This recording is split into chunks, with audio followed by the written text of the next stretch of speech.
You're listening to the Arcane Library. Tonight, the clearest doorway into the vast teaching, The Key to Theosophy, written in 1889 by Helena Petrovna Blavatsky, the founder of the modern theosophical movement.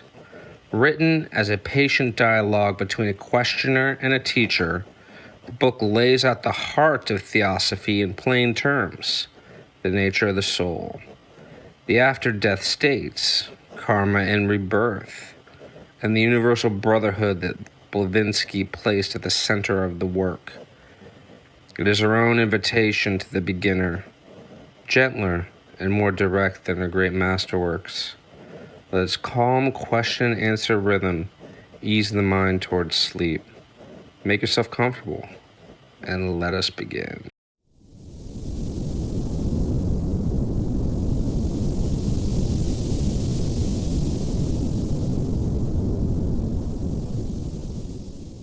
The Key to Theosophy by Helena P. Blavatsky, published 1889.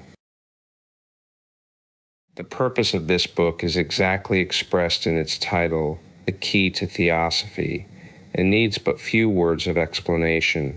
It is not a complete or exhaustive textbook of theosophy, but only a key to unlock the door that leads to the deeper study. It traces the broad outlines of the wisdom religion and explains its fundamental principles, meeting at the same time the various objections raised by the average Western inquirer, and endeavoring to present unfamiliar concepts in a form as simple and in language as clear as possible. That it should succeed in making theosophy intelligible without mental effort on the part of the reader would be too much to expect, but it is hoped that the obscurity still left is of the thought, not of the language, is due to depth, not to confusion. To the mentally lazy or obtuse, theosophy must remain a riddle, for in the world mental, as in the world spiritual, each man must progress by his own efforts. The writer cannot do the reader's thinking for him, nor would the latter be any the better off if such vicarious thought were possible.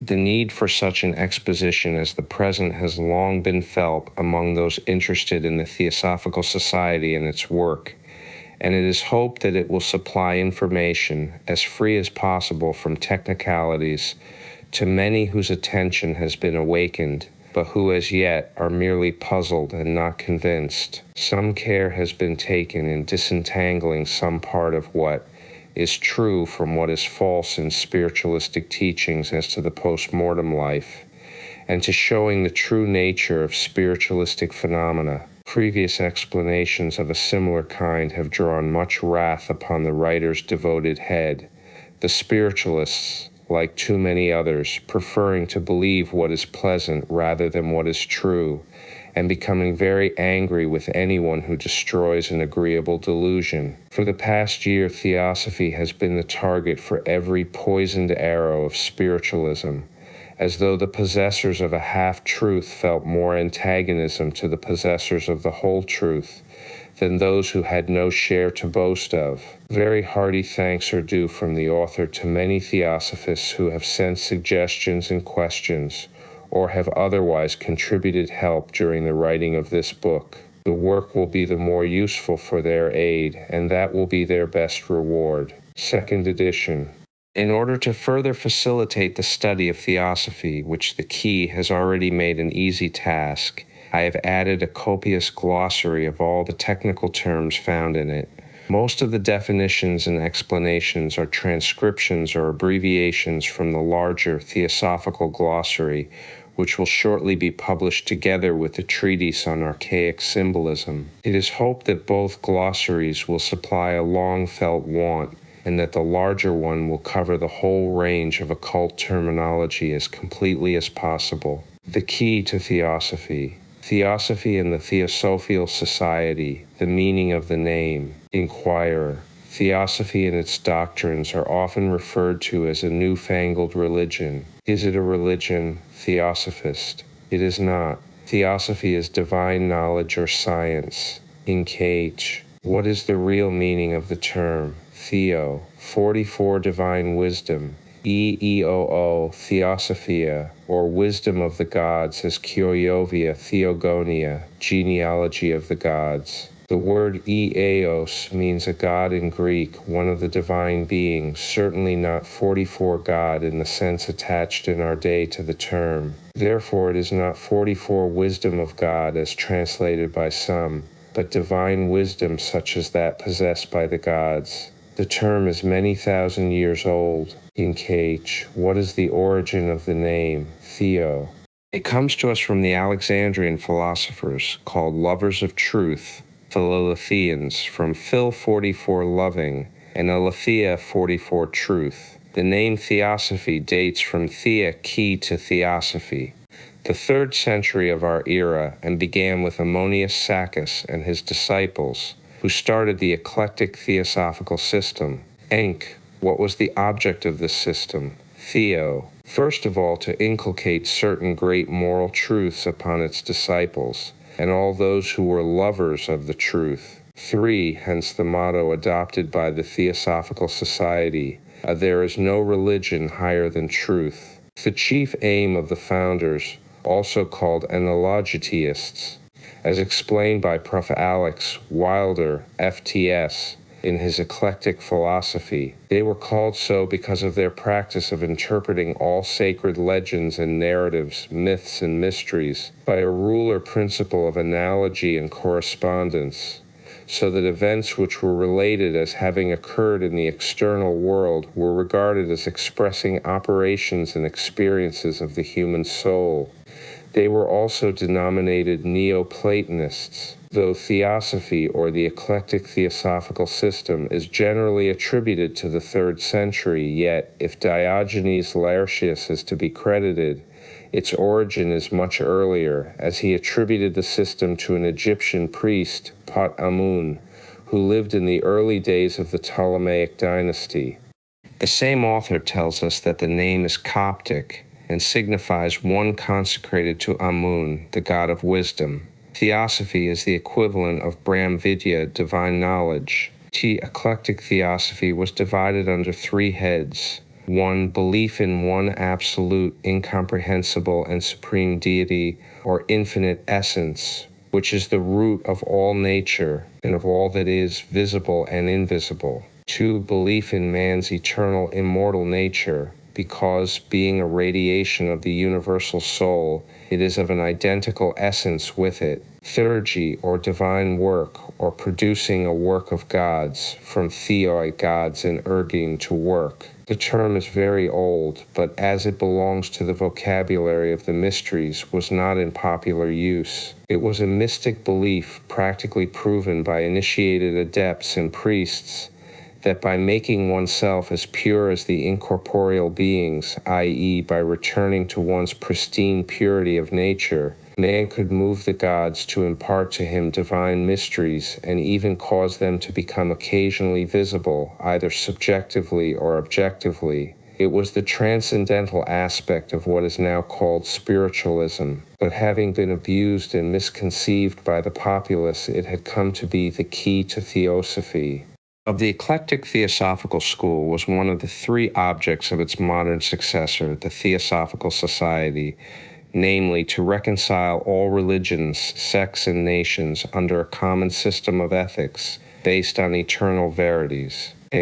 What have you to show that this is not an impossible dream, regarded by some as necromancy, and was generally forbidden? A travestied practice of the theurgy of Iamblichus lingers still in the ceremonial magic of some modern Kabbalists.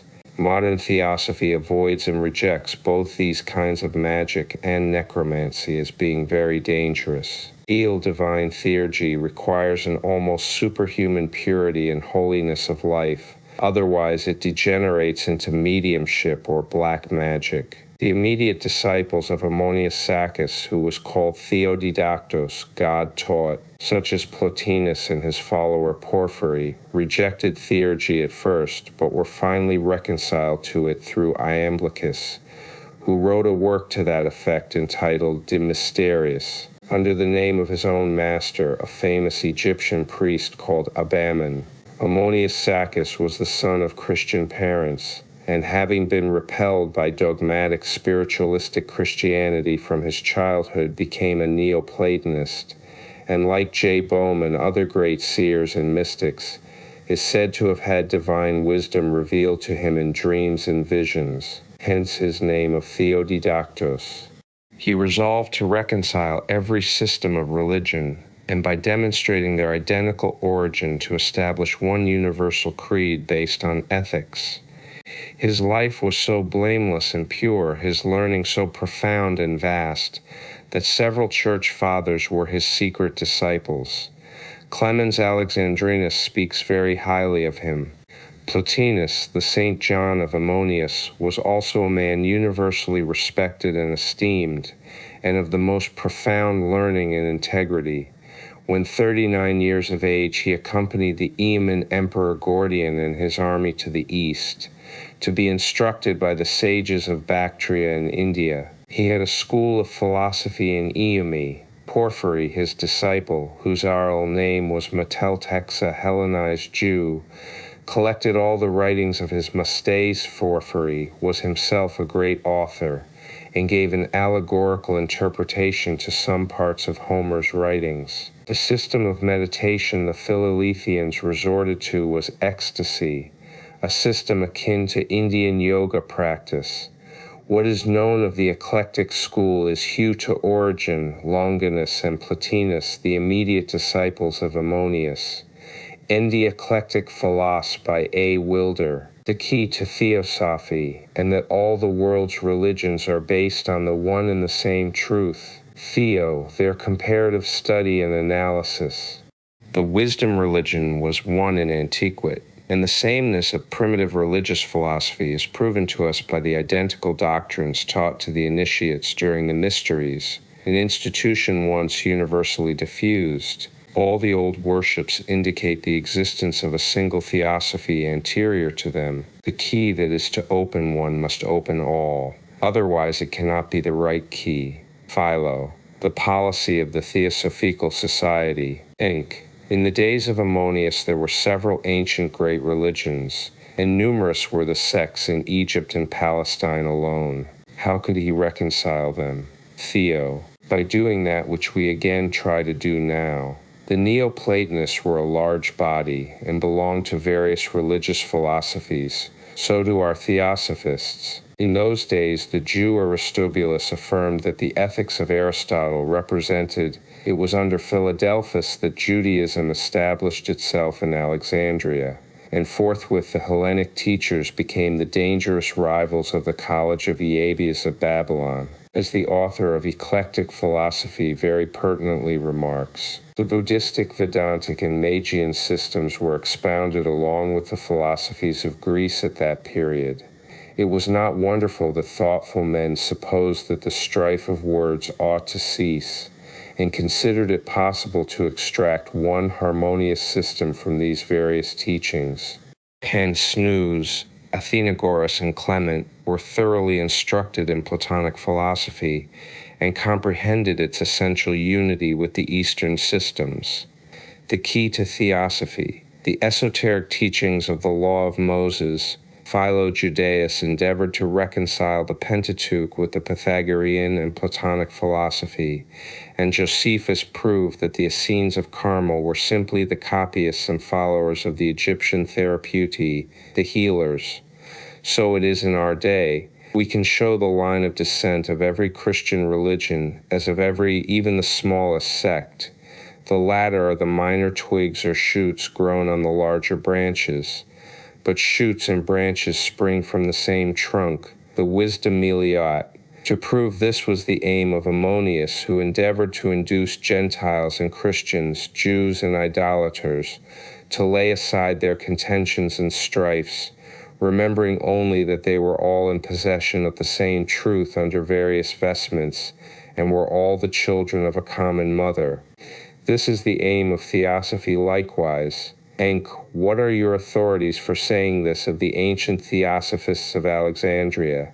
Says Mosheim of Ammonius, conceiving that not only the philosophers of Greece, but also all those of the different barbarian nations, were perfectly in unison with each other with regard to every essential point, he made it his business so to expound the 1,000 tenets of all these various sects as to show they had all originated from one and the same source, and tended all to one and the same end. If the writer on Ammonius in the Edinburgh Encyclopedia knows what he is talking about, then he describes the modern Theosophists, their beliefs and their work, for he says, speaking of the Theodidactos, he adopted the doctrines which were received in Egypt. The esoteric were those of India concerning the universe and the deity, considered as constituting one great whole, concerning the eternity of the world, and established a system of moral discipline which allowed the people in general to live according to the laws of their country and the dictates of nature, but required the wise to exalt their mind by contemplation. Be the key to Theosophy, Theo. An almost countless number of well-known writers, Mosheim, one of them, says that Ammonius taught that the religion of the multitude went hand in hand with philosophy, and with her had shared the fate of being by degrees corrupted and obscured with mere human conceits, superstitions, and lies, that it ought therefore to be brought back to its original purity by purging it of this dross and expounding it upon philosophical principles, and the whole Christ had in view was to reinstate and restore to its primitive integrity the wisdom of the ancients, to reduce within bounds the universally prevailing dominion of superstition, and in part to correct and in part to exterminate the various errors that had found their way into the different popular religions. This, again, is precisely what the modern Theosophists say, only while the great Plelaletheian was supported and helped in the policy he pursued by two church fathers, Clement and Athenagoras, by all the learned Iabes of the synagogue, the academy, and the gropes, and while he taught a common doctrine for all, we, his followers on the same line, receive no recognition, but, on the contrary, are abused and persecuted. People 1,500 years ago are thus shown to have been more tolerant than they are in this enlightened century. Inc. Was he encouraged and supported by the Church because, notwithstanding his heresies, Ammonius taught Christianity and was a Christian? Theo, not at all. He was born a Christian, but never accepted church Christianity. As said of him by the same writer, he had but to propound his instructions according to the ancient pillars of Hermes, which Plato and Pythagoras knew before, and from them constituted their philosophy. Finding the same in the prologue of the Gospel according to St. John, he very properly supposed that the key to Theosophy, purpose of Jesus, was to restore the great doctrine of wisdom in its primitive integrity. The narratives of the Bible and the stories of the gods he considered to be allegories illustrative of the truth, or else fables to be rejected. Moreover, as says the Edinburgh Encyclopedia, he acknowledged that Jesus Christ was an excellent man and the friend of God, but alleged that it was not his design entirely to abolish the worship of demons, gods, and that his only intention was to purify the ancient religion, the wisdom religion esoteric in all ages. Incu, since Ammonius never committed anything to writing, how can one feel sure that such were his teachings? Theo, neither did Buddha, Pythagoras, Confucius, Orpheus, Socrates, or even Jesus leave behind them any writings, yet most of these are historical personages, and their teachings have all survived. The disciples of Ammonius, among whom Origen and Herennius wrote treatises and explained his ethics, certainly the latter are as historical, if not more so, than the apostolic writings. Moreover, his pupils, Origen, Plotinus, and Longinus, counselor of the famous Queen Zenobia, have all left voluminous records of the Philalethian system, so far, at all events, as their public profession of faith was known, for the school was divided into exoteric and esoteric teachings. Inc. How have the latter tenets reached our day, since you hold that what is properly called the wisdom religion was esoteric? Theo, The wisdom religion was ever one, and being the last word of possible human knowledge was therefore carefully preserved. It preceded by long ages the Alexandrian Theosophy, sophists, readied the modern, and will survive every other religion and philosophy. Enk. Where and by whom was it so preserved? Theo. Among initiates of every country, among profound seekers after truth, their disciples, and in those parts of the world where such topics have always been most valued and pursued, in India, Central Asia, and Persia. Enk. Can you give me some proofs of its esotericism? Theo. The best proof you can have of the fact is that every ancient religious, or rather philosophical cult consisted of an esoteric or secret teaching and an exoteric outward public worship. Furthermore, it is a well-known fact that the mysteries of the ancients comprised with every nation the greater, secret, and lesser public mysteries, e.g. in the celebrated solemnities called the Eleusinian in Greece. From the Hierophants of Samothrace, Egypt, and the initiated Brahmins of the India of old, down to the later Hebrew rabbis, all preserved, for fear of profanation, their real bona fide beliefs secret. The Jewish rabbis called their secular religious series the Merkava, the exterior body, the vehicle, or the covering which contains the hidden soul, i.e. their highest secret knowledge. Not one of the ancient nations ever imparted through its priests its real philosophical secrets to the masses, but allotted to the latter only the husks. Northern Buddhism has its greater and its lesser vehicle, known as the Mahayana, the esoteric, and the Hinayana, the exoteric, schools. Nor can you blame them for such secrecy, for surely you would not think of feeding your flock of sheep the key to Theosophy, unlearned dissertations on botany instead of on grass. Pythagoras called his gnosis the knowledge of things that are, or I7 TCGV 6 VTW, and preserved that knowledge for his pledged disciples only, for those who could digest such mental food and feel satisfied, and he pledged them to silence and secrecy.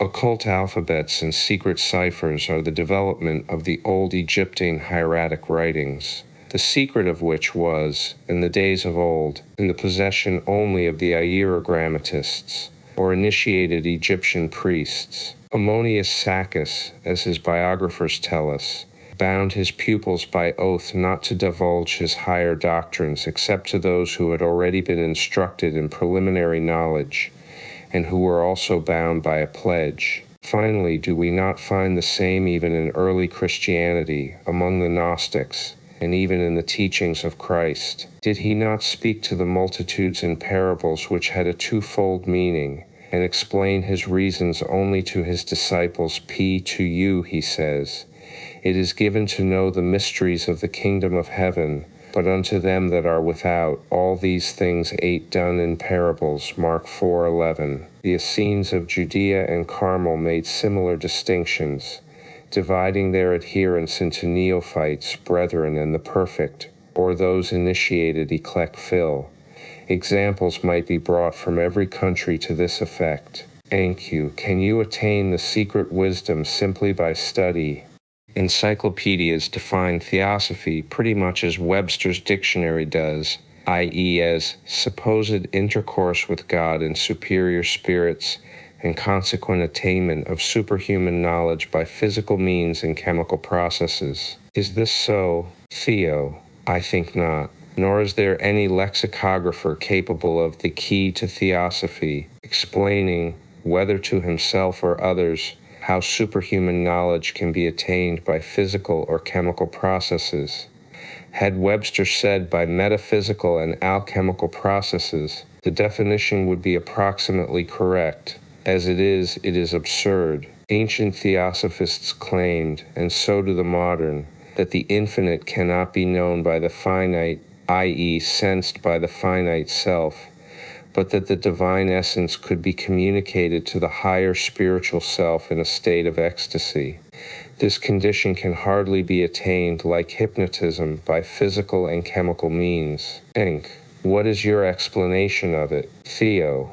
Eel ecstasy was defined by Plotinus as the liberation of the mind from its finite consciousness, becoming one and identified with the infinite. This is the highest condition, says Prof. Wilder, but not one of permanent duration, and it is reached only by the very few. It is indeed identical with that state which is known in India as samadhi. The latter is practiced by the yogis, who facilitate it physically by the greatest abstinence in food and drink, and mentally by an incessant endeavor to purify and elevate the mind. Meditation is silent and unutterable prayer, or as Plato expressed it, the ardent turning of the soul toward the divine, not to ask any particular good, as in the common meaning of prayer, but for good itself, for the universal supreme good of which we are a part on earth, and out of the essence of which we have all emerged. Therefore, adds Plato, remain silent in the presence of the divine ones, till they remove the clouds from thy eyes, and enable thee to see by she light which issues from the key to Theosophy, themselves not what appears as good to thee, but what is intrinsically good. Inc. Theosophy then is not, as held by some, a newly devised scheme. Theo. Only ignorant people can thus refer to it. It is as old as the world in its teachings and ethics, if not in name, as it is also the broadest and most Catholic system among all. Inc. How comes it then that Theosophy has remained so unknown to the nations of the Western Hemisphere? Why should it have been a sealed book to races confessedly the most cultured and advanced? Theo. We believe there were nations as cultured in days of old, and certainly more spiritually advanced than we are. But there are several reasons for this willing ignorance. One of them was given by St. Paul to the cultured Athenians, a loss for long centuries of real spiritual insight and even interest, owing to their too great devotion to things of sense and their This is what the scholarly author of the eclectic philosophy, Prof. A. Wilder, FTS, describes as spiritual photography. The soul is the camera in which facts and events, future, past, and present, are alike fixed, and the mind becomes conscious of them. Beyond our everyday world of limits, all is one day or state, the past and future comprised in the present. Death is the last ecstasis on earth. Then the soul is freed from the constraint of the body, and its nobler part is united to higher nature and becomes partaker in the wisdom and foreknowledge of the higher beings. Real Theosophy is for the mystics, that state which Apollonius of Tyana was made to describe thus: I can see the present and the future as in a clear mirror. The sage need not wait for the vapors of the earth and the corruption of the air to foresee events. The theoi, or gods, see the future, common men the present, sages that which is about to take place. The theosophy of the sages he speaks of is well expressed in the assertion, the kingdom of God is within us. The key to theosophy, long slavery to the dead letter of dogma and ritualism. But the strongest reason for it lies in the fact that real theosophy has ever been kept secret. You have brought forward proofs that such secrecy has existed, but what was the real cause for it? Titeo, the causes for it were, firstly, the perversity of average human nature and its selfishness, always tending to the gratification of personal desires to the detriment of neighbors and next of kin. Such people could never be entrusted with divine secrets. Secondly, their unreliability to keep the sacred and divine knowledge from desecration.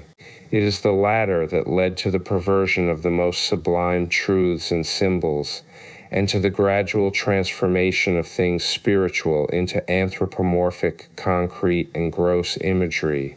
In other words, to the dwarfing of the God idea and to idolatry. Theosophy is not Buddhism. You are often spoken of as esoteric Buddhists. Are you then all followers of Gautama Buddha? Theo. No more than musicians are all followers of Wagner.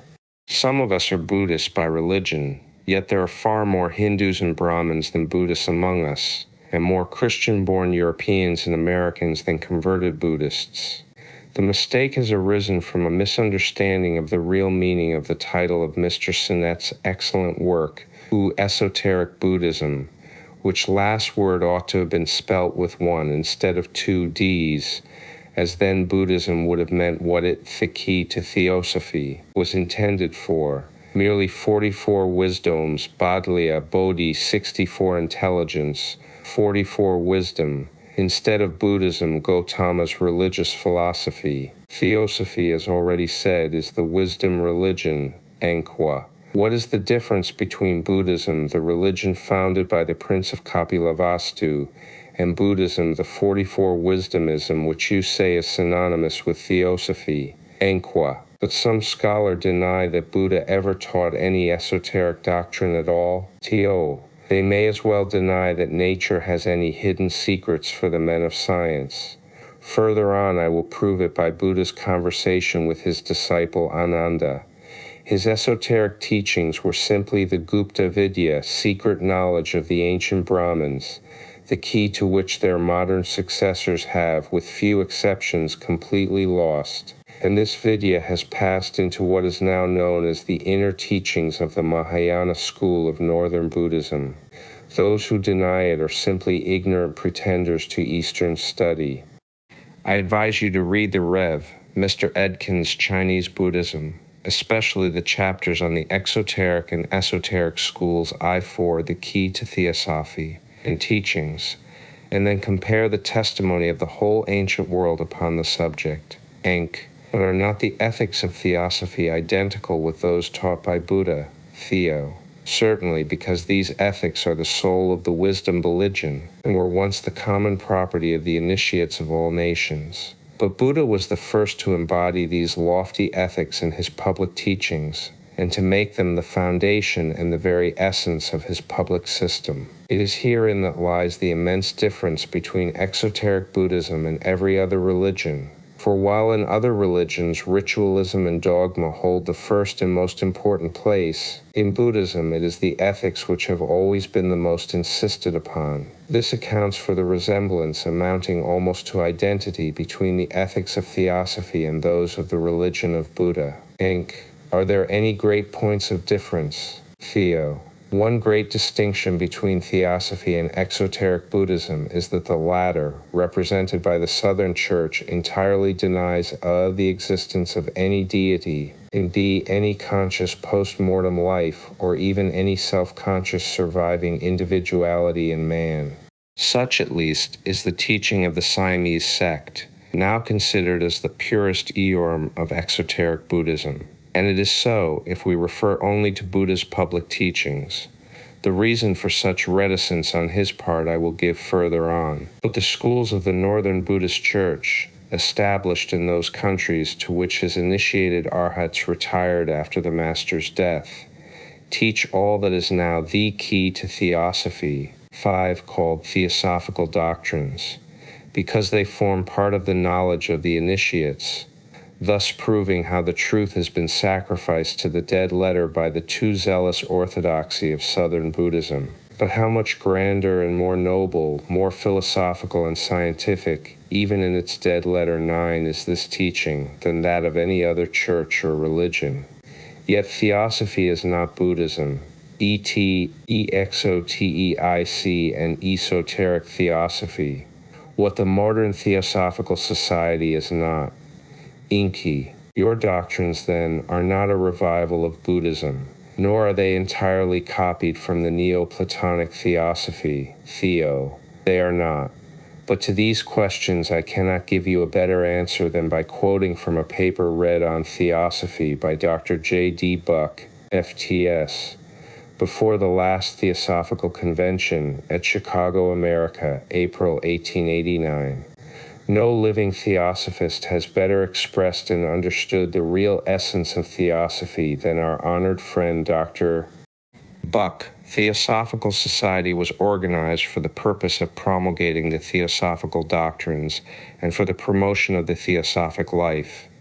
The present Theosophical Society is not the first of its kind, I have a volume entitled Theosophical Transactions of the Philadelphian Society, published in London in 1697, and another with the following title, Introduction to Theosophy, or the Science of the Mystery of Christ, that is, of deity, nature, and creature, embracing the philosophy of all the working powers of life, magical and spiritual, and forming a practical guide to the sublimest purity, sanctity, and evangelical perfection, also to the attainment of divine vision, and the key to Theosophy, 7 holy angelic arts, potencies, and other prerogatives of the regeneration, published in London in 1855. The following is the dedication of this volume. To the students of universities, colleges, and schools of Christendom, to professors of metaphysical, mechanical, and natural science in all its forms, to men and women of education generally, of fundamental Orthodox faith, to deists, Arians, Unitarians, Swedenborgians, and other defective and ungrounded creeds, rationalists and skeptics of every kind, to just-minded and enlightened Muslim, Jews, and Eastern Patriarch religionists, but especially to the gospel minister and missionary, whether to the barbaric or intellectual peoples. This introduction to Theosophy, or the science of the ground and mystery of all things, is most humbly and affectionately dedicated. In the following year, 1856, another volume was issued, Royal Octavo, of 600 pages, diamond type, of Theosophical Miscellanies. Of the last named work, 500 copies only were issued for gratuitous distribution to libraries and universities. These earlier movements, of which there were many, originated within the Church, with persons of great piety and earnestness, and of unblemished character, and all of these writings were in orthodox form, using the Christian expressions, and like the writings of the eminent churchman William Law, would only be distinguished by the ordinary reader for their great earnestness and piety. These were one and all but attempts to derive and explain the deeper meanings and original import of the Christian scriptures, and to illustrate and unfold the theosophic life. These works were soon forgotten and are now generally unknown.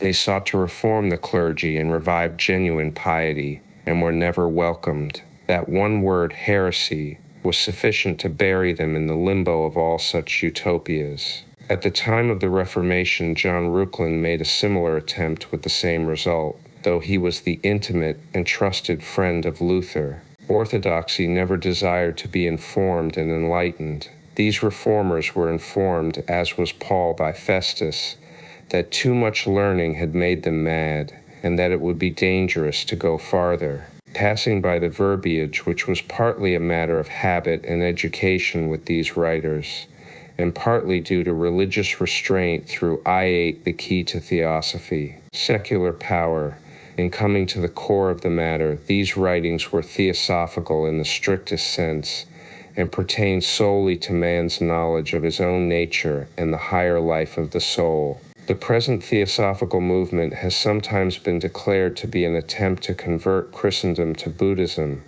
which means simply that the word heresy has lost its terrors and relinquished its power. Individuals in every age have more or less clearly apprehended the theosophical doctrines and wrought them into the fabric of their lives. These doctrines belong exclusively to no religion and are confined to no society or time. They are the birthright of every human soul. Such a thing as orthodoxy must be wrought out by each individual according to his nature and his needs, and according to his varying experience. This may explain why those who have imagined Theosophy to be a new religion have hunted in vain for its creed and its ritual. Its creed is loyalty to truth, and its ritual to honor every truth by use. How little this principle of universal brotherhood is understood by the masses of mankind, how seldom its transcendent importance is recognized, may be seen in the diversity of opinion and fictitious interpretations regarding the Theosophical Society. This society was organized on this one principle, the essential brotherhood of man, as herein briefly outlined and imperfectly set forth. It has been assailed as Buddhistic and anti-Christian, as though it could be both these together, when both Buddhism and Christianity, as set forth by their inspired founders, make brotherhood the one essential of doctrine and of life. Theosophy has been also regarded as something new under the sun, or at best as old mysticism masquerading under a new name. While it is true that many societies founded upon and united to support the principles of altruism or essential brotherhood have borne various names, it is also true that many have also been called theosophic, and with principles and aims as the present society bearing that name. With these societies, one and all, the essential doctrine has been the same, and all else has been incidental, though this does not obviate the fact that many persons are attracted to the incidentals who overlook or ignore the essentials. The key to Theosophy, no better or more explicit answer, by a man we will as one of our most esteemed and earnest Theosophists, could be given to your questions. Inc. Which system do you prefer or follow in that case besides Buddhistic ethics? Theo, none and all. We hold to no religion as to no philosophy in particular. We cull the good we find in each. But here, again, it must be stated that like all other ancient systems, Theosophy is divided into exoteric and esoteric sections. Enk, what is the difference? Theo, the members of the Theosophical Society at large are free to profess whatever religion or philosophy they like, or none if they so prefer, provided they are in sympathy with and ready to carry out one or more of the three objects of the association. The Society is a philanthropic and scientific body for the propagation of the idea of brotherhood on practical instead of theoretical lines. The Alos may be Christians or Muslims, Jews or Parsis, Buddhists or Brahmins, spiritualists or materialists, it does not matter. But every member must be either a philanthropist or a scholar, a searcher into ancient and other old literature, or a psychic student. In short, he has to help, if he can, in the carrying out of at least one of the objects of the program. Otherwise, he has no reason for becoming a fellow. Such are the majority of the exoteric society, composed of attached and unattached members. These may or may not become unattached member, means one who has joined some particular branch of the TS. An unattached, one who belongs to the society at large, has his diploma from the headquarters Adyar Madras, but is connected with no branch or lodge, the key to Theosophy. Theosophists, de facto, members they are by virtue of their having joined the society, but the latter cannot make a theosophist of one who has no sense for the divine fitness of things, or of him who understands theosophy in his own, if the expression may be used, sectarian and egotistic way. Handsome is as handsome does could be paraphrased in this case and be made to run. Theosophist is who theosophy does. EEOS Office TS, and members of the TS-PNC. This applies to lay members, as I understand. And what of those who pursue the esoteric study of Theosophy? Are they the real Theosophists? Theo, not necessarily, until they have proven themselves to be such. They have entered the inner group and pledged themselves to carry out as strictly as they can the rules of the occult body. This is a difficult undertaking, as the foremost rule of all is the entire renunciation of one's personality, i.e., a pledged member has to become a thorough altruist, never to think of himself, and to forget his own vanity and pride in the thought of the good of his fellow creatures, besides that of his fellow brothers in the esoteric circle. He has to live, if the esoteric instruction shall profit him, a life of abstinence in everything, of self-denial and strict morality, doing his duty by all men. The few real Theosophists in the TS are among these members. This does not imply that outside of the TS, in the inner circle, there are no Theosophists, for there the key to Theosophy, Are, and more than people know of, certainly far more than are found among the lay members of the TS Inque. Then what is the good of joining the so-called Theosophical Society in that case? Where is the incentive? Theo, none, except the advantage of getting esoteric instructions, the genuine doctrines of the wisdom religion, and if the real program is carried out, deriving much help from mutual aid and sympathy. Union is strength and harmony, and well-regulated simultaneous efforts produce wonders.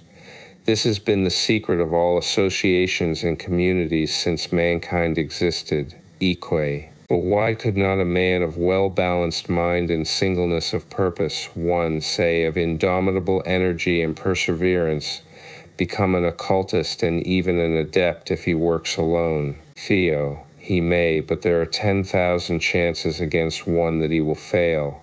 For one reason out of many others, no books on occultism or theurgy exist in our day which give out the secrets of alchemy or medieval theosophy in plain language. All are symbolical or in parables, and as the key to these has been lost for ages in the West, how can a man learn the correct meaning of what he is reading and studying?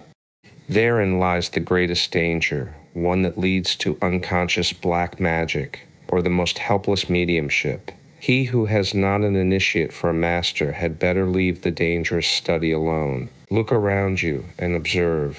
While 2/3 of civilized society ridicule the mere notion that there is anything in theosophy, occultism, spiritualism, or in the Kabbalah, the other third is composed of the most heterogeneous and opposite the key to theosophy elements. Some believe in the mystical, and even in the supernatural, but each believes in his own way. Others will rush single-handed into the study of the Kabbalah, psychism, mesmerism, spiritualism, or some form or another of mysticism. Isolde, no two men think alike, no two are agreed upon any fundamental occult principles, though many are those who claim for themselves the ultima thule of knowledge, and would make outsiders believe that they are full-blown adepts. Not only is there no scientific and accurate knowledge of occultism accessible in the West, not even of true astrology, the only branch of occultism which in its exoteric teachings has definite laws and a definite system, but no one has any idea of what real occultism means. Some limit ancient wisdom to the Kabbalah and the Jewish Zohar, which each interprets in his own way according to the dead letter of the rabbinical methods. Others regard Swedenborg or Boehme as the ultimate expressions of the highest wisdom, while others again see in mesmerism the great secret of ancient magic. One and all of those who put their theory into practice are rapidly drifting, through ignorance, into black magic. Happy are those who escape from it, as they have neither test nor criterion by which they can distinguish between the true and the false. Enk. Are we to understand that the inner group of the TS claims to learn what it does from real initiates or masters of esoteric wisdom? Theo, not directly. The personal presence of such masters is not required. Suffice it if they give instructions to some of those who have studied under their guidance for years and devoted their whole lives to their service. Then, in turn, these can Theosophy, give out the knowledge so imparted to others who had no such opportunity. A portion of the true sciences is better than a mass of undigested and misunderstood learning. An ounce of gold is worth a ton of dust. Bianc. But how is one to know whether the ounce is real gold or only a counterfeit? Theo. A tree is known by its fruit, a system by its results. When our opponents are able to prove to us that any solitary student of occultism throughout the ages has become a saintly adept like Ammonius Saccas, or even a Plotinus, or a theurgist like Lamlicus, or achieved feats such as are claimed to have been done by Saint Germain without any master to guide him, and all this without being a medium, a self-deluded psychic, or a charlatan, then shall we confess ourselves mistaken. But till then, Theosophists prefer to follow the proven natural law of the tradition of the sacred science. There are mystics who have made great discoveries in chemistry and physical sciences, almost bordering on alchemy and occultism. Others who, by the sole aid of their genius, have rediscovered portions, if not the whole, of the lost alphabets of the four mystery language, and are therefore able to read correctly Hebrew scrolls. Others still, who being seers have caught wonderful glimpses of the hidden secrets of nature. But all these are specialists. One is a theoretical inventor, another a Hebrew, i.e. a sectarian Kabbalist, a third a Swedenborg of modern times, denying all and everything outside of his own particular science or religion. Not one of them can boast of having produced a universal or even a national benefit thereby, not even to himself. With the key to Theosophy, me exception a few healers, of that class which the Oil College of Physicians or surgeons would call quacks. None have helped with their science humanity, nor even a number of men of the same community. Where are the Chaldees of old, those who wrought marvelous cures, not by charms but by simples? Where is an Apollonius of Tyana who healed the sick and raised the dead under any climate and circumstances? We know some specialists of the former class in Europe, but none of the latter, except in Asia, where the secret of the yogi, to live in death, is still preserved.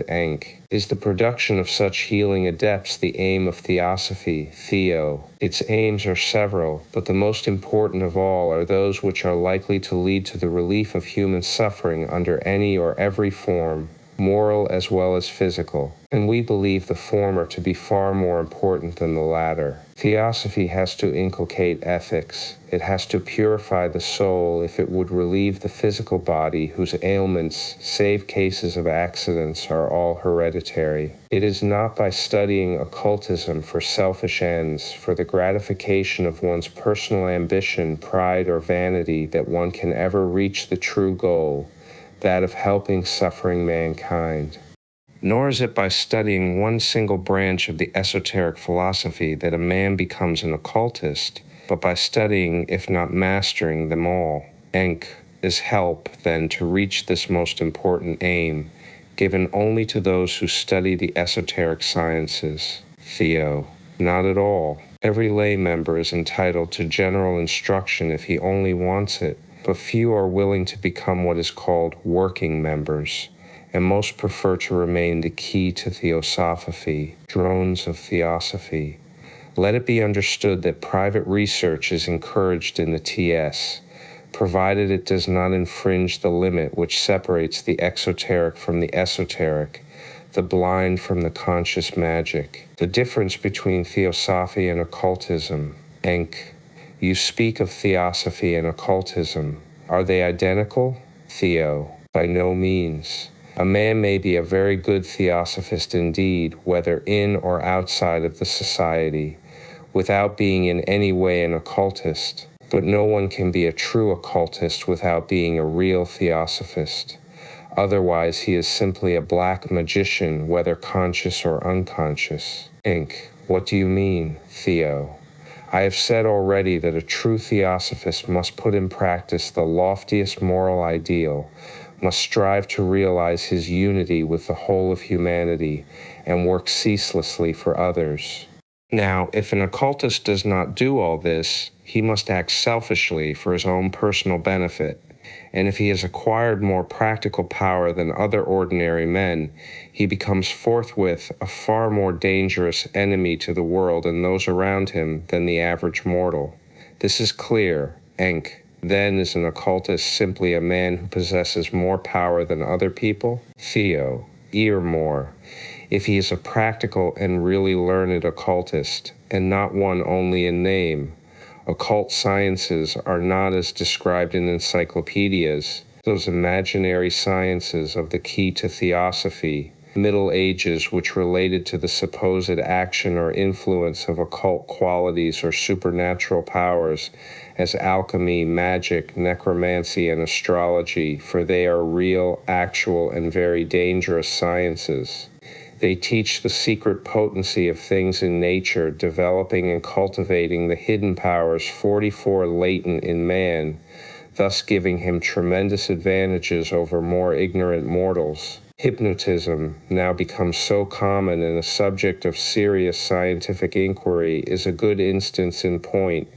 Hypnotic power has been discovered almost by accident, the way to it having been prepared by mesmerism, and now an able hypnotizer can do almost anything with it, from forcing a man unconsciously to himself to play the fool to making him commit a crime, often by proxy for the hypnotizer and for the benefit of the latter. Is not this a terrible power if left in the hands of unscrupulous persons? And please to remember that this is only one of the minor branches of occultism, Inc. But are not all these occult sciences, magic and sorcery, considered by the most cultured and learned people as relics of ancient ignorance and superstition? Theo. Let me remind you that this remark of yours cuts both ways. The 44 most cultured and learned among you regard also Christianity and every other religion as a relic of ignorance and superstition. People begin to believe now, at any rate, in hypnotism, and some, even of the most citured, in theosophy and phenomena. But who among them, except preachers and blind fanatics, will confess to a belief in biblical miracles? And this is where the point of difference comes in, the key to theosophy. There are very good and pure theosophists who may believe in the supernatural, divine miracles included, but no occultist will do so, for an occultist practices scientific theosophy based on accurate knowledge of nature's secret workings. But a theosophist, practicing the powers called abnormal minus the light of occultism, will simply tend toward a dangerous form of mediumship, because although holding to theosophy in its highest conceivable code of ethics, he practices it in the dark on sincere but blind faith. Anyone, theosophist or spiritualist, who attempts to cultivate one of the branches of occult science, e.g., hypnotism, mesmerism, or even the secrets of producing physical phenomena, etc., without the knowledge of the philosophic rationale of those powers, is like a rudderless boat launched on a stormy ocean. The difference between theosophy and spiritualism. Enk, but do you not believe in spiritualism? Theo. If by spiritualism you mean the explanation which spiritualists give of some abnormal phenomena, then decidedly we do not. They maintain that these manifestations are all produced by the spirits of departed mortals, generally their relatives, who return to earth, they say, to communicate with those they have loved, or to whom they are attached. We deny this point blank. We assert that the spirits of the dead cannot return to earth, save in rare and exceptional cases of which I may speak later, nor do they communicate with men except by entirely subjective means. That which the key to theosophy does appear objectively is only the phantom of the ex-physical man. But in psychic and, so to say, 44 spiritualism, we do believe most decidedly. Inc. Do you reject the phenomena also, Theo? Assuredly not, save cases of conscious fraud. Enk. How do you account for them then, Theo? In many ways. The causes of such manifestations are by no means so simple as the spiritualists would like to believe. Earmost of all, the deus ex machina of the so-called 44 materializations is usually the astral body or 64 double of the medium or of someone present. This astral body is also the producer or operating force in the manifestations of slate writing, 44 Davenport-like manifestations, and so on. Inq. You say usually, then Lohat is it that produces the rest or Rio, that depends on the nature of the manifestations. Sometimes the astral remains, the Kamalochic 44 shells of the vanished personalities that were, at other times, elemental. 44 spirit is a word of manifold and wide significance. I really do not know what spiritualists mean by the term, but what we understand them to claim is that the physical phenomena are produced by the reincarnating ego, the spiritual and immortal 44 individuality, and this hypothesis we entirely reject.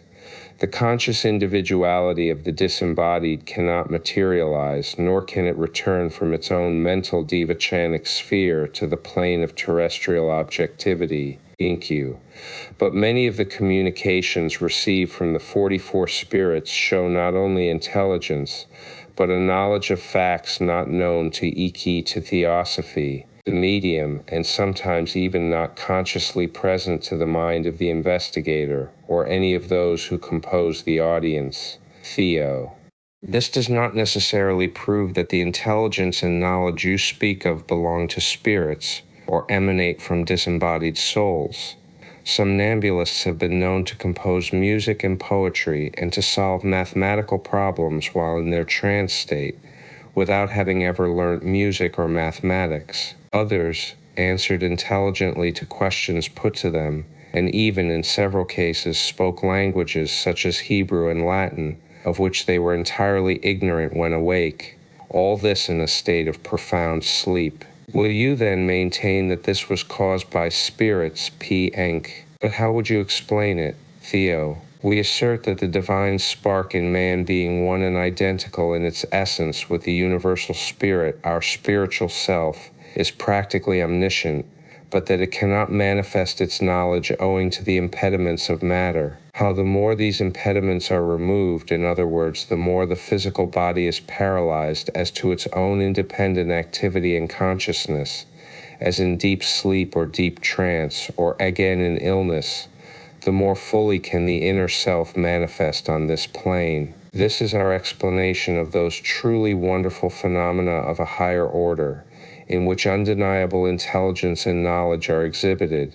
As to the lower order of manifestations, such as physical phenomena and the platitudes and common talk of the general spirit, to explain 5, even the most important of the teachings we hold upon the subject, the key to Theosophy, would take up more space and time than can be allotted to it at present. We have no desire to interfere with the belief of the spiritualists any more than with any other belief. The onus probandi must fall on the believers in spirits, and at the present moment, while still convinced that the higher sort of manifestations occur through the disembodied souls, their leaders and the most learned and intelligent among the spiritualists are the first to confess that not all the phenomena are produced by spirits. Gradually they will come to recognize the whole truth, but meanwhile we have no right nor desire to proselytize them to our views. The less so as in the cases of purely psychic and spiritual manifestations we believe in the intercommunication of the spirit of the living man with that of disembodied personalities. We say that in such cases it is not the spirits of the dead who descend on earth, but the spirits of the living that ascend to the pure spiritual souls. In truth, there is neither ascending nor descending, but a change of state or condition for the medium, the body of the latter becoming paralyzed or entranced. The spiritual ego is free from its trammels and finds itself on the same plane of consciousness with the disembodied spirits. Hence, if there is any spiritual attraction between the two, they can communicate, as often occurs in dreams. The difference between a mediumistic and a non-sensitive nature is this. The liberated spirit of a medium has the opportunity and facility of influencing the passive organs of its entranced physical body to make them act, speak, and write at its will. The ego can make it repeat, echo-like, and in the human language, the thoughts and ideas of the disembodied entity as well as its own.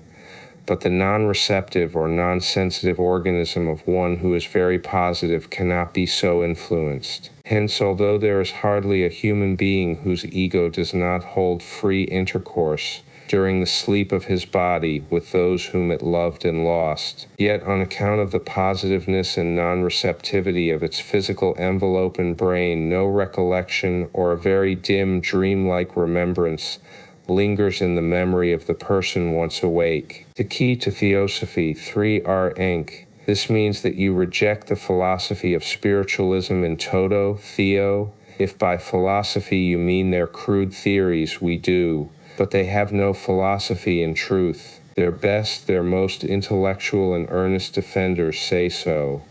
Their fundamental and only unimpeachable truth, namely that phenomena occur through mediums controlled by invisible forces and intelligences, no one except a blind materialist of the Huxley Big Toe school will or can deny. With regard to their philosophy, however, let me read to you what the able editor of Light, than whom the spiritualists will find no wiser nor more devoted champion, says of them and their philosophy. This is what M.A. Oxon, one of the very few philosophical spiritualists, writes with respect to their lack of organization and blind bigotry. It is worthwhile to look steadily at this point, for it is a vital moment. We have an experience and a knowledge beside which all other knowledge is comparatively insignificant.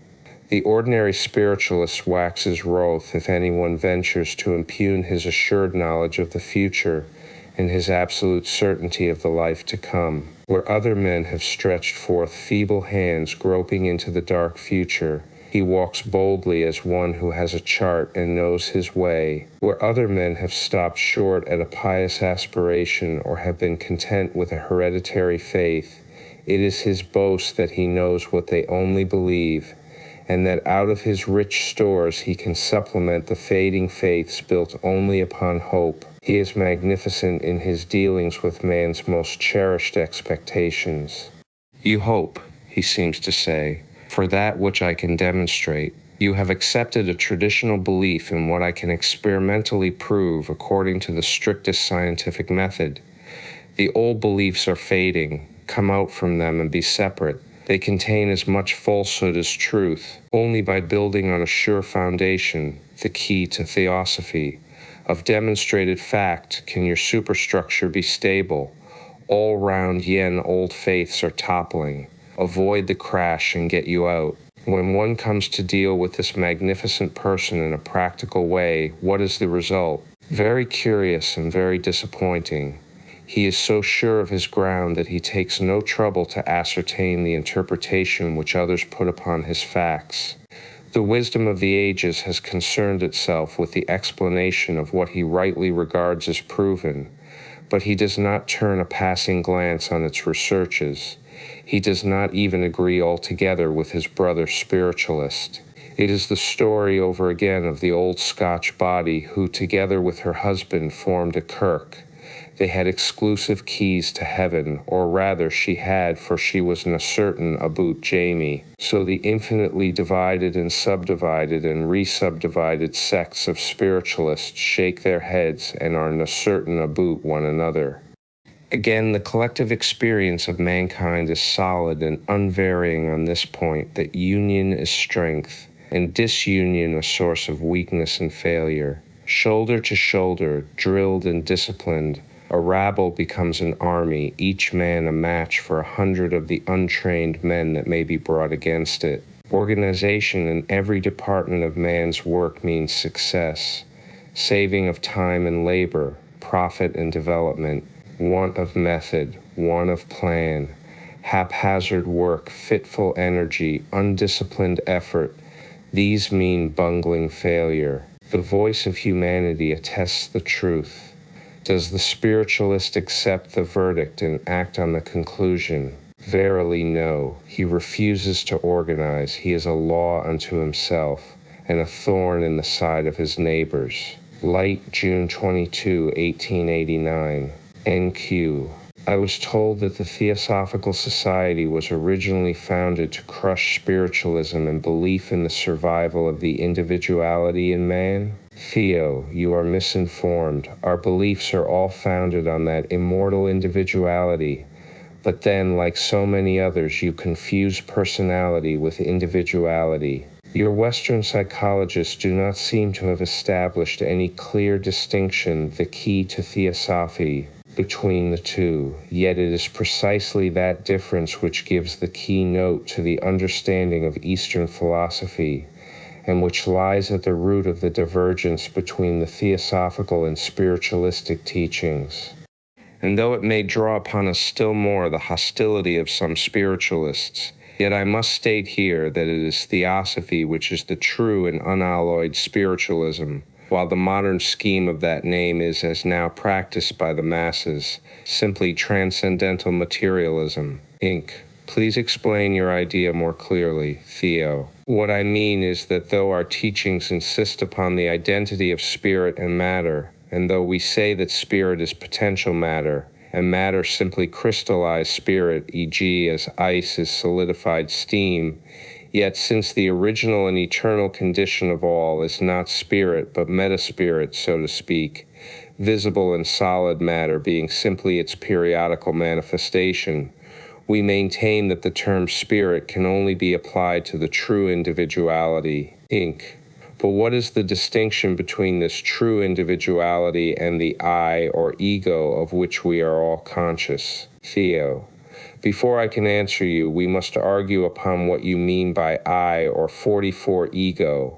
We distinguish between the simple fact of self-consciousness, the simple feeling that 64 one am I, and the complex thought that 44 one am Mr. Smith, or 44 Mrs. Brown, believing as we do in a series of births for the same ego, or reincarnation. This distinction is the fundamental pivot of the whole idea. You see, 44 Mr.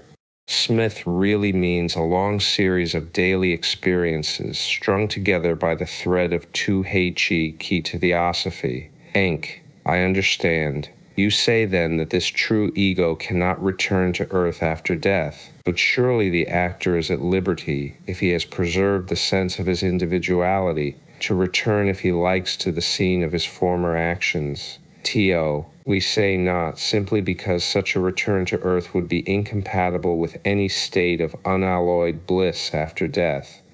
V.D. Infra, on individuality and personality, the key to Theosophy, as I am prepared to prove. We say that man suffers so much unmerited misery during his life through the fault of others with whom he is associated or because of his environment, that he is surely entitled to perfect rest and quiet, if not bliss, before taking up again the burden of life. However, we can discuss this in detail later. Why is Theosophy accepted, F. Enc. I understand to a certain extent. Out I see that your teachings are far more complicated and metaphysical than either spiritualism or current religious thought. Can you tell me then what has caused this system of Theosophy which you support to arouse so much interest and so much animosity at the same time? Theo. There are several reasons for it, I believe. Among other causes that may be mentioned is, firstly, the great reaction from the crassly materialistic theories now prevalent among scientific teachers.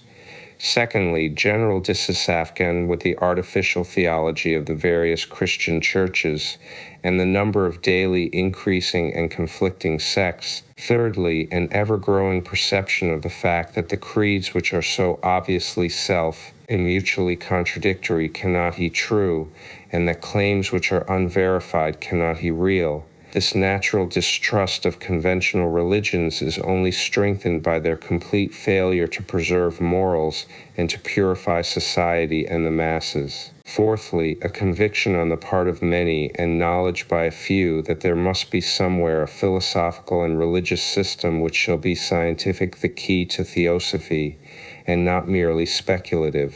Finally, a belief, perhaps, that such a system must be sought for in teachings far antedating any modern faith, in Queen. But how did this system come to be put forward just now? Theo. Just because the time was found to be ripe, which fact is shown by the determined effort of so many earnest students to reach the truth, at whatever cost and wherever it may be concealed. Seeing this, its custodians permitted that some portions at least of that truth should be proclaimed. Had the formation of the Theosophical Society been postponed a few years longer, 1/2 of the civilized nations would have become by this time rank materialists, and the other half anthropomorphists and phenomenalists. Inc. Are we to regard Theosophy in any way as a revelation? Theo. In no way whatever, not even in the sense of a new and direct disclosure from some higher, supernatural, or at least superhuman beings.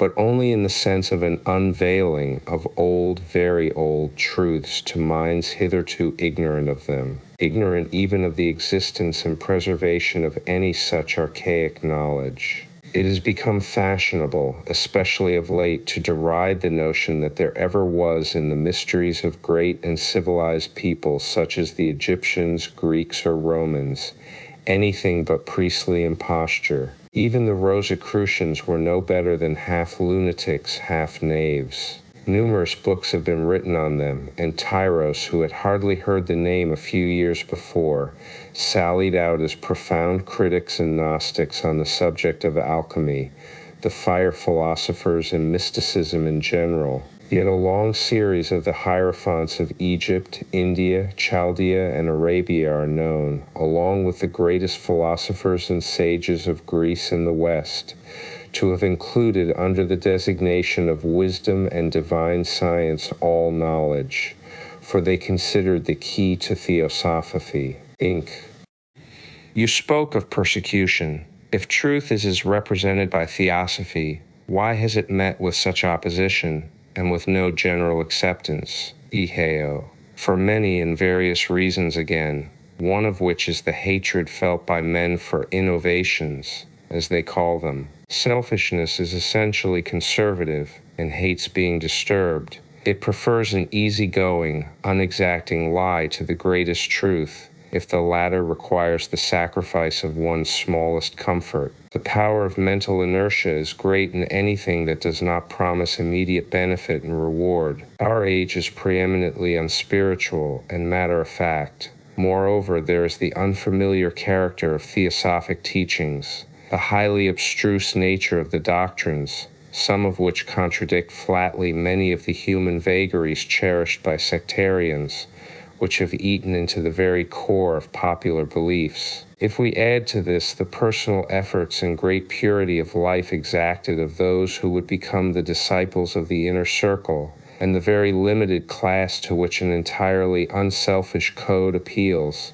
it will be easy to perceive the reason why Theosophy is doomed to such slow, uphill work. It is essentially the philosophy of those who suffer and have lost all hope of being helped out of the mire of life by any other means.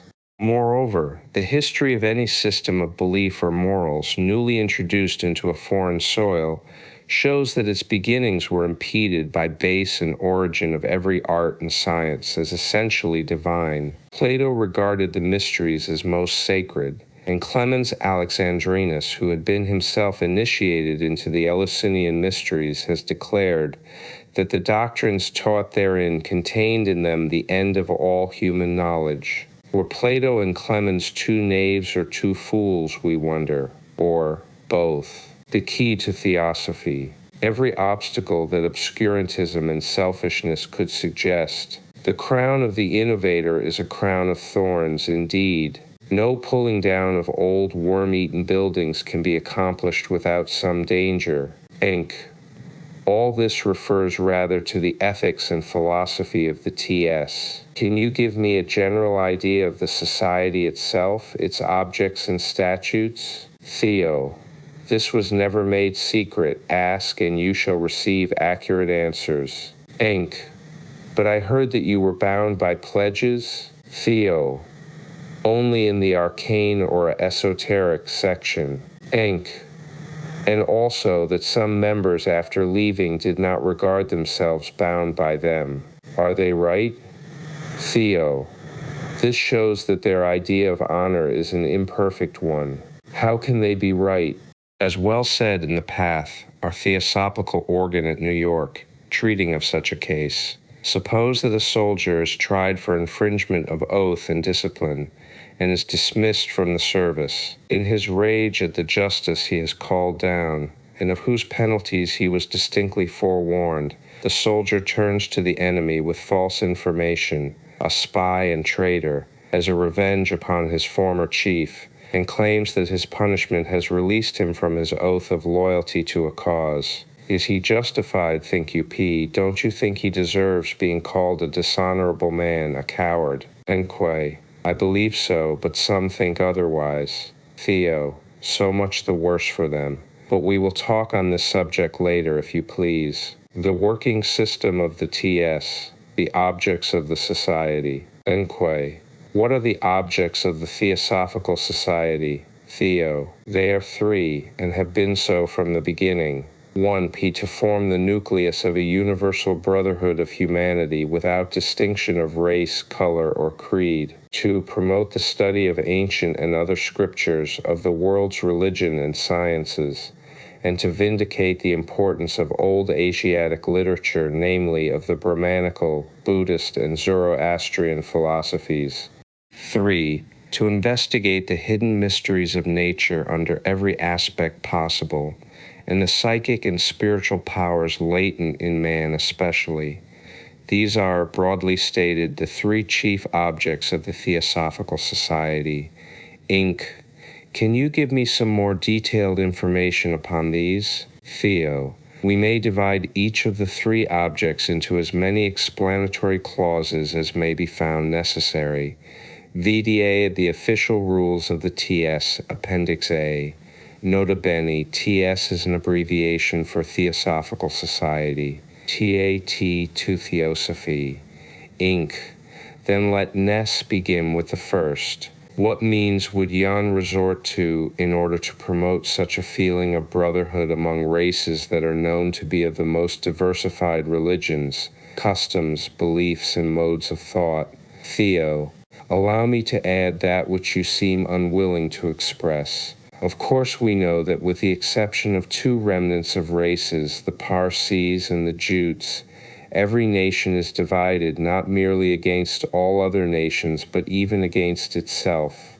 This is found most prominently among the so-called civilized Christian nations. Hence your wonder, and the reason why our first object appears to you a utopia. Is it not so, P. Inc.? Well, yes, but what have you to say against it? Theo. Nothing against the fact, but much about the necessity of removing the causes which make universal brotherhood a utopia at present. Enc. What are, in your view, these causes? Theo. First and foremost, the natural selfishness of human nature. This selfishness, instead of being eradicated, is daily strengthened and stimulated into a ferocious and irresistible feeling by the present religious education, which tends not only to encourage but positively to justify it. People's ideas about right and wrong have been entirely perverted by the literal acceptance of the Jewish Bible. All the unselfishness of the altruistic teachings of Jesus has become merely a theoretical subject for pulpit oratory, while the precepts of practical selfishness taught in the Mosaic Bible, against which Christ so vainly preached, have become ingrained into the innermost life of the Western nations. An eye for an eye, the key to Theosophy, and a tooth for a tooth has come to be the first maxim of your law. Now I state openly and fearlessly that the perversity of this doctrine and of so many others Theosophy alone can eradicate, the common origin of man. Enc. How? Theo.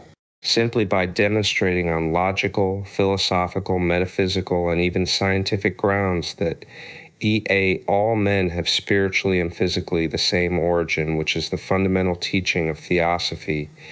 As mankind is essentially of one and the same essence, and that essence is one, infinite, uncreate, and eternal, whether we call it God or nature. Nothing, therefore, can affect one nation or one man without affecting all other nations and all other men. This is as certain and as obvious as that a stone thrown into a pond will, sooner or later, set in motion every single drop of water therein. Enc. But this is not the teaching of Christ, but rather a pantheistic notion. Theo. That is where your mistake lies. It is purely Christian, although not Judaic, and therefore perhaps your biblical nations prefer to ignore it. Enc. This is a wholesale and unjust accusation. Where are your proofs for such a statement?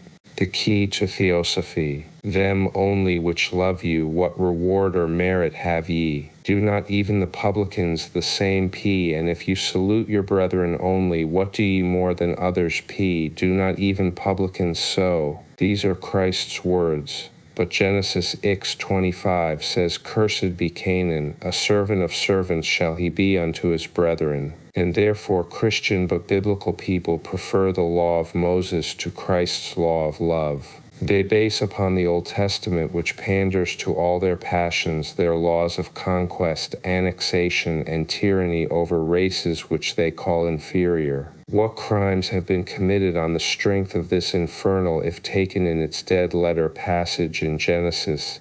History alone gives us an idea, however inadequate. Theft, publicans, regarded as so many thieves and pickpockets in these days. Among the Jews, the name and profession of a publican was the most odious thing in the world. They were not allowed to enter the temple, and Matthew 17 speaks of a pagan and a publican as identical. Yet they were only bowmen tax gatherers, occupying the same position as the British officials in India and other conquered countries. Fifth, at the close of the Middle Ages, slavery, under the power of moral forces, had mainly disappeared from Europe.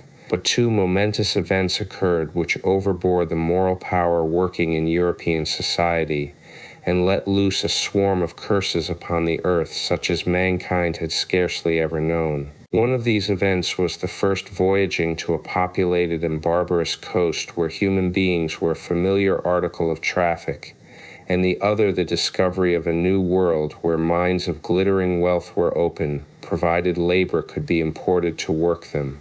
For 400 years, men and women and children were torn from all whom they knew and loved, and were sold on the coast of Africa to foreign traders. They were chained below decks, the dead often with the living, during the horrible Middle Passage, and according to Bancroft, an impartial historian, 250,000 out of 3.25 million were thrown into the sea on that fatal passage, while the remainder, the key to Theosophy. Inc. I have heard Jan say that the identity of our physical origin is proved by science, that of our spiritual origin by the wisdom religion. Yet we do not find Darwinists exhibiting great fraternal affection. T-ho, just so. This is what shows the deficiency of the materialistic systems, and proves that we Theosophists are in the right. The identity of our physical origin makes no appeal to our higher and deeper feelings. Matter, deprived of its soul and spirit, or its divine essence, cannot speak to the human heart. But the identity of the soul and spirit of real immortal man, as Theosophy teaches us, once proven and deep-rooted in our hearts, would lead us far on the road of real charity and brotherly goodwill. Inc. But how does Theosophy explain the common origin of man? Theo. By teaching that the root of all nature, objective and subjective, and everything else in the universe, visible and invisible, is, was, and ever will be one absolute essence, from which all starts, and into which everything returns. This is ancient philosophy, fully represented only by the Edantans, who are consigned to nameless misery in the mines, or under the lash in the cane and rice fields. The guilt of this great crime rests on the Christian Church. In the name of the Most Holy Trinity, the Spanish government, Roman Catholic, concluded more than 10 treaties authorizing the sale of 500,000 human beings. In 1562, Sir John Hawkins sailed on his diabolical errand of buying slaves in Africa and selling them in the West Indies in a ship which bore the sacred name of Jesus, while Elizabeth, the Protestant queen, rewarded him for his success in this first adventure of Englishmen in that inhuman traffic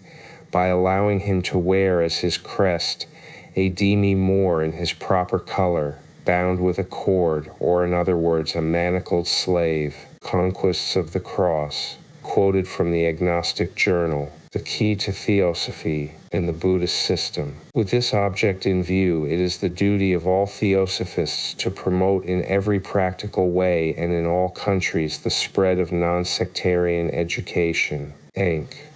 What do the written statutes of your society advise its members to do besides this? On the physical plane, I mean. Theo. In order to awaken brotherly feeling among nations, we have to assist in the international exchange of useful arts and products, by advice, information, and cooperation with all worthy individuals and associations, provided, however, add the statutes, that no benefit or percentage shall be taken by the society or the six fellows for its or their corporate services. For instance, to take a practical illustration, the organization of society depicted by Edward Bellamy in his magnificent work Looking Backwards admirably represents the theosophical idea of what should be the first great step towards the full realization of universal brotherhood. The state of things he depicts falls short of perfection because selfishness still exists and operates in the hearts of men.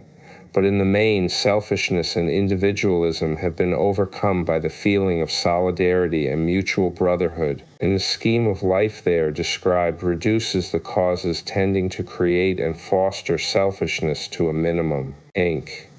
Then as a theosophist, you will take part in an effort to realize such an ideal? Theo, certainly, and we have proved it by action. Have not you heard of the nationalist clubs and party which have sprung up in America since the publication of Bellamy's book? They are now coming prominently to the front, and will do so the key to Theosophy, more and more as time goes on. Well, these clubs and this party were started in the first instance by Theosophists.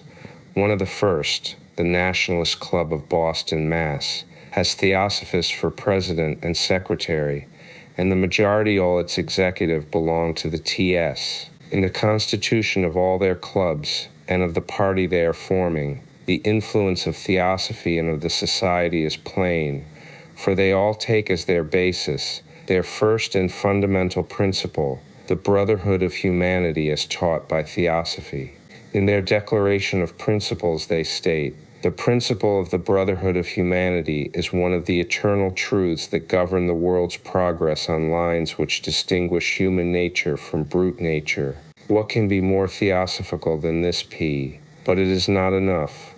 What is also needed is to impress men with the idea that if the root of mankind is one, then there must also be one truth which finds expression in all the various religions, except in the Jewish, as you do not find it expressed even in the Kabbalah. Inc. This refers to the common origin of religions, and you may be right there. But how does it apply to practical brotherhood on the physical plane? Theo. First, because that which is true on the metaphysical plane must be also true on the physical. Secondly, because there is no more fertile source of hatred and strife than religious differences. When one party or another thinks himself the sole possessor of absolute truth, it becomes only natural that he should think his neighbor absolutely in the clutches of error or the devil. But once get a man to see that none of the key to Theosophy them has the whole truth, but that they are mutually complementary, that the complete truth can be found only in the combined views of all, after that which is false in each of them has been sifted out, then true brotherhood in religion will be established. The same applies in the physical world. Inc. Please explain further. Theo. Take an instance. A plant consists of a root, a stem, and many shoots and leaves. As humanity as a whole is the stem which grows from the spiritual root, so is the stem the unity of the plant. Hurt the stem, and it is obvious that every shoot and leaf will suffer, so it is with mankind. Inc. Yes, but if you injure a leaf or a shoot, you do not injure the whole plant. Theo. And therefore you think that by injuring one man you do not injure humanity.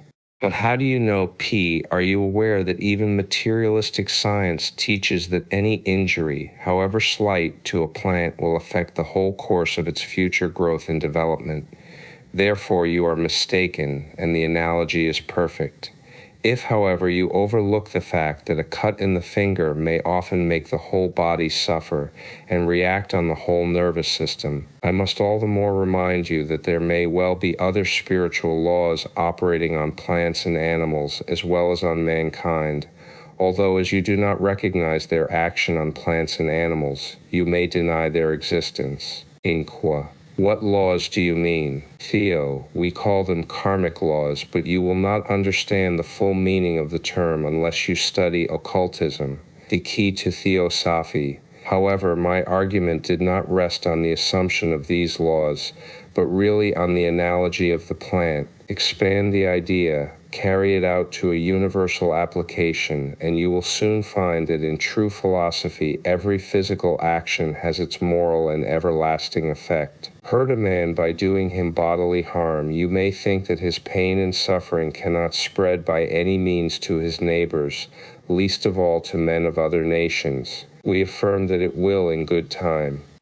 Therefore we say that unless every man is brought to understand and accept as an axiomatic truth that by wronging one man we wrong not only ourselves but the whole of humanity in the long run, no brotherly feelings such as preached by all the great reformers, preeminently by Buddha and Jesus, are possible on earth. O-U-B-O-T objects. Inc. Will you now explain the methods by which you propose to carry out the second object? Theo. To collect for the library at our headquarters of Adyar, Madras, and by the fellows of their branches for their local libraries, all the good works upon the world's religions that we can, to put into written form correct information upon the various ancient philosophies, traditions, and legends, and disseminate the same in such practicable ways as the translation and publication of original works of value, and extracts from and commentaries upon the same, or the oral instructions of persons learned in their respective departments. 48. The key to Theosophy. Inc. And what about the third object? To develop in man his latent spiritual or psychic powers.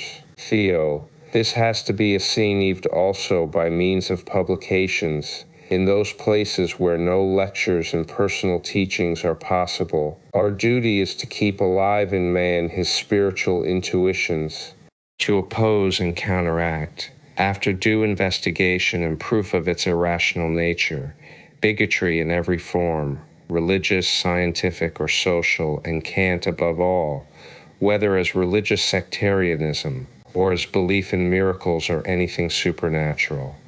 What we have to do is to seek to obtain knowledge of all the laws of nature, and to diffuse it, to encourage the study of those laws least understood by modern people, the so-called occult sciences, based on the true knowledge of nature, instead of, as at present, on superstitious beliefs based on blind faith and authority. Popular folklore and traditions, however fanciful at times, when sifted, may lead to the discovery of long-lost but important secrets of nature. The Society, therefore, aims at pursuing this line of inquiry in the hope of widening the field of scientific and philosophical observation. On the exactness of the pledge, in quam. Have you any ethical system that you carry out in the Society? Theo. The ethics are there, ready and clear enough for whomsoever would follow them.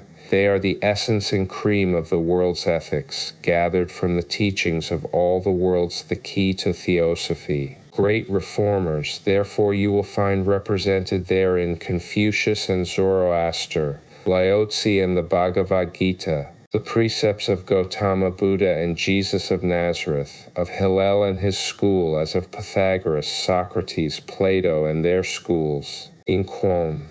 Do the members of your society carry out these precepts? I have heard of great dissensions and quarrels among them. Theo. Very naturally, since although the reform in its present shape may be called new, the men and women to be reformed are the same human, sinning natures as of old. As already said, the earnest working members are few, but many are the sincere and well-disposed persons who try their best to live up to the societies and their own ideals. Our duty is to encourage and assist individual fellows in self-improvement, intellectual, moral, and spiritual, not to blame or condemn those who fail. We have, strictly speaking, no right to refuse admission to anyone, especially in the esoteric section of the society, wherein he who enters is as one newly born. But if any member, his sacred pledges on his word of honor and immortal self notwithstanding, chooses to continue after that new birth with the new man, the vices or defects of his old life, and to indulge in them still in the society, then of course he is more than likely to be asked to resign and withdraw, or in case of his refusal to be expelled. We have the strictest rules for such emergencies. En quon, can some of them be mentioned? Theo, they can.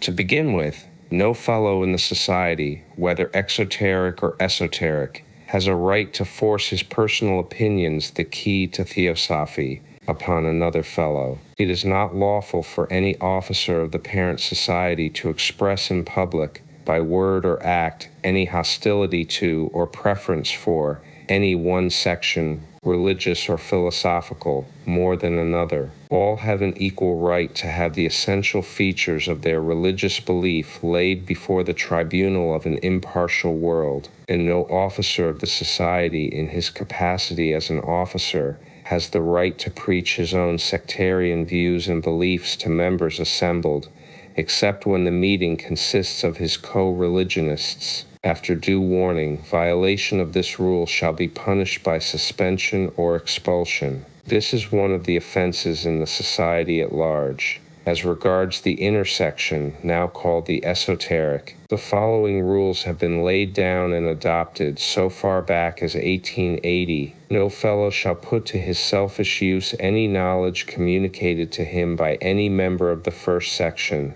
now a higher degree, violation of the rule being punished by expulsion. Now, however, before any such knowledge can be imparted, the applicant has to bind himself by a solemn oath not to use it for selfish purposes, nor to reveal anything said except by permission. Inqua. But is a man expelled or resigning from the section free to reveal anything he may have learned, or to break any clause of the pledge he has taken? Theo, certainly not. His expulsion or resignation only relieves him from the obligation of obedience to the teacher, and from a branch or lodge composed solely of co-religionists, or a branch in partibus as they are now somewhat bombastically called.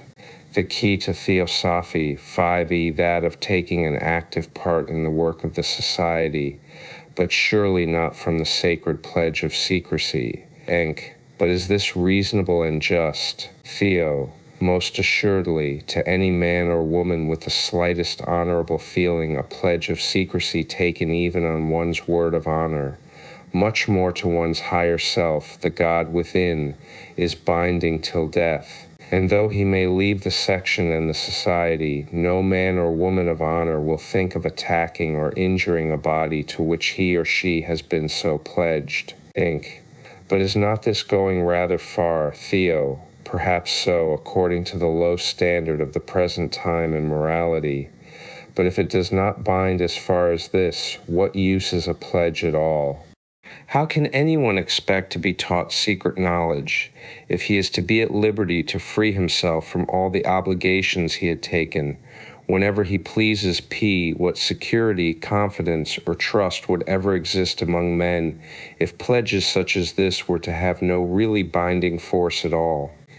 Believe me, the law of retribution, karma, would very soon overtake one who so broke his pledge, and perhaps as soon as the contempt of every honorable man would, even on this physical plane, as well expressed in the NY path, just cited on this subject. A pledge once taken is forever binding in both the moral and the occult worlds. If we break it once and are punished, that does not justify us in breaking it again, and so long as we do, so long will the mighty lever of the law of karma react upon us. The Path, July 1889. The relations of the Theosophical Society to Theosophy on self-improvement, NQ, is moral elevation, then, the principal thing insisted upon in your society? Theo, undoubtedly, he who would be a true Theosophist must bring himself to live as one, NQ.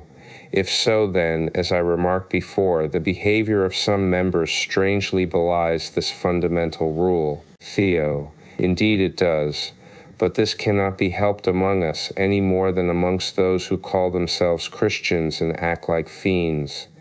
This is no fault of our statutes and rules, but that of human nature. Even in some exoteric public branches, the members pledge themselves on their higher self to live the life prescribed by Theosophy. They have to bring their divine self to guide their every thought and action every day and at every moment of their lives. A true theosophist ought to deal justly and walk humbly. Entu. What do you mean by this? The key to Theosophy. Entu. This is pure altruism, I confess. Theo. It is. And if only one fellow of the TS out of 10 would practice it, ours would be a body of elect indeed. But there the key to Theosophy. Are Tleos among the outsiders who will always refuse to see the essential difference between Theosophy and the Theosophical Society, the idea and its imperfect embodiment. Such would visit every sin and shortcoming of the vehicle, the human body, on the pure spirit which sheds thereon its divine light. Is this just to either? They throw stones at an association that tries to work up to and for the propagation of its ideal with most tremendous odds against it. Some vilify the Theosophical Society only because it presumes to attempt to do that in which other systems, church and state Christianity preeminently, have failed most egregiously. Others because they would fain preserve the existing state of things. Pharisees and Sadducees in the seat of Moses, and publicans and sinners reveling in high places, as under the Roman Empire during its decadence. Fair-minded people, at any rate, ought to remember that the man who does all he can does as much as he who has achieved the most in this world of relative possibilities. This is a simple truism, an axiom supported for believers in the Gospels by the parable all the talents given by their master. The servant who doubled his talents was rewarded as much as that other fellow servant who had received 5. To every man it is given according to his several ability. Inc. Yet it is rather difficult to draw the line of demarcation between the abstract and the concrete in this case, as we have only the latter to form our judgment by. Theo. Then why make an exception for the TS? Justice, like charity, ought to begin at home. Will you revile and scoff at the Sermon on the Mount because your social, political TA key to Theosophy? Inc. Why more serious? Theo. Because, while the leaders of the Theosophical movement, recognizing fully their shortcomings, try all they can do to amend their ways and uproot the evil existing in the society, and while their rules and bylaws are framed in the spirit of Theosophy, the legislators and the churches of nations and countries which call themselves Christian do the reverse. Our members, even the worst among them, are no worse than the average Christian. Moreover, if the Western Theosophists experience so much difficulty in leading the true Theosophical TA key to Theosophy life, it is because they are all the children of their generation. Every one of them was a Christian, bred and brought up in the sophistry of his church, his social customs, and even his paradoxical laws. He was this before he became a Theosophist, or rather, a member of the society of that name, as it cannot be too often repeated that between the abstract ideal and its vehicle, there is a most important difference, the abstract and the concrete. Inc. Please elucidate this difference a little more. Theo. The society is a great body of men and women, composed of the most heterogeneous elements. Theosophy in its abstract meaning is divine wisdom, or the aggregate of the knowledge and wisdom that underlie the universe, the homogeneity of eternal good. And in its concrete sense it is the sum total of the same as allotted to man by nature on this earth, and no more. Some members earnestly endeavor to realize and, so to speak, to objectivize Theosophy in their lives, while others desire only to know of, not to practice it, and others still may have joined the society merely out of curiosity or a passing interest, or perhaps again because some of their friends belong to it. How then can the system be judged by the standard of those who would assume the name without any right to it? Is poetry or its muse to be measured only by those would-be poets who afflict our ears? The society can be regarded as the embodiment of Theosophy only in its abstract motives. It can never presume to call itself its key to Theosophy. Concrete vehicle so long as human imperfections and weaknesses are all represented in its body, otherwise the society would be only repeating the great error and the outflowing sacrileges of the so-called churches of Christ. If Eastern comparisons may be permitted, Theosophy is the shoreless ocean of universal truth, love, and wisdom reflecting its radiance on the earth, while the Theosophical Society is only a visible bubble on that reflection. Theosophy is divine nature, visible and invisible, and its society human nature trying to ascend to its divine parent. Theosophy, finally, is the fixed eternal sun, and its society the evanescent comet trying to settle in an orbit to become a planet, ever revolving within the attraction of the sun of truth. It was formed to assist in showing to men that such a thing as Theosophy exists, and to help them to ascend towards it by studying and assimilating its eternal verities. Inc. I thought you said you had no tenets or doctrines of your own. Theo, no more we have. The society has no wisdom of its own to support or teach. It is simply the storehouse of all the truths uttered by the great seers, initiates, and prophets of historic and even prehistoric ages, at least as many as it can get. Therefore, it is merely the channel through which more or less of truth, found in the accumulated utterances of humanity's great teachers, is poured out into the world. Inc. But is such truth unreachable outside of the society? Does not every church claim the same? Theo, not at all. The undeniable existence of great initiates, true sons of God, shows that such wisdom was often 58 the key to Theosophy, reached by isolated individuals, never, however, without the guidance of a master at first. But most of the followers of such, when they became masters in their turn, have dwarfed the Catholicism of these teachings into the narrow groove of their own sectarian dogmas. The commandments of a chosen master alone were then adopted and followed, to the exclusion of all others. If followed at all, note well, as in the case of the Sermon on the Mount. Each religion is thus a bit of the divine truth, made to focus a vast panorama of human fancy which claim to represent and replace that truth. Inc. But Theosophy, you say, is not a religion. Theo. Most assuredly it is not, since it is the essence of all religion and of absolute truth, a drop of which only underlies every creed.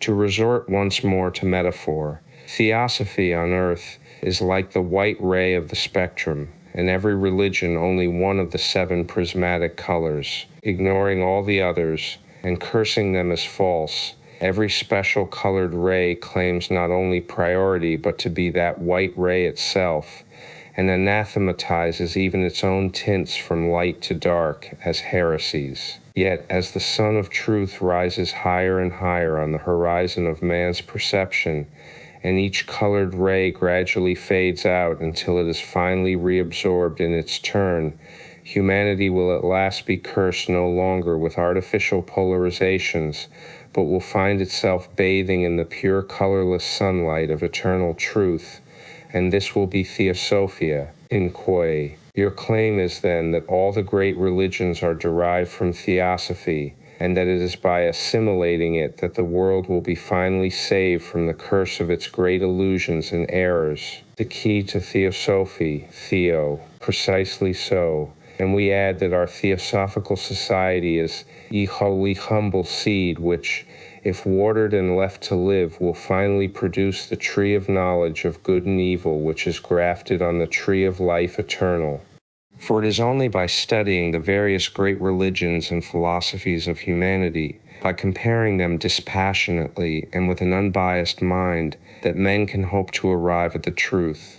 It is especially by finding out and noting their various points of agreement that we may achieve this result. For no sooner do we arrive, either by study or by being taught by someone who knows, at their inner meaning, than we find almost in every case that it expresses some great truth in nature. Inc. We have heard of a golden age that was, and what you describe would be a golden age to be realized at some future day. When shall it he, Theo? Not before humanity as a whole feels the need of it. A maxim in the Persian Javadan Hirad says, "Truth is of two kinds, one manifest and self-evident, the other demanding incessantly new demonstrations and proofs. It is only when this latter kind of truth becomes as universally obvious as it is now dim, and therefore liable to be distorted by sophistry and casuistry, it is only when the two kinds will have become once more one that all people will be brought to see alike, ink. But surely those few who have felt the need of such truths must have made up their minds to believe in something definite. You tell me that the society having no doctrines of its own, every member may believe as he chooses and accept what he pleases. This looks as if the Theosophical Society was bent upon 6-0 to E key to Theosophy, reviving high confusion of languages and beliefs of the Tower of Babel of old. Have you no beliefs in common? Theo, what is meant by the society having no tenets or doctrines of its own is that no special doctrines or beliefs are obligatory on its members, but of course this applies only to the body as a whole. The society, as you were told, is divided into an outer and an inner body. Those who belong to the latter have of course a philosophy, or if you so prefer it, a religious system of their own. Theo, we make no secret of it. It was outlined a few years ago in the Theosophist and Esoteric Buddhism, and may be found still more elaborated in the Secret Doctrine. It is based on the oldest philosophy of the world, called the Wisdom Religion or the Archaic Doctrine. If you like, you may ask questions and have them explained. Why? The fundamental teachings of Theosophy on God and prayer. Enk. Do Jan believe in God? Theo, that depends what you mean by the term. Enk. I mean the God of the Christians, the Father of Jesus, and the Creator, the biblical God of Moses, in short. Theo, in such a God we do not believe. We reject the idea of a personal or an extra-cosmic and anthropomorphic God who is but the gigantic shadow of man, and not of man at his best either. The God of theology, we say, and prove it, is a bundle of contradictions and a logical impossibility. Therefore we will have nothing to do with him. Inc. State your reasons, if you please. Theo, they are many and cannot all receive attention. But here are a few. This God is called by his devotees infinite and absolute. Is he not P. Inc.? I believe he is. Thea key to Theosophy. Theo. Then if infinite, i.e. limitless, and especially if absolute, how can he have a form and be a creator of anything? Form implies limitation, and a beginning as well as an end, and in order to create, a being must think and plan. How can the absolute be supposed to think, i.e. to have any relation whatever to that which is limited, finite, and conditioned? This is a philosophical and a logical absurdity.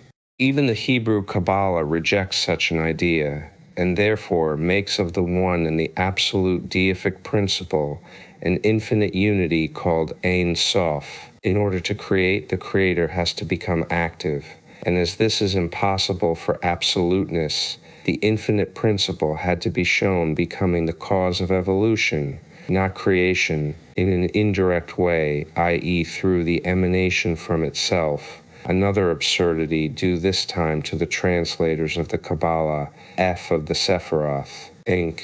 How about those Kabbalists who, while being such, still believe in Jehovah or the Tetragrammaton? Theo.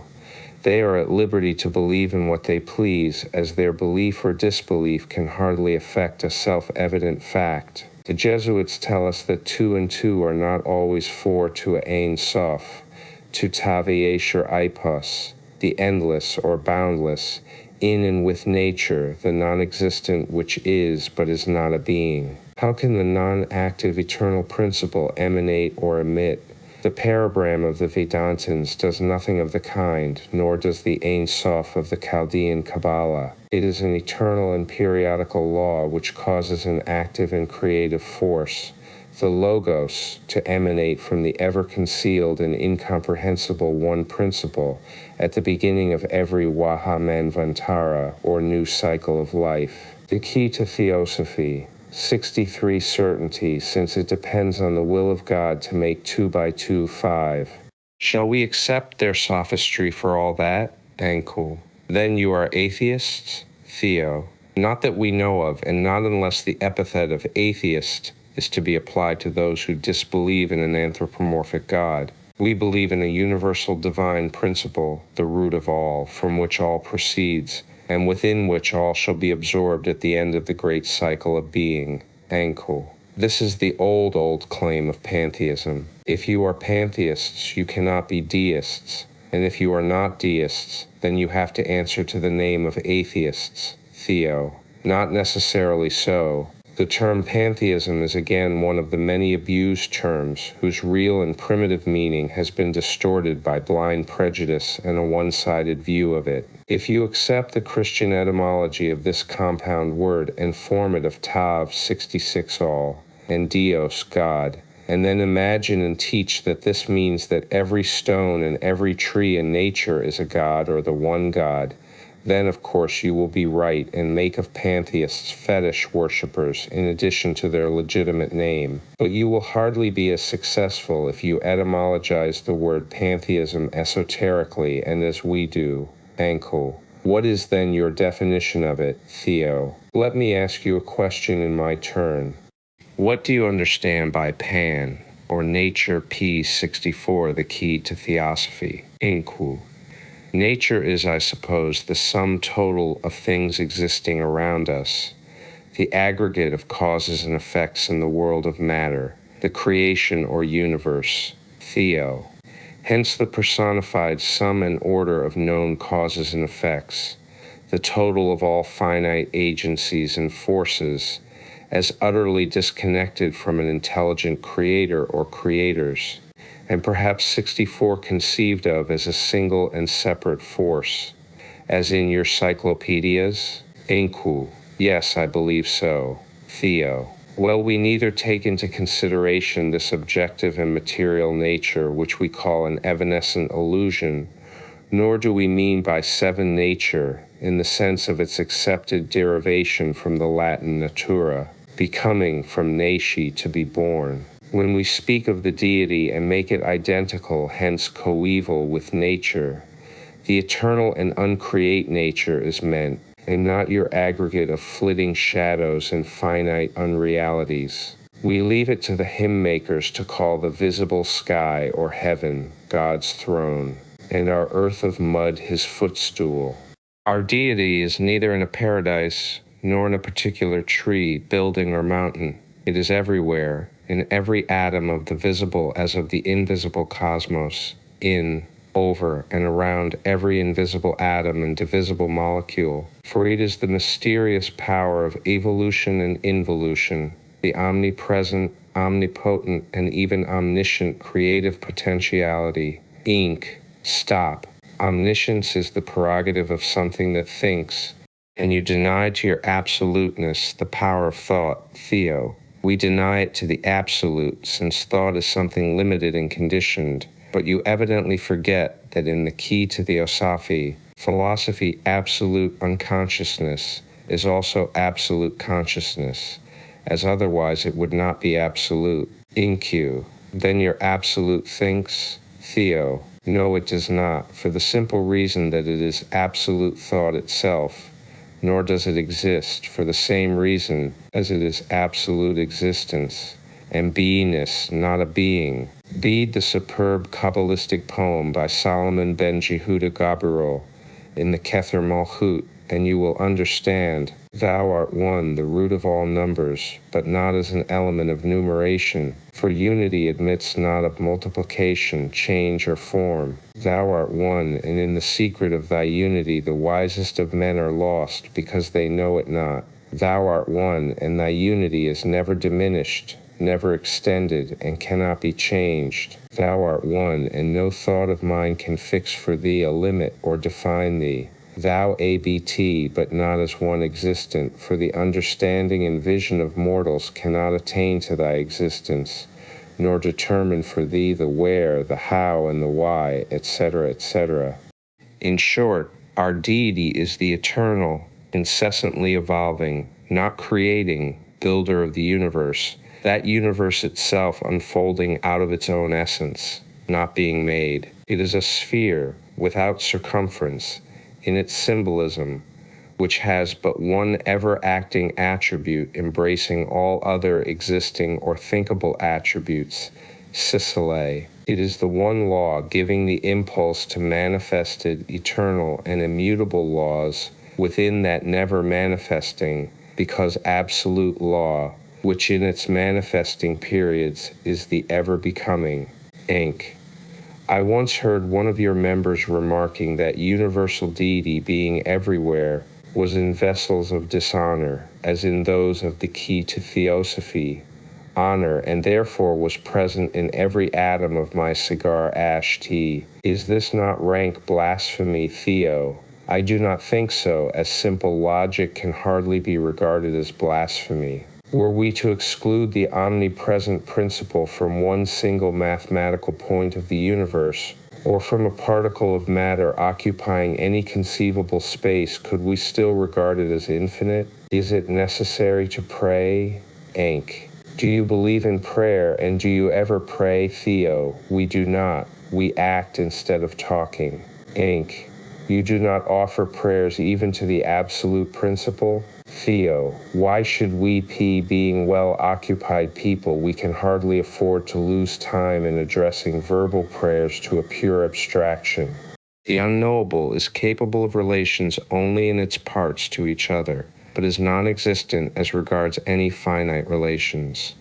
The visible universe depends for its existence and phenomena on its mutually acting forms and their laws, not on prayer or prayers. Inq. Do you not believe at all in the efficacy of prayer? Theo. Not in prayer taught in so many words and repeated externally, if by prayer you mean the outward petition to an unknown God as the addressee, which was inaugurated by the Jews and popularized by the Pharisees. Inq. Is there any other kind of prayer? The key to Theosophy. 67 Theo. Most decidedly, we call it will prayer, and it is rather an internal command than a petition. Inq. To whom then do yon pray when yon do so? Theo. To our Father in heaven in its esoteric meaning. Inq. Is that different from the one given to it in theology? Theo. Entirely so. An occultist or a theosophist addresses his prayer to his Father which is in secret. Read and try to understand She v6 Matthew, not to an extra-cosmic and therefore finite God, and that Father is in man himself. Inq. Then yon make of man a God? Theo. Please say God and not a God. In our sense, the inner man is the only God we can have cognizance of. And how can this be otherwise? Grant us our postulate that God is a universally diffused, infinite principle. And how can man alone escape from being soaked through by and in the deity? We call our Father in heaven that deific essence of which we are cognizant within us, in our heart and spiritual consciousness, and which has nothing to do with the anthropomorphic conception we may form of it in our physical brain or its fancy. Know ye not that ye are the temple of God, and that the Spirit of the absolute God dwelleth in you? Yet, one often finds in theosophical writings conflicting statements about the Christos principle in man. Some call it the sixth principle, Buddhi, others the seventh, Atman. If Christian theosophists wish to make use of such expressions, let them be made philosophically correct by following the analogy of the old wisdom religion symbols. We say that Christos is not only one of the three higher principles, but all the three regarded as a trinity. This trinity represents the Holy Ghost, the Father and the Son, as it answers to abstract spirit, et to Theosophy. Let no man anthropomorphize that essence in S. Let no theosophist, if he would hold to divine, not human truth, say that this God in secret listens to, or is distinct from, either finite manner the infinite essence, for all are one. Nor is just remarked that a prayer is a petition. It is a mystery, rather, an occult process by which finite and conditioned thoughts and desires, unable to be assimilated by the absolute spirit which is unconditioned, are translated into spiritual wills and the will, such process being called spiritual transmutation. The intensity of our ardent aspirations changes prayer into the philosopher's stone, or that which transmutes lead into pure gold. The only homogeneous essence, our you will prayer, becomes the active or creative force, producing effects according to our desire. Inc. Do you mean to say that prayer is an occult process bringing about physical results? Theo. I do. Willpower becomes a living power, but woe unto those occultists and theosophists who, instead of crushing out the desires of the lower personal ego or physical man, and saying, addressing their higher spiritual ego immersed in Atma Buddhic light, thy will be done, not mine, etc., send up waves of willpower for selfish or unholy purposes, for this is black magic, abomination, and spiritual sorcery, differentiated spirit and embodied spirit. Krishna and Christ are philosophically the same principle under its triple aspect of manifestation. In the Bhagavad Gita we find Krishna calling himself indifferently Atman, the abstract spirit, Kshetragna, the higher or reincarnating ego, and the universal self, all names which, when transferred from the universe to man, answer to Atma, Buddhi, and Manas. The Anugita is full of the same doctrine, the key to Theosophy. Unfortunately, all this is the favorite occupation of our Christian statesmen and generals, especially when the latter are sending two armies to murder each other. Both indulge before action in a bit of such sorcery by offering respectively prayers to the same God of hosts, each entreating his help to cut its enemies' throats. Inqui. David prayed to the Lord of hosts to help him smite the Philistines and slay the Syrians and the Moabites. And the Lord preserved David whithersoever he went. In that we only follow what we find in the Bible. Theo. Of course you do. But since you delight in calling yourselves Christians, not Israelites or Jews as far as we know, why do you not rather follow that which Christ says, and he distinctly commands you not to follow them of old times, or the Mosaic law, but bids you do as he tells you, and warns those who would kill by the sword, that they too will perish by the sword. Christ has given you one prayer of which you have made a lip prayer and a boast, and which none but the true occultist understands. In it you say, in your dead sense meaning, forgive us our debts as we forgive our debtors, which you never do. Again, he told you to love your enemies and do good to them that hate you. It is surely not the meek prophet of Nazareth who taught you to pray to your Father to slay and give you victory over your enemies. This is why we reject what you call prayers. Think. But how do you explain the universal fact that all nations and peoples have prayed to and worshipped a god or gods? Some have adored and propitiated devils and harmful spirits, but this only proves the universality of the belief in the efficacy of prayer, the key to Theosophy. Theo. It is explained by that other fact that prayer has several other meanings besides that given it by the Christians. It means not only a pleading or petition, but meant in days of old far more an invocation and incantation. The mantra, or the rhythmically chanted prayer of the Hindus, has precisely such a meaning, as the Brahmins hold themselves higher than the common devas or gods. A prayer may be an appeal or an incantation for malediction, and a curse, as in the case of two armies praying simultaneously for mutual destruction as much as for blessing. And as the great majority of people are intensely selfish and pray only for themselves, asking to be given their daily bread instead of working for it, and begging God not to lead them into temptation, but to deliver them, the memorialist only, from evil, the result is that prayer, as now understood, is doubly pernicious. A. It kills in man self-reliance, 8 develops in him a still more ferocious selfishness and egotism than he is already endowed with by nature. I repeat, that we believe in communion and simultaneous action in unison with our Father in secret, and in rare moments of ecstatic bliss, in the mingling of our higher soul with the universal essence, attracted as it is towards its origin and center, a state called during life samadhi, and after death nirvana. We refuse to pray to created finite beings, i.e. gods, saints, angels, etc., because we regard it as idolatry. We cannot pray to the Absolute for reasons explained before. Therefore, we try to replace fruitless and useless prayer by meritorious and good-producing actions. The key to Theosophy. 7e Enk. Christians would call it pride and blasphemy. Are they wrong? Prayer kills self-reliance. Enk. But did not Christ himself pray and recommend prayer? Theo. It is so recorded, but those 44 prayers are precisely of that kind of communion just mentioned with one's 44 Father in the key to Theosophy, secret. Otherwise, and if we identify Jesus with the universal deity, there would be something too absurdly illogical in the inevitable conclusion that he, the very God himself, prayed to himself and separated the will of that God from his own. Inc. One argument more, an argument moreover much used by some Christians. They say, I feel that I am not able to conquer any passions and weaknesses in my own strength.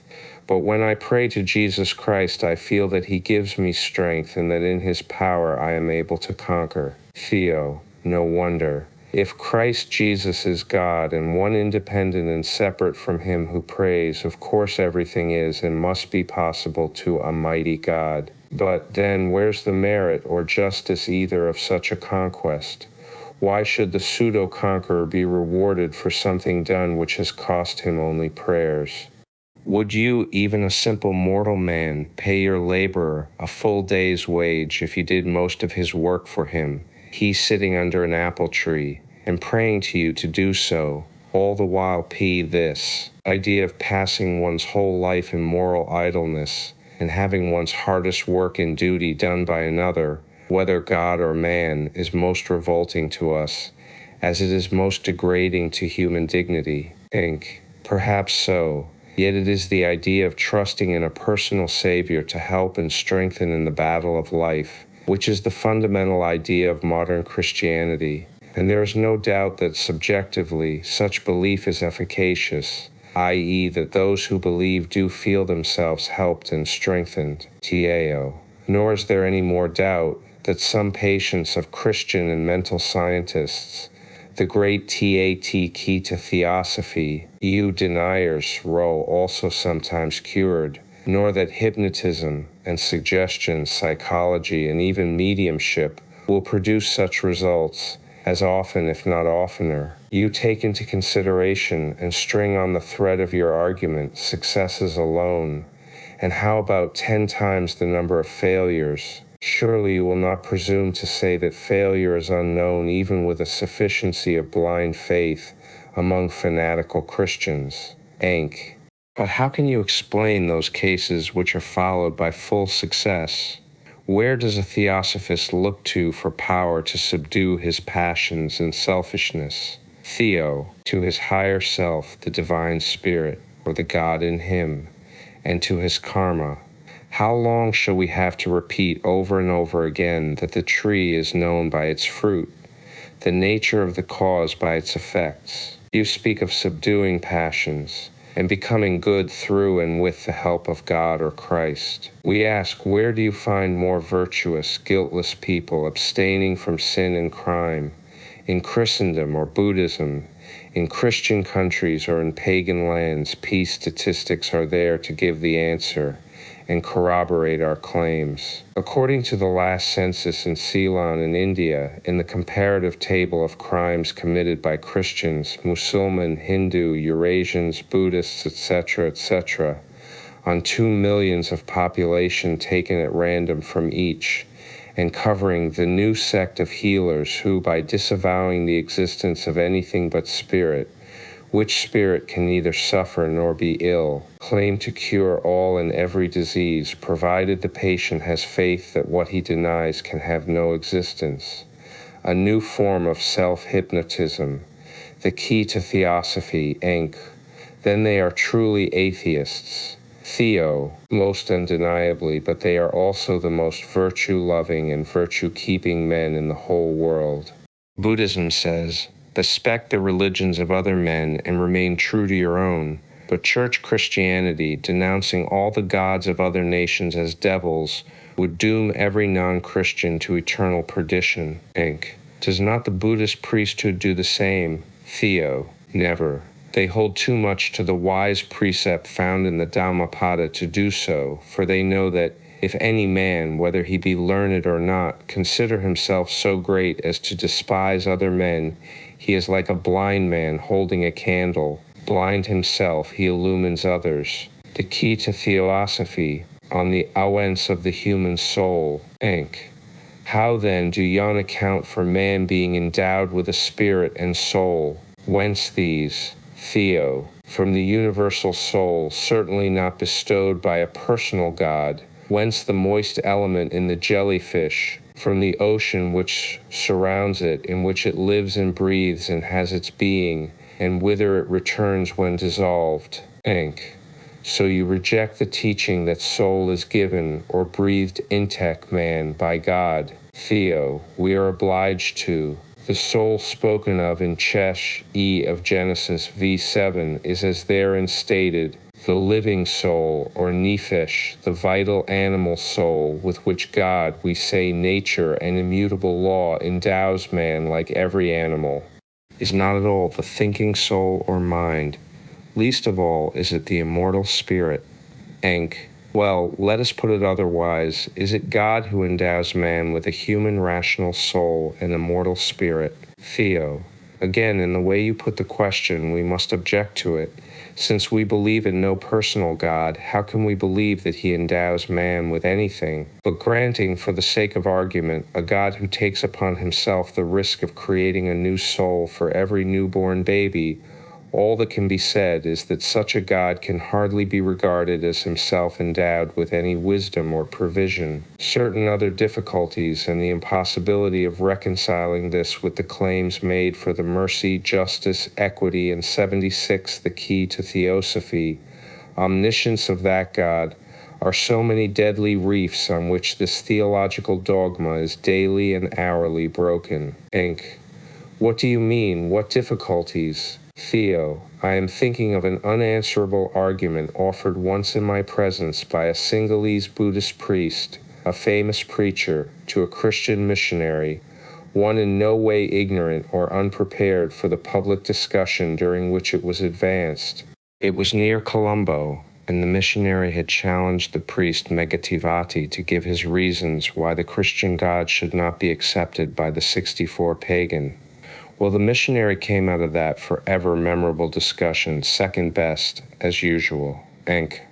I should be glad to learn in what way, Theo. Simply this. The Buddhist priest premised by asking the padri whether his God had given commandments to Moses, only for men to keep, but to be broken by God himself. The missionary denied the supposition indignantly. Well, said his opponent, 44, you tell us that God makes no exceptions to this rule, and that no soul can be born without his will. Now God forbids adultery, among other things, and yet you say in the same breath that it is he who creates every baby born, and he who endows it with a soul. Are we then to understand that the millions of children born in crime and adultery are your God's work P, that your God forbids and punishes the breaking of his laws, and that nevertheless he creates daily and hourly soids for just such children? According to the simplest logic, your God is an accomplice in the crime, since, but for his help, the key to Theosophy, and interference, no such children of lust could be born. Where is the justice of punishing not only the guilty parents, but even the innocent babe for that which is done by that very God, whom yet you exonerate from any guilt himself?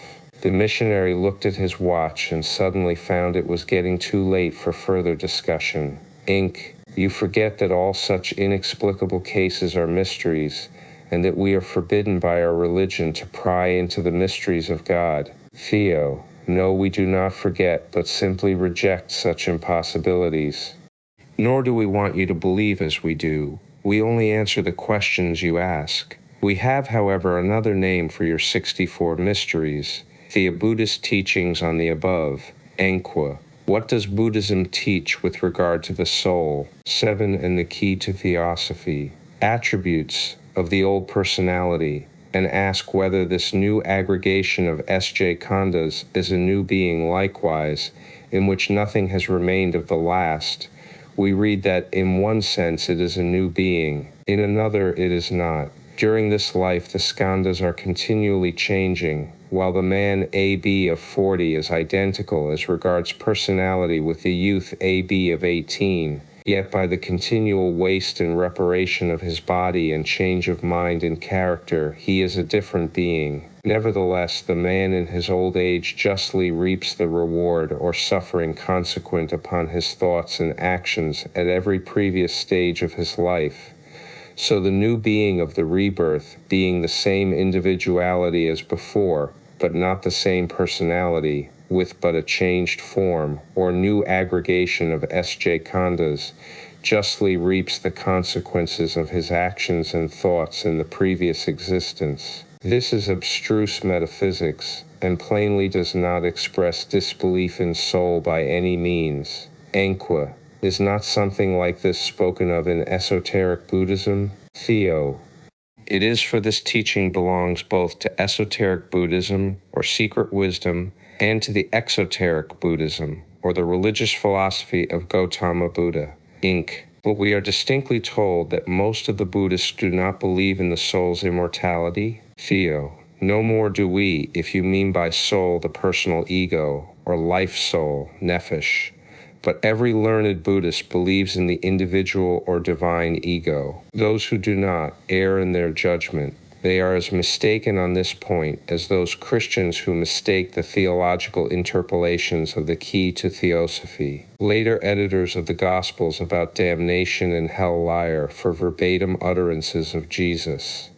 Neither Buddha nor Christ ever wrote anything themselves, but both spoke in allegories and used 44 dark sayings, as all true initiates did and will do for a long time yet to come. Both scriptures treat of all such metaphysical questions very cautiously, and both Buddhist and Christian records sin by that excess of exotericism, the dead letter meaning far overshooting the mark in both cases. Inc. Do you mean to suggest that neither the teachings of Buddha nor those of Christ have been heretofore rightly understood? 8.0 Thea key to Theosophy. For them, hope enough and an inkling into the truth sufficient to support them in their heaviest hours.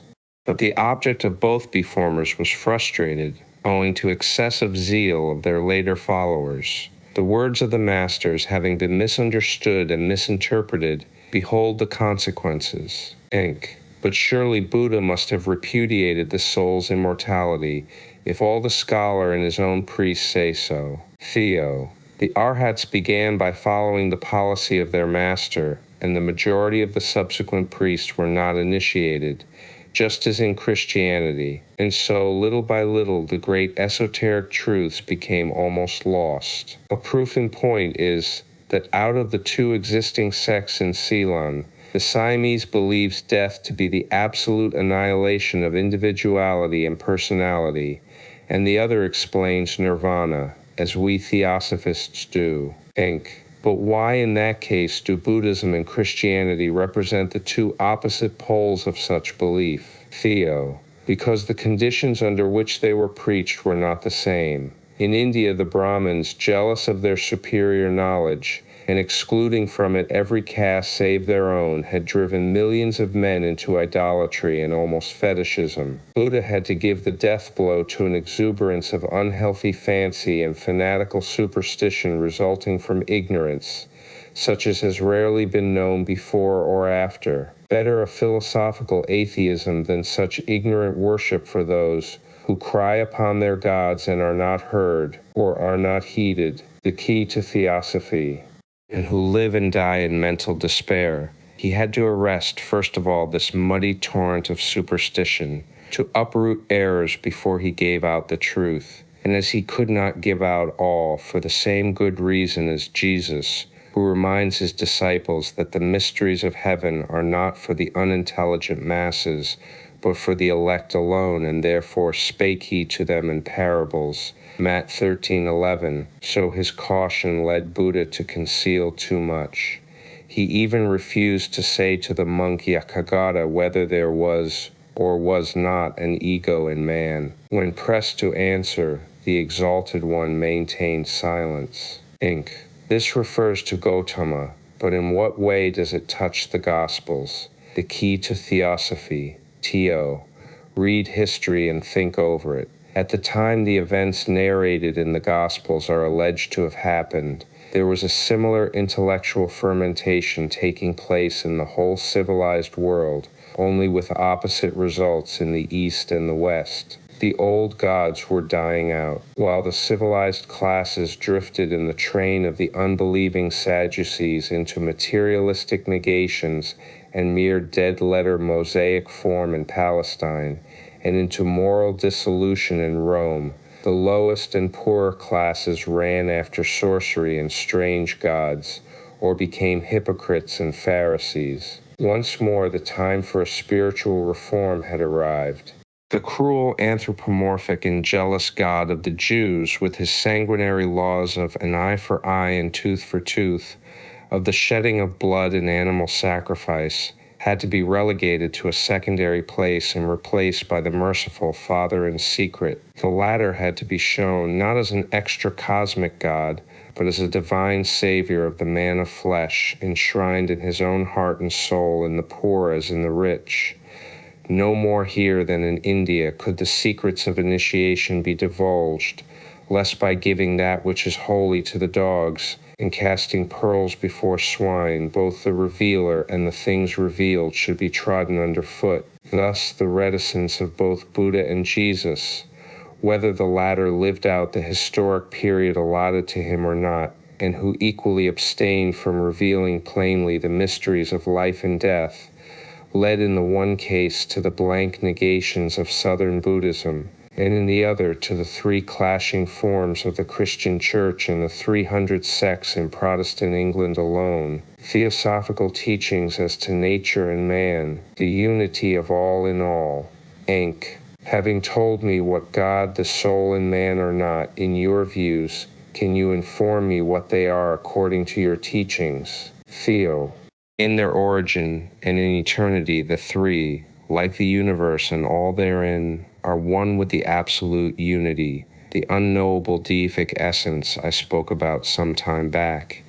We believe in no creation, but in the periodical and consecutive appearances of the universe from the subjective on to the objective plane of being, at regular intervals of time covering periods of immense duration.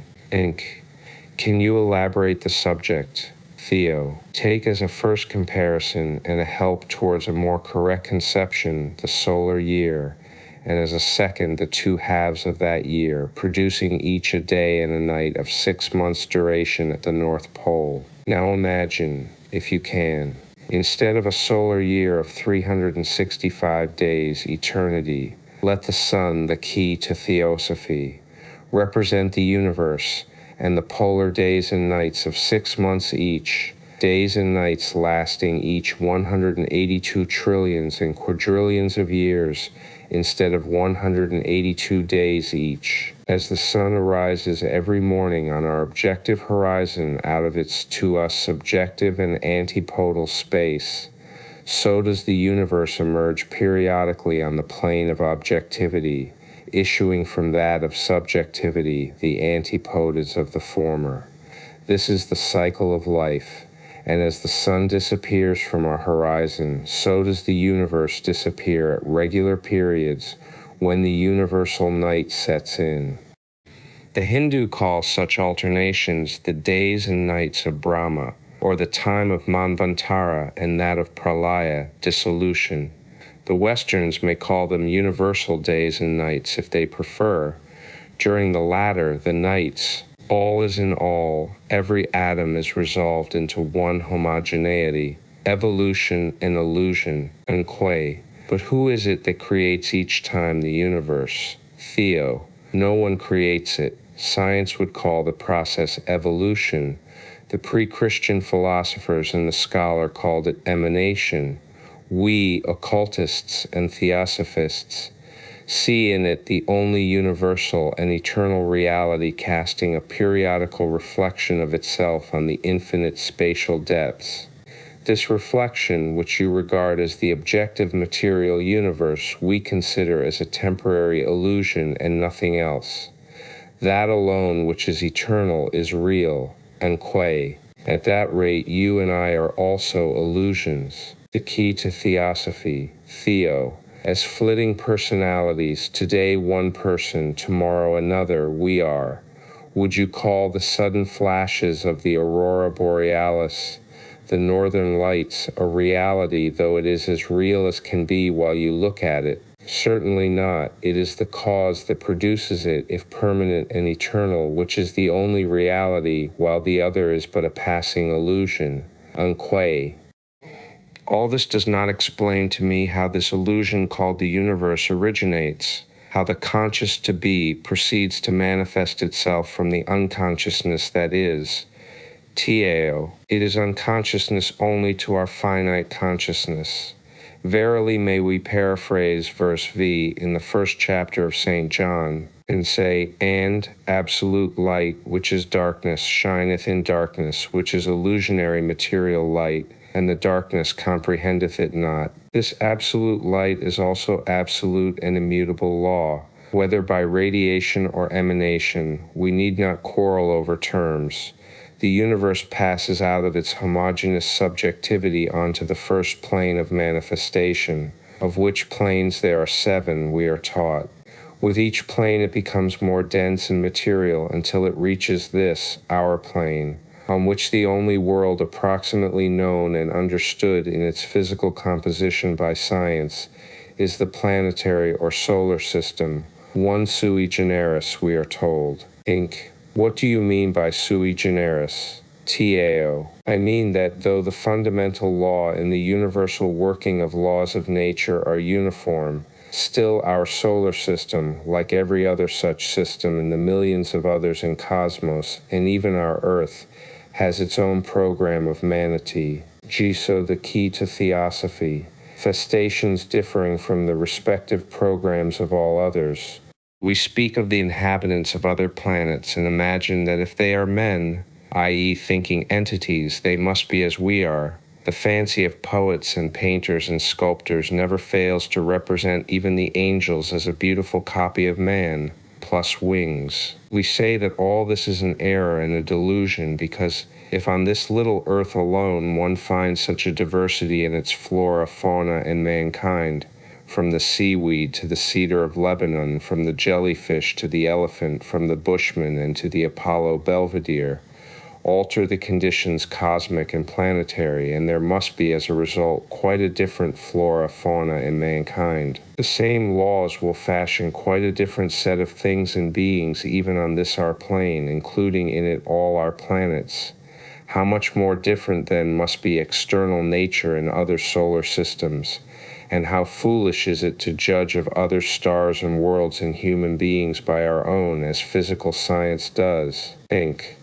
But what are your data for this assertion, Theo? What science in general will never accept as proof? The cumulative testimony of an endless series of seers who have testified to this fact.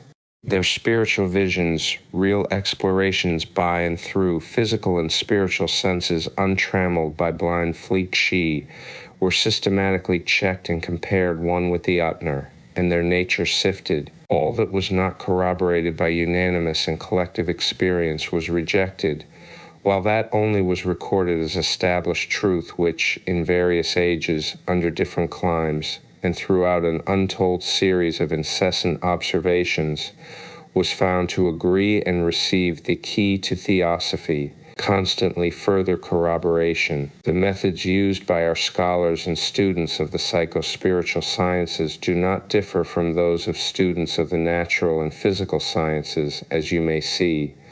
Only our fields of research are on two different planes, and our instruments are made by no human hands, for which reason perchance they are only the more reliable. The retorts, accumulators, and microscopes of the chemist and naturalist may get out of order.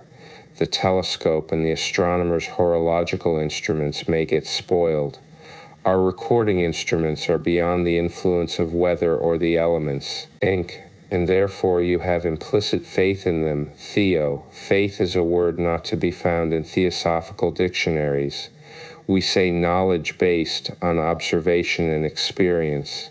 There is this difference, however, that while the observation and experience of physical science lead the scientist to about as many working hypotheses as there are minds to evolve them, our knowledge consents to add to its lore only those facts which have become undeniable and which are fully and absolutely demonstrated. We have no two beliefs or hypotheses on the same subject.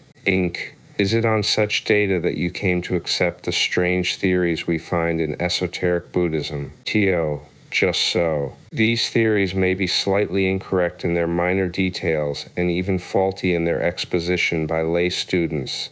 They are facts in nature nevertheless, and come nearer the truth than any scientific hypotheses. The Key to Theosophy. On the septenary constitution of our planet, Inc. I understand that you describe our Earth as forming part of a chain of Earths. Theo, we do, but the other 644 Earths, or globes, are not on the same plane of objectivity as our Earth is, therefore we cannot see them. Inc. Is that on account of the great distance? The Key to Theosophy. Finite space has its own objectivity and subjectivity, its own space and time, its own consciousness and set of senses. But all this will be hardly comprehensible to one trained in the modern ways of thought. Inc. What do you mean by a different set of senses? Is there anything on our human plane that Jeju could bring as an illustration of what you say, just to give a clearer idea of what you may mean by this variety of senses, spaces, and respective perceptions? Theo, none, except perhaps that which for science would be rather a handy peg on which to hang a counter-argument. We have a different set of senses in dream life. Have we not P, we feel, talk, hear, see, taste, and function in general on a different plane? The change of state of our consciousness being evidenced by the fact that a series of acts and events embracing years as we think pass ideally through our mind in one instant. Well, that extreme rapidity of our mental operations in dreams and the perfect naturalness for the time being of all the other functions show us that we are on quite another plane. Our philosophy teaches us that, as there are 7 fundamental forces in nature and 7 planes of being, so there are 7 states of consciousness in which man can live, think, remember, and have his being. To enumerate these here is impossible, and for this one has to turn to the study of Eastern metaphysics. But in these 2 states, the waking and the dreaming, every ordinary mortal, from a learned philosopher down to a poor, untutored native, has a good proof that such states differ. Enqua. You do not accept, then, the well-known explanations of biology and physiology to account for the dream state? The Key to Theosophy, Theo, we do not. We reject even the hypotheses of your psychologists, preferring the teachings of Eastern wisdom, believing in 7 planes of cosmic being and states of consciousness. With regard to the universe or the macrocosm, we stop at the 4th plane, finding it impossible to go with any degree of certainty beyond. But with respect to the microcosm, or man, we speculate freely on his 7 states and principles. Inq, how do you explain these? Theo, we find first of all 2 distinct beings in man, the spiritual and the physical, the man who thinks and the man who records as much of these thoughts as he is able to assimilate. Therefore we divide him into 2 distinct natures, the upper or the spiritual being composed of 3 principles or aspects, and the lower or the physical quaternary composed of 4 in all 7 theoseptenary nature of man. Incu, is it what we call spirit and soul and the man of flesh? Theo, it is not. That is the old Platonic division. Plato was an initiate and therefore could not go into forbidden details. But he who is acquainted with the archaic doctrine finds the 7 in Plato's various combinations of soul and spirit. He regarded man as constituted of 2 parts, one eternal, formed of the same essence as the absoluteness, the other mortal and corruptible, deriving its constituent parts from the minor created gods. Man is composed, he shows, of 1. A mortal lower quaternary, the key to Theosophy, 91 body, 2. An immortal principle, and 3. A separate mortal kind of soul.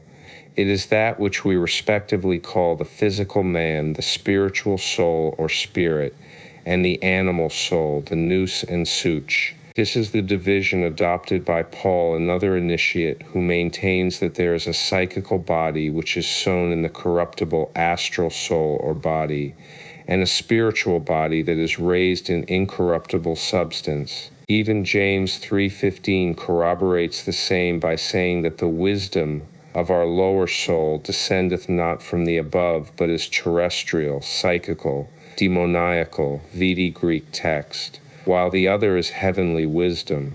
Now so plain is it that Plato and even Pythagoras, while speaking but of 3 principles, give them 7 separate functions in their various combinations, that if we contrast our teachings, this will become quite plain. Let us take a cursory view of these 7 aspects by drawing 2 tables. Theosophical division, Sanskrit terms, exoteric meaning, explanatory, kupa or sthula sarira, a physical body, A is the vehicle of all the other principles during life. 6. Prana, life or vital principle. 6. Necessary only to a CD and the functions of the lower mamas, which embrace all those limited to the physical brain. Linga Sharira, astral body, the double, the phantom body, Kamarupa, the seat of animal desires and passions. This is the center of the animal man,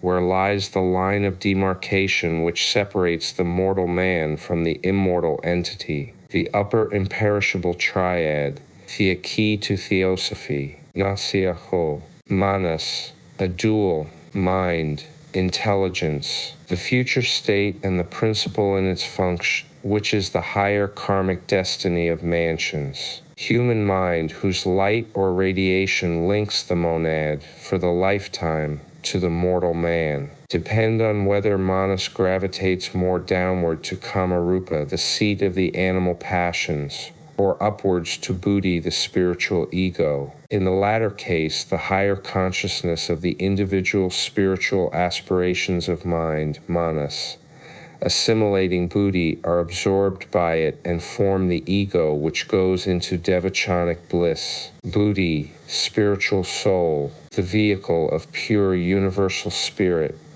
Atma, spirit, one with the Absolute as its radiation. Now, what does Plato teach P? He speaks of the interior man as constituted of 2 parts, one immutable and always the same, formed of the same substance as deity, and the other mortal and corruptible. These 2 parts are found in our upper triad and the lower quaternary VD table. He explains that when the soul, Sukhi, allies herself to the nous, in Mr. Sinnott's Esoteric Buddhism, DE and are respectively called the animal, the human, and the spiritual souls, which answers as well. Though the principles in Esoteric Buddhism are numbered, this is, strictly speaking, useless. The dual monad alone, ultimately, is susceptible of being thought of as the 2 highest numbers, the 6th and 7th. As to all others, since that principle only which is predominant in man has to be considered as the first and foremost, no numeration is possible as a general rule. In some men it is the higher intelligence, manas, or the 5th, which dominates the rest. In others the animal soul, Kamarupa, that reigns supreme, exhibiting the most bestial instincts, etc. The key to Theosophy. the no spirit or substance. She does everything aright and felicitously, but the case is otherwise when she attaches herself to Anoia, Foley, or the irrational animal soul. Here, then, we have Manas, or the soul in general, in its two aspects. When attaching itself to Anoia, our Kamarupa, or the animal soul, in esoteric Buddhism, it runs towards entire annihilation as far as the personal ego is concerned. When allying itself to the knots, Atma Buddhi, it merges into the immortal, imperishable ego, and then its spiritual consciousness of the personal that was becomes immortal. The distinction between soul and spirit. Inc. Do you really teach, as you are accused of doing by some spiritualists and French spiritists, the annihilation of every personality? Theo, we do not. But as this question of the duality, the individuality of the divine ego, and the personality of the human animal involves that of the possibility of the real immortal ego appearing in seance rooms as a materialized spirit, which we deny is already explained, our opponents have started the nonsensical charge. Paul calls Plato's nous spirit, but as this spirit is substance, then Okur, Buddhali, and not Atma is meant, as the latter cannot philosophically be called substance under any circumstance. We include Atma among the Humsan principles in order not to create additional confusion. In reality, it is no human, but the universal absolute principle of which Buddhi, the soul spirit, is the carrier, the key to Theosophy, Inc. You have just spoken of Sunsha running towards its entire annihilation if it attaches itself to Anoia. What did Plato, and do you mean by this? Theo, the entire annihilation of the personal consciousness as an exceptional and rare case, I think. The general and almost invariable rule is the merging of the personal into the individual or immortal consciousness of the ego, a transformation or a divine transfiguration, and the entire annihilation only of the lower quaternary. Would you expect the man of flesh, or the temporary personality, his shadow, the 44 astral, his animal instincts and even physical life to survive with the 44 spiritual ego and become sempiternal? Naturally, all this ceases to exist either at or soon after corporeal death. It becomes in time entirely disintegrated and disappears from view, being annihilated as a whole. Inc. Then you also reject resurrection in the flesh, Theo. Most decidedly we do. Why should we, who believe in the archaic esoteric philosophy of the ancients, accept the unphilosophical speculations of the later Christian theology borrowed from the Egyptian and Greek exoteric systems of the Gnostics, P. Inc.? The Egyptians revered nature spirits and deified even onions. Your Hindus are idolaters to this day. The Zoroastrians worshipped and do still worship the sun, and the best Greek philosophers were either dreamers or materialists. Witness Plato and Democritus. How can you compare, Theo? It may be so in your modern Christian and even scientific catechism. It is not so for unbiased minds. The Egyptians revered the 64 one only one as note, and it is from this the key to Theosophy, word that Anaxagoras got Lee's denomination nous, or as Lai calls it, nous avatokpat 764, the mind or spirit self-potent. The apexonar vis clever deus, the leading motor or primo mobile of all. With him the nous was God, and the logos was man, his emanation. The nous is the spirit, whether in cosmos or in man, and the logos, whether universe or astral body, the emanation of the former, the physical body being merely the animal. Our external powers perceive phenomena.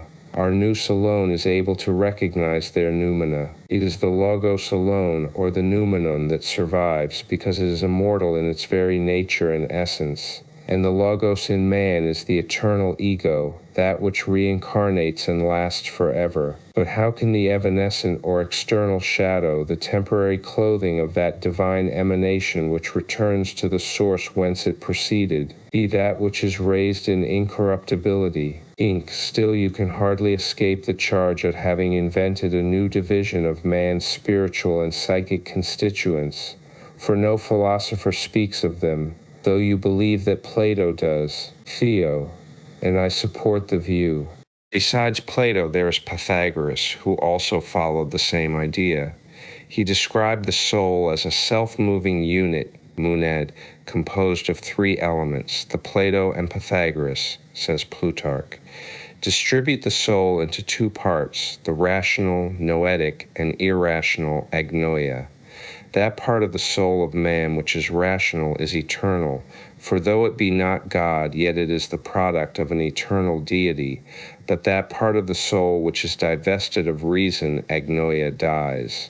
The modern term agnostic comes from agnosis, a cognate word. We wonder why Mr. Huxley, the author of the word, should have connected his great intellect with the soul divested of reason which dies. Is it the exaggerated humility of the modern materialist? The key to Theosophy, nous, spirit, the friend mind, and the thumos, life, breath, or the nephesh of the Kabbalists, which three correspond to our Atma Buddhi, higher spirit soul, to Manas, the ego, and to Kamarupa in conjunction with the lower reflection of Manas. That which the ancient Greek philosophers termed soul in general we call spirit or spiritual soul, Buddhi as the vehicle of Atma, the agathon, or Plato's supreme deity. The fact that Pythagoras and others state that Phren and Thumos are shared by us with the brutes proves that in this case the lower manasic reflection, instinct, and Kamarupa, animal living passions, are meant. And as Socrates and Plato accepted the clue and followed it, if to these five, namely agathon, deity or atma, suki, soul in its collective sense, nous, spirit or mind, Phren, physical mind, and thumos, kamarupa or passions, we add the eidolon of the mysteries, the shadowy form or the human double, and the physical body, it will be easy to demonstrate that the ideas of both Pythagoras and Plato were identical with ours. Even the Egyptians held to the septenary division. In its exit, they taught the soul ego had to pass through its 7 chambers or principles, those it left behind, and those it took along with itself. The only difference is that, ever bearing in mind the penalty of revealing mystery doctrines, which was death, they gave out the teaching in a broad outline while we elaborate it and explain it in its details. But though we do give out to the world as much as is lawful, even in our doctrine more than one important detail is withheld, which those who study the esoteric philosophy and are pledged to silence are alone entitled to know. The key to Theosophy, the Greek teachings. Enqui. We have magnificent Greek and Latin, Sanskrit and Hebrew scholars. How is it that we find nothing in their translations that would afford us a clue to what you say, Theo? Because your translators, their great learning notwithstanding, have made of the philosophers, the Greeks especially, misty instead of mystic writers. Take as an instance Plutarch, and read what he says of 64, the principles of man. That which he describes was accepted literally and attributed to metaphysical superstition and ignorance. Let me give you an illustration in point. 44 man, says Plutarch. 44 is compound, and they are mistaken who think him to be compounded of 2 parts only. For they imagine that the understanding brain intellect is a part of the soul, the upper triad, but they err in this no less than those who make the soul to be a part of the body, i.e. those who make of the triad part of the corruptible mortal quaternary. For the understanding nous as far exceeds the soul as the soul is better and diviner than the body. Now this composition of the soul, FEXV, with the understanding UOVs makes reason, and with the body or thumos, the animal soul, passion, of which the one is the beginning or principle of pleasure and pain, and the other of virtue and vice. Of these three parts conjoined and compacted together, the earth has given the body, the moon the soul, and the sun the understanding to the generation of man. This last sentence is purely allegorical and will become prédier, the key to Theosophy, handed only by those who are versed in the esoteric science of correspondences and know which planet is related to every principle. Plutarch divides the latter into three groups and makes of the body a compound of physical frame, astral shadow, and breath, or the triple lower part which from earth was taken and to earth returns, of the middle principle and the instinctual soul, the second part, derived from and through and ever influenced by the moon, and only of the higher part or the spiritual soul, with the atmic and monasic elements in it, does he make a direct emanation of the sun, who stands here for Agatlion, the supreme deity. This is proven by what he says further as follows. Now of the deaths we die, the one makes man two of three, and the other one of out of two. The former is in the region and jurisdiction of Demeter, whence the name given to the mysteries, Re-exav, resembled that given to death, Re-exavrav. The Athenians also heretofore called the deceased sacred to Demeter. As for the other death, it is in the moon or region of Persephone. Here you have our doctrine, which shows man a septenary during life, a quintile just after death in Kamaloka, and a threefold ego, spirit, soul, and consciousness in Devashan. This separation, first in 66, the meadows of Hades, as Plutarch calls the Kamaloka, then in Devashan, was part and parcel of the performances during the sacred mysteries, when the candidates for initiation enacted the whole drama of death, and the resurrection as a glorified spirit, by which name we, the Kabbalists who know the relation of Jehovah, the life and children giver, to the moon, and the influence of the latter on generation, will again see the point as much as some astrologers will, the key to Theosophy, mean consciousness. This is what Plutarch means when he says, and as with the one the terrestrial, so with the other celestial Hermes doth dwell. This suddenly and with violence plucks the soul from the body, but Proserpina mildly and in a long time disjoins the understanding from the soul. For this reason she is called monogenes, only begotten, or rather begetting one alone, for the better part of man becomes alone when it is separated by her. Now both the one and the other happens thus according to nature. It is ordained by fate, fatum, or karma, that every soul, whether with or without understanding, mind, when gone out of the body, should wander for a time, though not all for the same, in the region lying between the earth and moon, Kamaloka. For those that have been unjust and dissolute suffer then the punishment due to their offenses. But the good and virtuous are there detained till they are purified, and have by expiation purged out of them all the infections they might have contracted from the contagion of the body, as if from foul health, living in the mildest part of the air, called the meadows of Hades, where they must remain for a certain prefixed and appointed time. And then, as if they were returning from a wandering pilgrimage or long exile into their country, they have a taste of joy, such as they principally receive who are initiated into sacred mysteries, mixed with trouble, admiration, and each one's proper and peculiar hope. This is nirvanic bliss, and no theosophist could describe in plainer though esoteric language the mental joys of Devashan, where every man has his paradise around him, erected by his consciousness. But you must beware of the general error. Proserpina, or Persephone, stands here for post-mortem karma, which is said to regulate the separation of the lower from the higher principles. The soul as nephesh, the breath of animal life, which remains for a time in Kamaloka, from the higher compound ego, which goes into the state of devashan or bliss.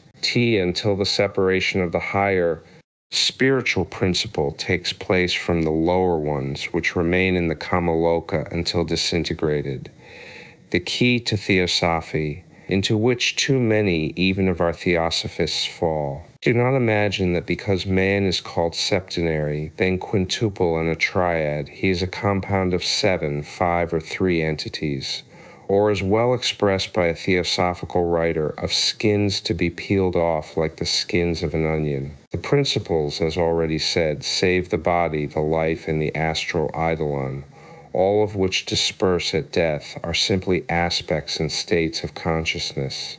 There is but one real man, enduring through the cycle of life and immortal in essence, if not in form, and this is Manas, the mind man, or embodied consciousness. The objection made by the materialists who deny the possibility of mind and consciousness acting without matter is worthless in our case. We do not deny the soundness of their argument, but we simply ask our opponents, are you acquainted with all the states of matter, you who knew hitherto but of 3P, and how do you know whether that which we refer to as absolute consciousness or deity forever invisible and unknowable, be not that which, though it eludes forever our human finite conception, is still universal spirit matter or matter spirit in its absolute infinitude. It is then one of the lowest, and in its manvantaric manifestations fractioned aspects of this spirit matter, which is the conscious ego that creates its own paradise, a fool's paradise, it may be, still a state of bliss. Think. But what is Devashan? Theo, the land of gods, literally, a condition, a state of mental bliss. Philosophically, a mental condition analogous to, but far more vivid and real than, the most vivid dream. It is the state after death of most mortals, yiat, on the various post-mortem states, the physical and the spiritual man. Think. I am glad to hear you believe in the immortality of the soul, Theo, not of the soul, but of the divine spirit, or rather in the immortality of the reincarnating ego, Enk. What is the difference, Theo? A very great one in our philosophy, but this is too abstruse and difficult a question to touch lightly upon. We shall have to analyze them separately, and then in conjunction. We may begin with spirit. We say that the Spirit, the Father and secret of Jesus, or Atman, is no individual property of any man, but is the divine essence which has no body, no form, which is imponderable, invisible, and indivisible, that which does not exist and yet is, as the Buddhists say of nirvana. It only overshadows the mortal, that which enters into him and pervades the whole body, being only its omnipresent rays, or light, radiated through buddhi, its vehicle and direct emanation. This is the key to Theosophy, secret meaning of Tlai assertions of almost all the ancient philosophers, when they said that the rational part of man's soul never entered wholly into the man, but only overshadowed him more or less through the irrational spiritual soul or buddhi. I labored under the impression that the animal soul alone was irrational, not the divine. Theo, you have to learn the difference between that which is negatively or passively irrational, because undifferentiated, and that which is irrational because too active and positive. Man is a correlation of spiritual powers as well as a correlation of chemical and physical forces, brought into function by what we call principles. I have read a good deal upon the subject, and it seems to me that the notions of the older philosophers differed a great deal from those of the medieval Kabbalists, though they do agree in some particulars. Theo, the most substantial difference between them and us is this. While we believe with the Neoplatonists and the Eastern teachings that the spirit Atma never descends hypostatically into the living man, but only showers more or less its radiance on the inner man, the psychic and spiritual compound of the in its generic sense, the word rational meaning something emanating from the eternal wisdom, irrational in the sense that as a pure emanation of the universal mind it can have no individual reason of its own on this plane of matter, but like the moon who borrows her light from the sun and her life from the earth, so buddhi, receiving its light of wisdom from Atma, gets its rational qualities from Manas. Per se is something homogeneous. It is devoid of attributes. The key to Theosophy, astral principles, Like Kabbalists maintain that the human spirit, detaching itself from the ocean of light and universal spirit, enters man's soul, where it remains throughout life imprisoned in the astral capsule.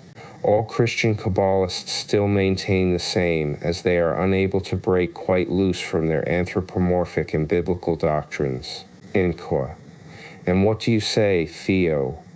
We say that we only allow the presence of the radiation of spirit or Atma in the astral capsule, and so far only as that spiritual radiancy is concerned. We say that man and soul have to conquer their immortality by ascending towards the unity with which, if successful, they will be finally linked, and into which they are finally, so to speak, absorbed. The individualization of man after death depends on the spirit, not on his soul and body. Although the word personality, in the sense in which it is usually understood, is an absurdity if applied literally to our immortal essence, still the latter is, as our individual ego, a distinct entity, immortal and eternal per se. It is only in the case of black-jay magicians or of criminals beyond redemption, criminals who have been such during a long series of lives, that the shining thread which links the spirit to the personal soul from the moment of the birth of the child is violently snapped, and the disembodied entity becomes divorced from the personal soul, the latter being annihilated without leaving the smallest impression of itself on the former.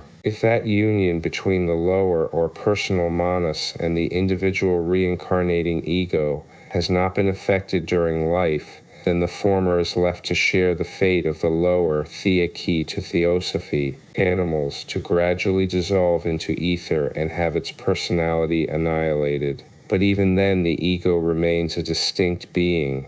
It, the spiritual ego, only loses one devachanic state after that special, and in that case indeed useless, life, as that idealized personality, and is reincarnated after enjoying for a short time its freedom as a planetary spirit almost immediately. Inc. It is stated in Isis T. Jane Veiled that such planetary spirits or angels, the gods of the pagans or the archangels of the Christians, will never be men on our planet. Theo, quite right. Not such, but some classes of higher planetary spirits. They will never be men on this planet, because they are liberated spirits from a previous earlier world, and as such they cannot re-become men on this one. Yet all these will live again in the next and far higher Mahamanvantara, after this 44 great age, and 44 Brahma Pralaya, a little period of 16 figures or so, is over. For you must have heard, of course, that Eastern philosophy teaches us that mankind consists of such 44 spirits imprisoned in human bodies P. The difference between animals and men is this. The former are ensouled by the 44 principles potentially, the latter actually. Do you understand now the difference, P. Enk? Yes, but this specialization has been in all ages the stumbling block of metaphysicians. Theo. It was. The whole esotericism of the Buddhistic philosophy is based on this mysterious teaching, understood by so few. Vidi, Secret Doctrine, Volume 2, stanzas, the key to Theosophy, persons, and so totally misrepresented by many of the most learned modern scholars. Even metaphysicians are too inclined to confound the effect with the cause. An ego who has won his immortal life as spirit will remain the same inner self throughout all his rebirths on earth. But this does not imply necessarily that he must either remain the Mr. Smith or Mr. Brown he was on earth, or lose his individuality. Therefore, the astral soul and the terrestrial body of man may in the dark hereafter be absorbed into the cosmical ocean of sublimated elements and cease to feel his last personal ego if it did not deserve to soar higher, and the divine ego still remain the same unchanged entity, though this terrestrial experience of his emanation may be totally obliterated at the instant of separation from the unworthy vehicle. Inc. If the spirit or the divine portion of the soul is pre-existent as a distinct being from all eternity, as Origen, Synesius, and other semi-Christians and semi-Platonic philosophers taught, And if it is the same and nothing more than the metaphysically objective soul, how can it be otherwise than eternal?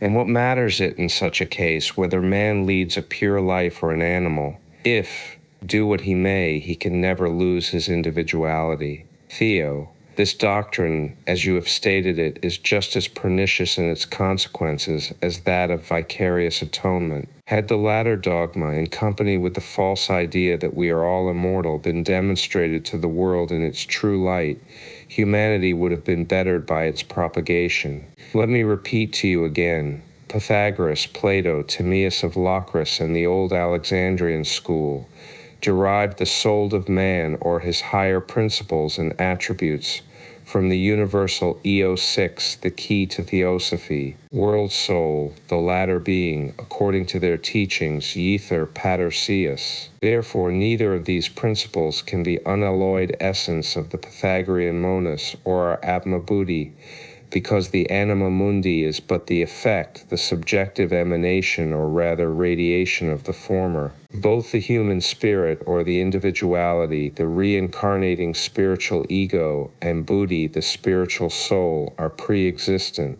But, while the former exists as a distinct entity and individualization, the soul exists as pre-existing breath and unscient portion of an intelligent whole. Both were originally formed from the eternal ocean of light, but as the airy philosophers, the media savile theosophists, expressed it, there is a visible as well as invisible spirit in fire.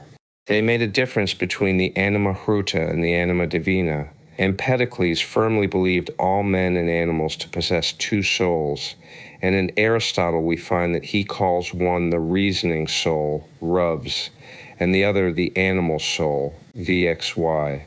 According to these philosophers, the reasoning soul comes from within the universal soul, and the other from without. Enki, would you call the soul, i.e., the human thinking soul, or what you call the ego, matter? Tpio, not matter, but substance assuredly, nor would the word matter, if prefixed with the adjective primordial, be a word to avoid. That matter, we say, is co-eternal with spirit, and is not our visible, tangible, and divisible matter, but its extreme sublimation. Pure spirit is but one remove from the WC spirit, or the absolute all. Unless you admit that man was evolved out of this primordial spirit matter, and represents a regular key to Theosophy, progressive scale of principles from ime spirit down to the grossest matter, how can we ever come to regard the inner man as immortal, and at the same time as a spiritual entity and a mortal man? Enki, then why should you not believe in God as such an entity, Theo? Because that which is infinite and unconditioned can have no form, and cannot be a being, not in any Eastern philosophy worthy of the name at any rate. An entity is immortal, but is so only in its ultimate essence, not in its individual form. When at the last point of its cycle, it is absorbed into its primordial nature, and it becomes spirit when it loses its name of entity. Its immortality as a form is limited only to its life cycle, or the Malya Manvantara, after which it is one and identical with the universal spirit, and no longer a separate entity. As to the personal soul, by which we mean the spark of consciousness that preserves in the spiritual ego the idea of the personal I of the last incarnation, this lasts as a separate, distinct recollection only throughout the Devachanic period, after which time it is added to the series of other innumerable incarnations of the ego, like the remembrance in our memory of one of a series of days at the end of a year.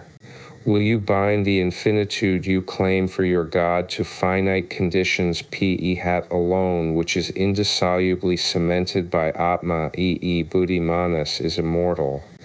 The soul of man, e of the personality per se, is neither immortal, eternal, nor divine.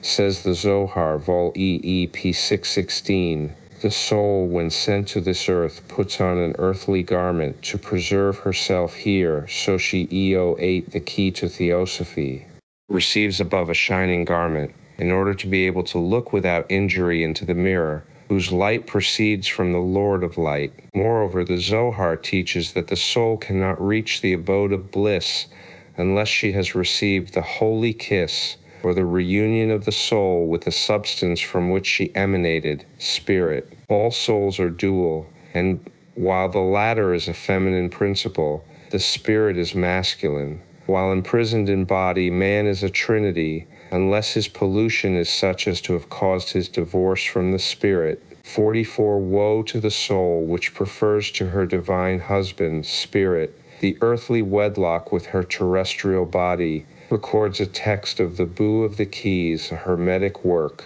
Woe indeed, for nothing will remain of that personality to be recorded on the imperishable tablets of the ego's memory. Inc. How can that which, if not breathed by God into man, yet is on your own confession of an identical substance with the divine, fail to be immortal? Theo. Every atom and speck of matter, not of substance only, is imperishable in its essence, but not in its individual consciousness. Immortality is but one's unbroken consciousness, and the personal consciousness can hardly last longer than the personality itself, can it, P? And such consciousness, as I already told you, survives only throughout Havachan, after which it is reabsorbed first in the individual, and then in the universal consciousness. Better inquire of your theologians how it is that they have so sorely jumbled up the Jewish scriptures. Read the Bible if you would have a good proof that the writers of the Pentateuch, and Genesis especially, never regarded the key to Theosophy. Man shall surely be put to death, literally, he that smitteth the nephesh of a man, Lev 17, and from verse 18 and following it reads, and he that killeth a beast nephesh shall make it good, beast for beast, whereas the original text has it e plon nephesh for nephesh. How could man heal that which is immortal, P? And this explains also why the Sadducees denied the immortality of the soul, as it also affords another proof that very probably the Mosaic Jews, the uninitiated at any rate, never believed in the soul's survival at all, on eternal rewards and punishment, and on nirvana, Enkuf. It is hardly necessary, I suppose, to ask you whether you believe in the Christian dogmas of paradise and hell, or in future rewards and punishments as taught by the Orthodox churches. Know the key to Theosophy, Theo. As described in your catechisms, we reject them absolutely. Least of all would we accept their eternity. But we believe firmly in what we call the law of retribution, and in the absolute justice and wisdom guiding this law, or karma. Hence, we positively refuse to accept the cruel and unphilosophical belief in eternal reward or eternal punishment. We say with Horace, let rules be fixed that may our rage contain, and punish faults with a proportioned pain. But do not flay him who deserves alone a whipping for the fault that he has done. This is a rule for all men, and a just one. Have we to believe that God, of whom you make the embodiment of wisdom, love, and mercy, is less entitled to these attributes than mortal man? Enk, have you any other reasons for rejecting this dogma, Theo? Our chief reason for it lies in the fact of reincarnation. As already stated, we reject the idea of a new soul created for every newly born babe. We believe that every human being is the bearer, or vehicle, of an ego coeval with every other ego, because all egos are of the same essence and belong to the primeval emanation from one universal infinite ego. Plato calls the latter the Logos, or the second manifested God, and we the manifested divine principle, which is one with the universal mind or soul, not the anthropomorphic, extracosmic and personal God in which so many Talias believe. Pray do not confuse. Inc. But where is the difficulty once you accept a manifested the key to Theosophy, in principle, in believing that the soul of every new mortal is created by that principle, as all the souls before it have been so created? Theo.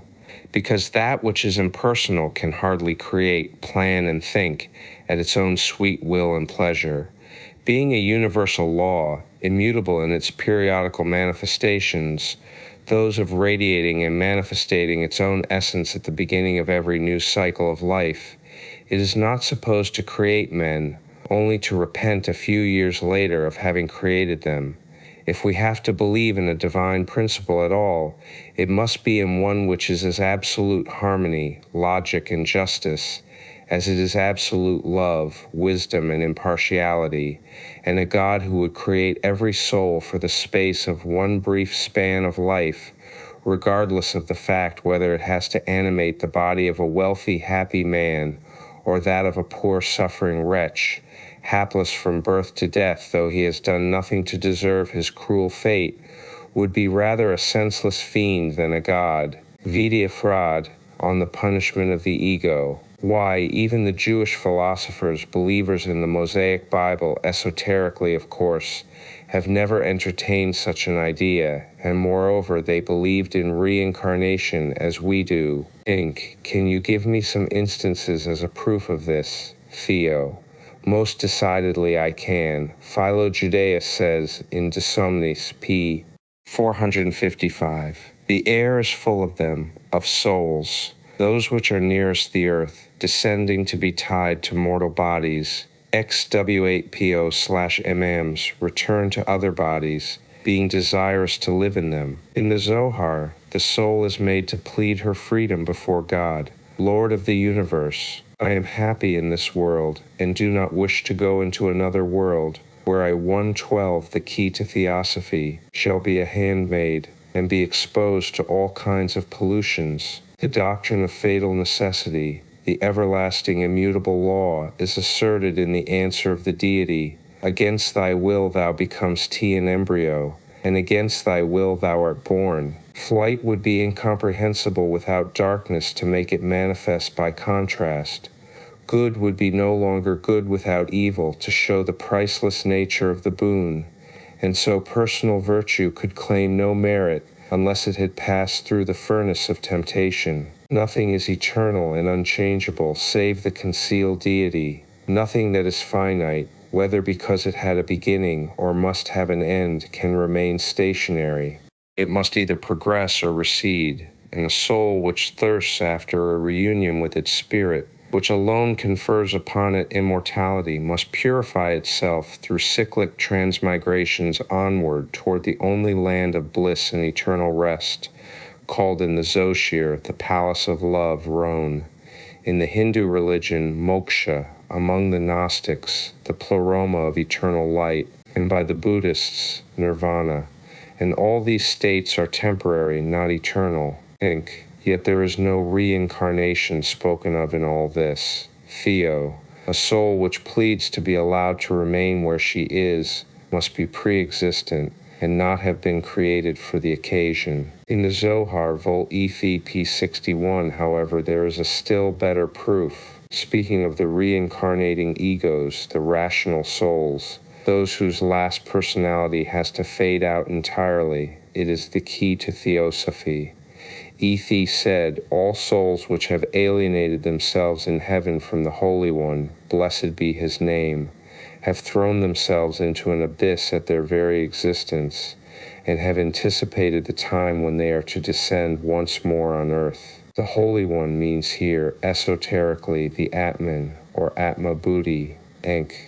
McTF over. It is very strange to find nirvana spoken of as something synonymous with the kingdom of heaven, or the paradise, since according to every scholar of note, nirvana is a synonym of annihilation. Theo. Taken literally, with regard to the personality and differentiated matter, not otherwise. These ideas on reincarnation and the Trinity of man were held by many of the early Christian fathers. It is the jumble made by the translators of the New Testament and ancient philosophical treatises between soul and spirit that has occasioned the many misunderstandings. It is also one of the many reasons why Buddha, Plotinus, and so many other initiates are now accused of having longed for the total extinction of their souls, absorption unto the deity, or reunion with the universal soul, meaning, according to modern ideas, annihilation. The personal soul must, of course, be disintegrated into its particles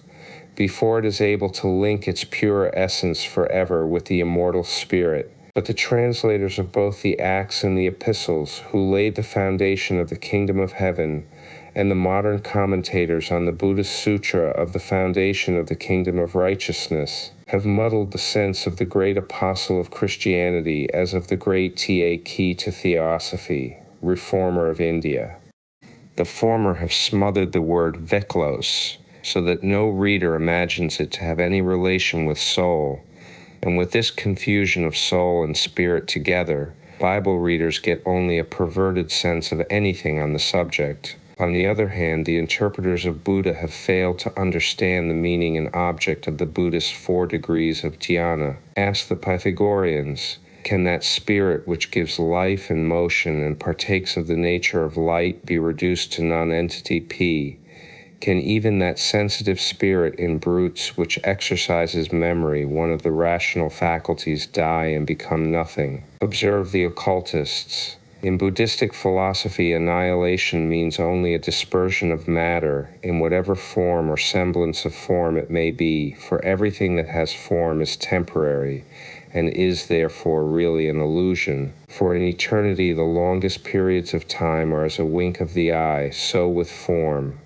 Before we have time to realize that we have seen it, it is gone like an instantaneous flash of lightning, and past forever. When the spiritual entity breaks loose forever from every particle of matter, substance, or form, and re-becomes a spiritual breath, then only does it enter upon the eternal and unchangeable nirvana, lasting as long as the cycle of life has lasted, in eternity truly.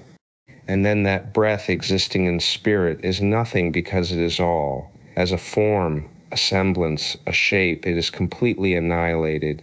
As absolute spirit it still is, for it has become beingness itself. The very word used, absorbed in the universal essence. 55, when spoken of the soul 55 as spirit, means union with. It can never mean annihilation, as that would mean eternal separation. The key to Theosophy, EE5, Enk. Do you not lay yourself open to the accusation of preaching annihilation by the language you yourself use? You have just spoken of the soul of man returning to its primordial elements, Theo, but you forget that I have given you the differences between the various meanings of the word soul, and shown the loose way in which the term spirit has been hitherto translated. We speak of an animal, a human, and a spiritual soul, and distinguish between them. Plato, for instance, calls 66 rational soul, that which we call buddhliai, adding to it the adjective of spiritual, however. But that which we call the reincarnating ego, manas, he calls spirit, nous, etc., whereas we apply the term spirit when standing alone and without any qualification to Atma alone. Pythagoras repeats our archaic doctrine when stating that the ego nous is eternal with deity, that the soul only passed through various stages to arrive at divine excellence, while Tumos returned to the earth, and even the friend, the lower Manus, was eliminated. Again, Plato defines soul, buddhi, as the motion that is able to move itself. Soul, he adds, laws X, is the most ancient of all things, and the commencement of motion, thus calling Atma buddhi soul, and Manasu spirit, which we do not. Soul was generated prior to body, and body is posterior and secondary, as being according to nature ruled over by the ruling soul. The soul which administers all things that are moved in every way administers likewise the heavens. Soul then leads everything in heaven and on earth and into Phi by its movements, the names of which are to will, to consider, to take care of, to consult, to form opinions true and false, to be in a state of joy, sorrow, confidence, fear, hate, love, together with all such primary I6, the key to Theosophy, movements as are allied to these. Being a goddess herself, she ever takes as an ally nous, a god, and disciplines all things correctly and happily.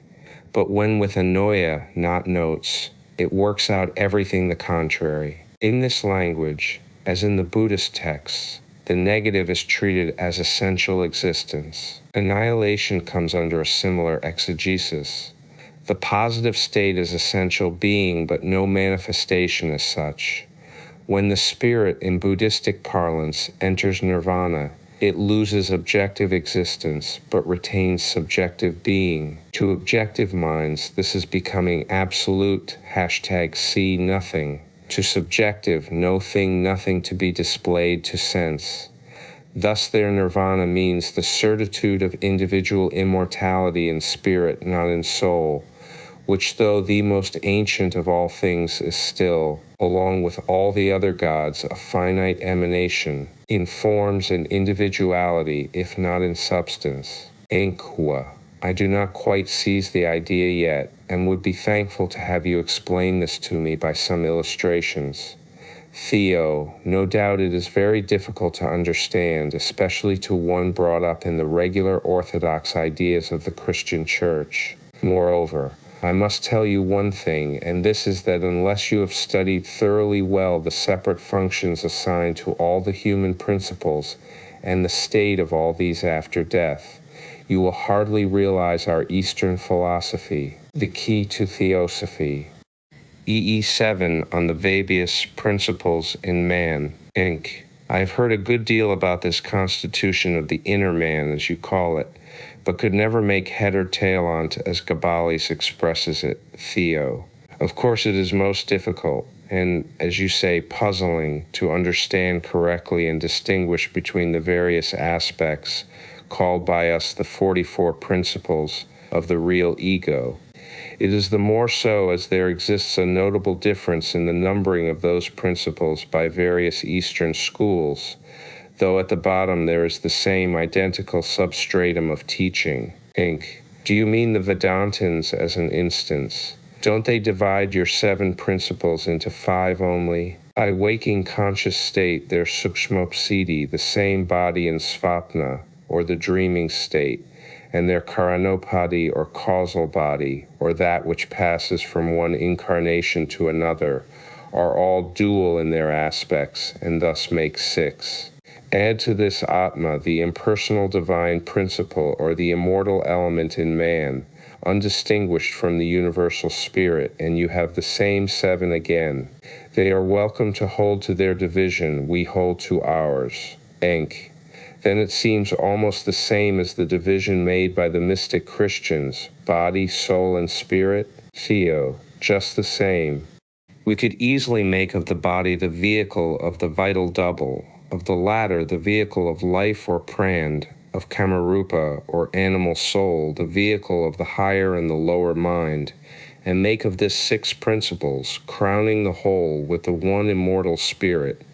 In occultism, every qualificative change in the state of our consciousness gives to man a new aspect, and if it prevails and becomes part of the living and acting ego, it must be and is given a special name to distinguish the man in that particular state from the man he is when he places himself in another state. Inki. It is just that which it is so difficult to understand, Theo. It seems to me very easy, on the contrary, once that you have seized the main idea, i.e. that man acts on this or another plane of consciousness, in strict accordance with his mental and spiritual condition. But such is the materialism of the age that the more we explain, the less people seem capable of #secret doctrine for a clearer explanation. Yol I P15-7. The key to Theosophy. Understanding what we sage, divide the terrestrial being called man into 3 chief aspects, if yon-like, and unless you make of him a pure animal, you cannot do less. Take his objective body, the thinking principle in him, which is only a little higher than the instinctual element in the animal, or the vital conscious soul, and that which places him so immeasurably beyond and higher than the animal, i.e. his reasoning soul, or spirit. Well, if we take these 3 groups, or representative entities, and subdivide them according to the occult teaching, what do we get? P, first of all, spirit in the sense of the absolute and therefore indivisible all, or Atma. As this can neither be located nor limited in philosophy, being simply that which is in eternity and which cannot be absent from even the tiniest geometrical or mathematical point of the universe of matter or substance, it ought not to be called in truth a human principle at all. Bather, and at best it is in metaphysics that point in space which the human monad and its vehicle man occupy for the period of every life. Now that point is as imaginary as man himself, and in reality is an illusion, a maya. But then for ourselves, as for other personal egos, we are a reality during that fit of illusion called life, and we have to take ourselves into account in our own fancy at any rate, if no one else does. To make it more conceivable to the human intellect, when first attempting the study of occultism, and to solve the ABC of the mystery of man, occultism calls this seventh principle the synthesis of the sixth, and gives it for vehicle the spiritual soul, buddhi. Now the latter conceals a key to Theosophy, mystery, which is never given to anyone with the exception of irrevocably pledged chelas, or those at any rate who can be safely trusted. Of course there would be less confusion, could it only be told. But, as this is directly concerned with the power of projecting one's double consciously and at will, and as this gift, like the 44 ring of Gyges, would prove very fatal to man at large and to the possessor of that faculty in particular, it is carefully guarded. But let us proceed with the 44 principles. This divine soul, or buddhi, then, is the vehicle of the spirit. In conjunction, these two are one, impersonal, and without any attributes on this plane, of course, and make two spiritual 44 principles. If we pass on to the human soul, manas or mens, everyone will agree that the intelligence of man is dual, to say the least. E.g., the high-minded man can hardly become low-minded. The very intellectual and spiritual-minded man is separated by an abyss from the obtuse, dull, and material, if not animal-minded man. Enk. But why should not man be represented by two principles, or two aspects rather? Tao. Every man has these two principles in him, one more active than the other, and in rare cases one of these is entirely stunted in its growth, so to say, or paralyzed by the strength and predominance of the other aspect, in whatever direction. These then are what we call the two principles or aspects of manas, the higher and the lower. The former, the higher manas, or the thinking, conscious ego gravitating toward the spiritual soul, buddhi, and the latter, or its instinctual principle, attracted to kama, the seat of animal desires and passions in man. The key to Theosophy. 12.1. Thus we have strict principles justified, the last three being 1, the double, which we have agreed to call protean or plastic soul, the vehicle of 2, the life principle, and 3, the physical body. Of course, no physiologist or biologist will accept these principles, nor can he make head or tail of them. And this is why, perhaps, none of them understand to this day either the functions of the spleen, the physical vehicle of the protean double, or those of a certain organ on the right side of man, the seat of the above-mentioned desires, nor yet does he know anything of the pineal gland, which he describes as a horny gland with a little sand in it, which gland is in truth the very seat of the highest and divinest consciousness in man, his omniscient, spiritual, and all-embracing mind. And this shows to you still more plainly that we have neither invented these 7 principles, nor are they new in the world of philosophy, as we can easily prove. Inc. But what is it that reincarnates in your belief? Theo, the spiritual thinking ego, the permanent principle in man, or that which is the seat of manas. It is not Atma, or even Atma Buddhi, regarded as the dual monad, which is the individual or divine man, but manas. For Atman is the universal all, and becomes the higher self of man only in conjunction with buddhi, its vehicle, which links it to the individuality or divine man. For it is the buddhi manas which is called the causal body, the united fifth and sixth principles, and which is consciousness, that connects it with every personality it inhabits on earth. Therefore, soul being a generic term, there are in men three aspects of soul: the terrestrial or animal, the key to Theosophy, human soul, and the spiritual soul. These, strictly speaking, are one soul in its three aspects. Now, of the first aspect, nothing remains after death. Of the second, nous or manas, only its divine essence, if left unsoiled, survives. While the third, in addition to being immortal, becomes consciously divine by the assimilation of the higher manas. But to make it clear, we have to say a few words first of all about incarnation. And you will do well, as it is against this doctrine that your enemies fight the most ferociously. Theo. You mean the spiritualists, I know, and many are the absurd objections laboriously spun by them over the pages of light. So obtuse and malicious are some of them that they will stop at nothing.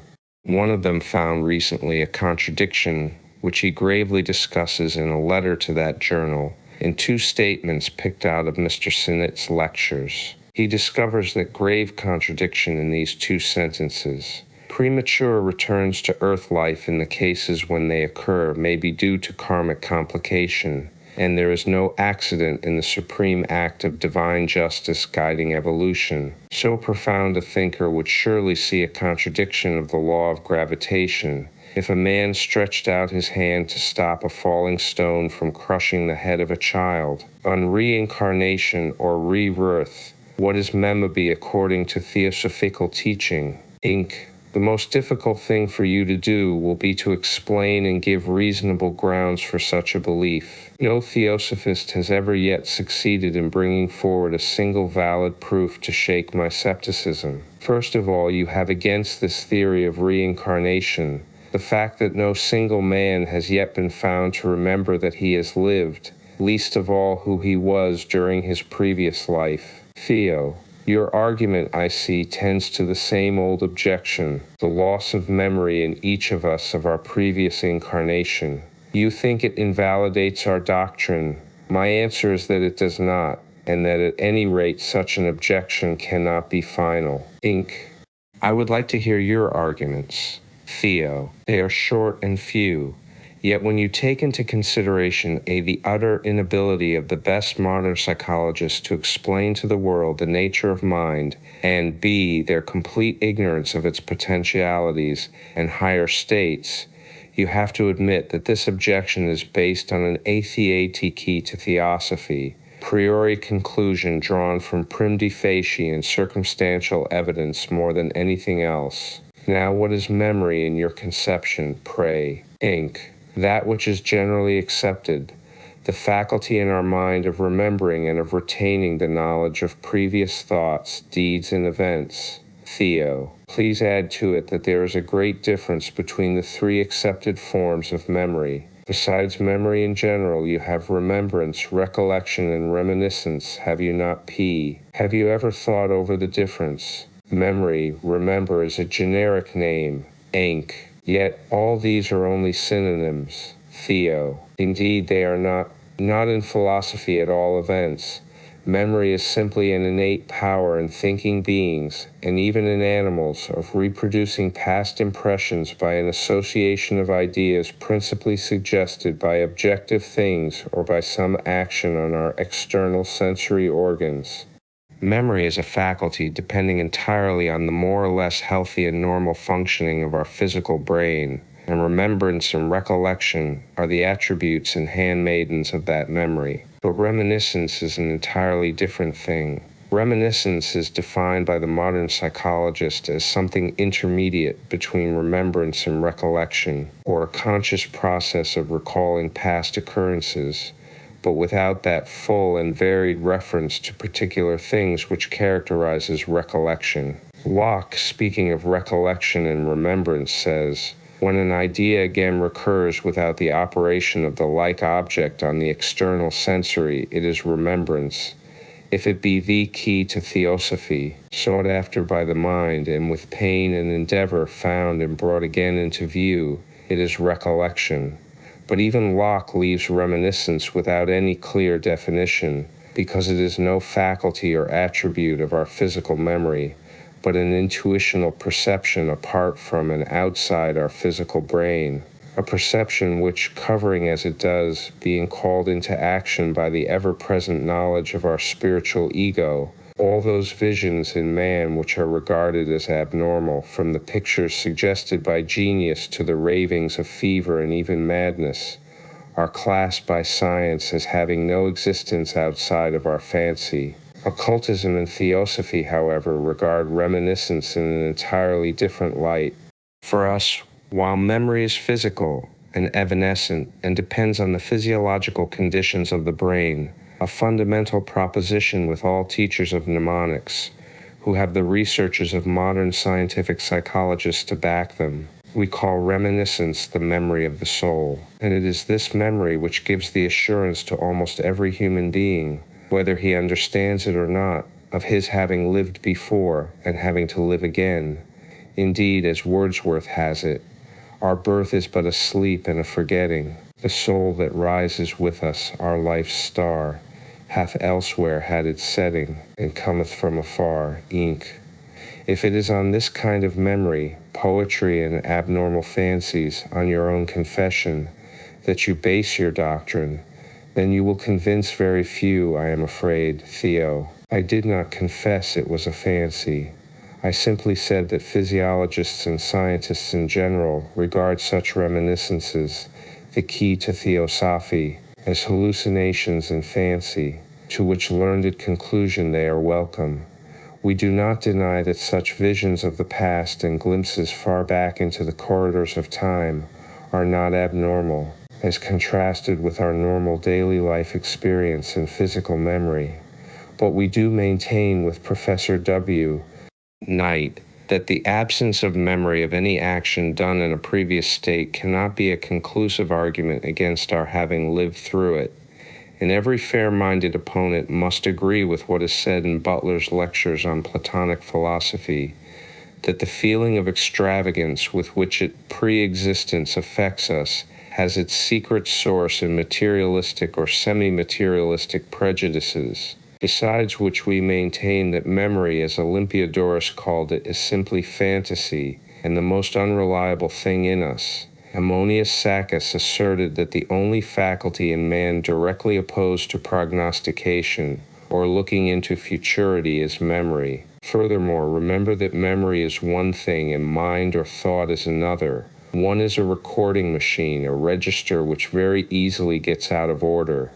The other, thoughts, are eternal and imperishable. Would you refuse to believe in the existence of certain things or men only because your physical eyes have not seen them? P. Would not the collective testimony deaf of fantasy, says Olympiodorus in Platonis Phest, is an impediment to our intellectual conceptions, and hence when we are agitated by the inspiring influence of the divinity, if the fantasy intervenes, the enthusiastic energy ceases. For enthusiasm and the ecstasy are contrary to each other. Should it be asked whether the soul is able to energize without the fantasy, we reply that its perception of universals proves that it is able.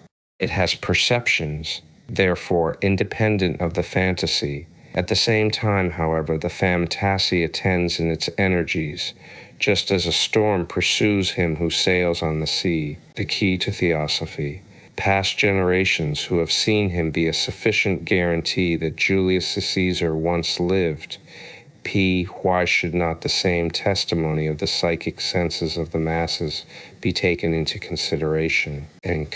But don't you think that these are too fine distinctions to be accepted by the majority of mortals? Theo, say rather by the majority of materialists. And to them we say, behold, even in the short span of ordinary existence, memory is too weak to register all the events of a lifetime. How frequently do even most important events lie dormant in our memory until awakened by some association of ideas, or aroused to function and activity by some other link. This is especially the case with people of advanced age, who are always found suffering from feebleness of recollection. When, therefore, we remember that which we know about the physical and the spiritual principles in man, it is not the fact that our memory has failed to record our precedent life and lives that ought to surprise us, but the contrary were it to happen. Why do we not remember past lives? Enk.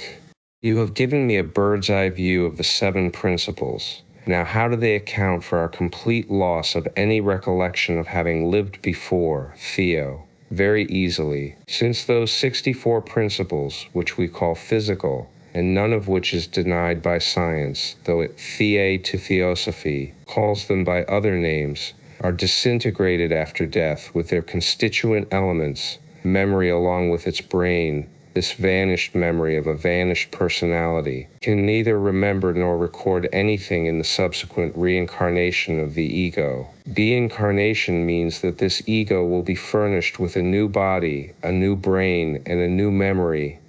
Therefore, it would be as absurd to expect this memory to remember that which it has never recorded as it would be idle to examine under a microscope a shirt never worn by a murderer, and seek on it for the stains of blood which are to be found only on the clothes he wore. It is not the clean shirt that we have to question, but the clothes worn during the perpetration of the crime.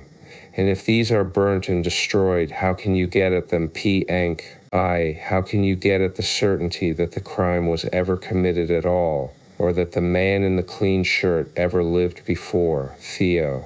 Not by physical processes, most assuredly, nor by relying on the testimony of that which exists no longer, but there is such a thing as circumstantial evidence, since our wise laws accept it more perhaps even than they should. To get convinced of the fact of reincarnation and past lives, one must put oneself in rapport with one's real permanent ego, not one's evanescent memory, namely the body, life, passional and animal instincts, and the astral eidolon of every man, whether perceived in thought or our mind's eye or objectively and separate from the physical body, which principles we call Stula Sarira, Prana, Kama Rajpa, and Linga Sarira Vidi Suvra, the key to Theosophy, Enk. But how can people believe in that which they do not know, nor have ever seen, far less put themselves in rapport with it? Theo. If people, and the most learned, will believe in the gravity, ether, force, and whatnot of science,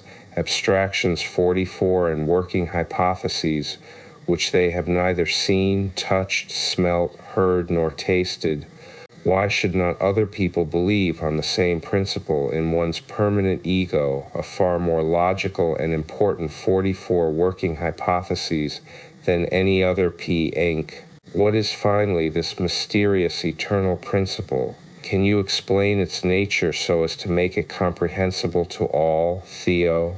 The ego which reincarnates, the individual and immortal, not personal, 44.1, the vehicle, in short, of the Atma-Buddhic monad, that which is rewarded in devotion and punished on earth, and that, finally, to which the reflection only of the S.J. Khandas, or attributes, of every incarnation attaches itself. Enk. What do you mean by skandhas? Teo. Just what I said, 44 attributes, among which is memory, all of which perish like a flower, leaving behind them only a feeble perfume. Here is another paragraph from H.S. Olcott's 44 Buddhist Catechism, which bears directly upon there are 5 skandhas or attributes in the Buddhist teachings. Bhupa, form or body, material qualities. Vedana, sensation. Sana, abstract ideas.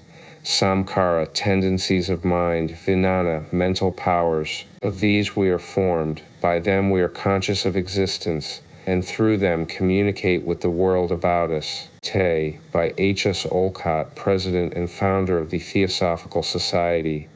The accuracy of the teaching is sanctioned by the Eve H. Sumangala, High Priest of the Sripada in Galley and Principal of the Vidyodaya Paravina College at Colombo, as being in agreement with the canon of the Southern Buddhist Church. The key to Theosophy, subject.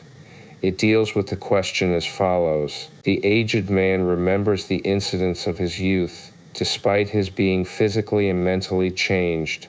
Why then is not the recollection of past lives brought over by us from our last birth into the present birth? P. Because memory is included within the skandhas, and the skandhas having changed with the new existence, a memory, the record of that particular existence, develops. Yet the record or reflection of all the past lives must survive, for when Prince Siddhartha became Buddha, the full sequence of his previous births were seen by him, and anyone who attains to the state of Jnana can thus retrospectively trace the line of his lives. This proves to you that while the undying qualities of the personality, such as love, goodness, charity, etc., attach themselves to the immortal ego, photographing on it, so to speak, a permanent image of the divine aspect of the man who was, his material skandhas, those which generate the most marked karmic effects, are as evanescent as a flash of lightning and cannot impress the new brain of the new personality. Yet their failing to do so impairs in no way the identity of the reincarnating ego. Inc.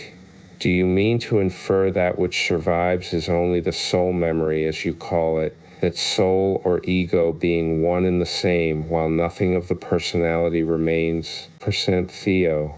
Hot quite, something of each personality, unless the latter was an absolute materialist with not even in his nature for a spiritual ray to pass through, must survive, as it leaves its eternal impress on the incarnating permanent self, the key to Theosophy, J31, or spiritual ego. See on postmortem and postnatal consciousness. The personality with its skandhas is ever changing with every new birth. It is, as said before, only the part played by the actor, the true ego, for one night. This is why we preserve no memory on the physical plane of our past lives, though the real ego has lived them over and knows them all. Inc. Then how does it happen that the real or spiritual man does not impress his new personal I with this knowledge? Theo. How is it that the servant girls in a poor farmhouse could speak Hebrew and play the violin in their trance or somnambulic state, and knew neither when in their normal condition? Because, as every genuine psychologist of the old, not your modern school, will tell you, the spiritual ego can act only when the personal ego is paralyzed. The spiritual I in man is omniscient and has every knowledge innate in it, while the personal self is the creature of its environment and the slave of the physical memory.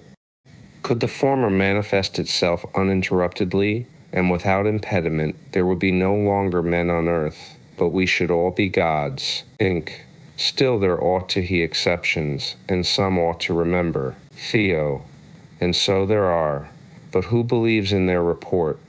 Such sensitives are generally regarded as hallucinated hysterics, as crack-brained enthusiasts, or humbugs by modern materialism. Let them read, however, works on this subject, or the spiritual, in contradistinction to the personal self. The student must not confuse this spiritual ego with the higher self, which is Atma, the God within us, and inseparable from the universal spirit. The key to Theosophy, preeminently Reincarnation, a study of forgotten truth, by S.D. Walker, JFTS, and see in it the mass of proofs which the able author brings to bear on this vexed question. One speaks to people of soul, and some ask, what is soul? Have you ever proved its existence? Of course it is useless to argue with those who are materialists, but even to them I would put the question, can you remember what you were or did when a baby pea? Have you preserved the smallest recollection of your life, thoughts, or deeds, or that you lived at all during the first 18 months or 2 years of your existence? Then why not deny that you have ever lived as a babe, on the same principle?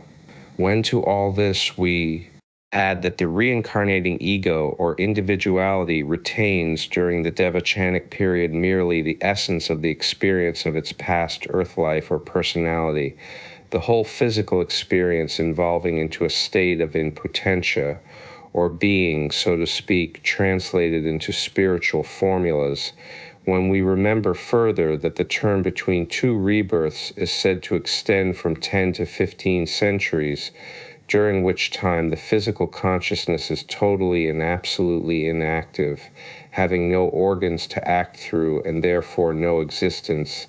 The reason for the absence of all remembrance in the purely physical memory is apparent. Inquam. You just said that the spiritual ego was omniscient. Where then is that vaunted omniscience during his devachanic life, as you call it, Theo? During that time it is latent and potential because, first of all, the spiritual ego, the compound of buddhi manas, is not the higher self, which being one with the universal soul, or theo key to Theosophy, mind is alone omniscient, and secondly, because devachan is the idealized continuation of the terrestrial life just left behind, a period of retributive adjustment and a reward for unmerited wrongs and sufferings undergone in that special life. It is omniscient only potentially in devachan, and de facto exclusively in nirvana, when the ego is merged in the universal mind-soul. Yet it becomes quasi-omniscient during those hours on earth when certain abnormal conditions and physiological changes in the body make the ego free from the trammels of matter. Thus the example cited above of somnambulists, a poor servant speaking Hebrew and another playing the violin, give you an illustration of the case in point. This does not mean that the explanations of these two facts offered us by medical science have no truth in them, for one girl had, years before, heard her master, a clergyman, read Hebrew works aloud, and the other had heard an artist playing a violin at their farm, but neither could have done so as perfectly as they did had they not been ensouled by that which, owing to the sameness of its nature with the universal mind, is omniscient. Here the higher principle acted on the bhakandas and moved them. In the other, the personality being paralyzed, the individuality manifested itself. Pray do not confuse the two. The key to Theosophy, an individuality and personality, Enk. But what is the difference between the two? I confess that I am still in the dark. Indeed, it is just that difference, then, that you cannot impress too much on our minds. The key to Theosophy, I-35 Theo. I try to, but alas, it is harder with some than to make them feel a reverence for childish impossibilities, only because they are orthodox, and because orthodoxy is respectable. To understand the idea well, you have to first study the dual sets of 44 principles, the spiritual, or those which belong to the imperishable ego, and the material, or those principles which make up the ever-changing bodies or the series of personalities of that ego. Let us fix permanent names to these and say that I, Atma, the 44 higher self, is neither your spirit nor mine, but like sunlight shines on all.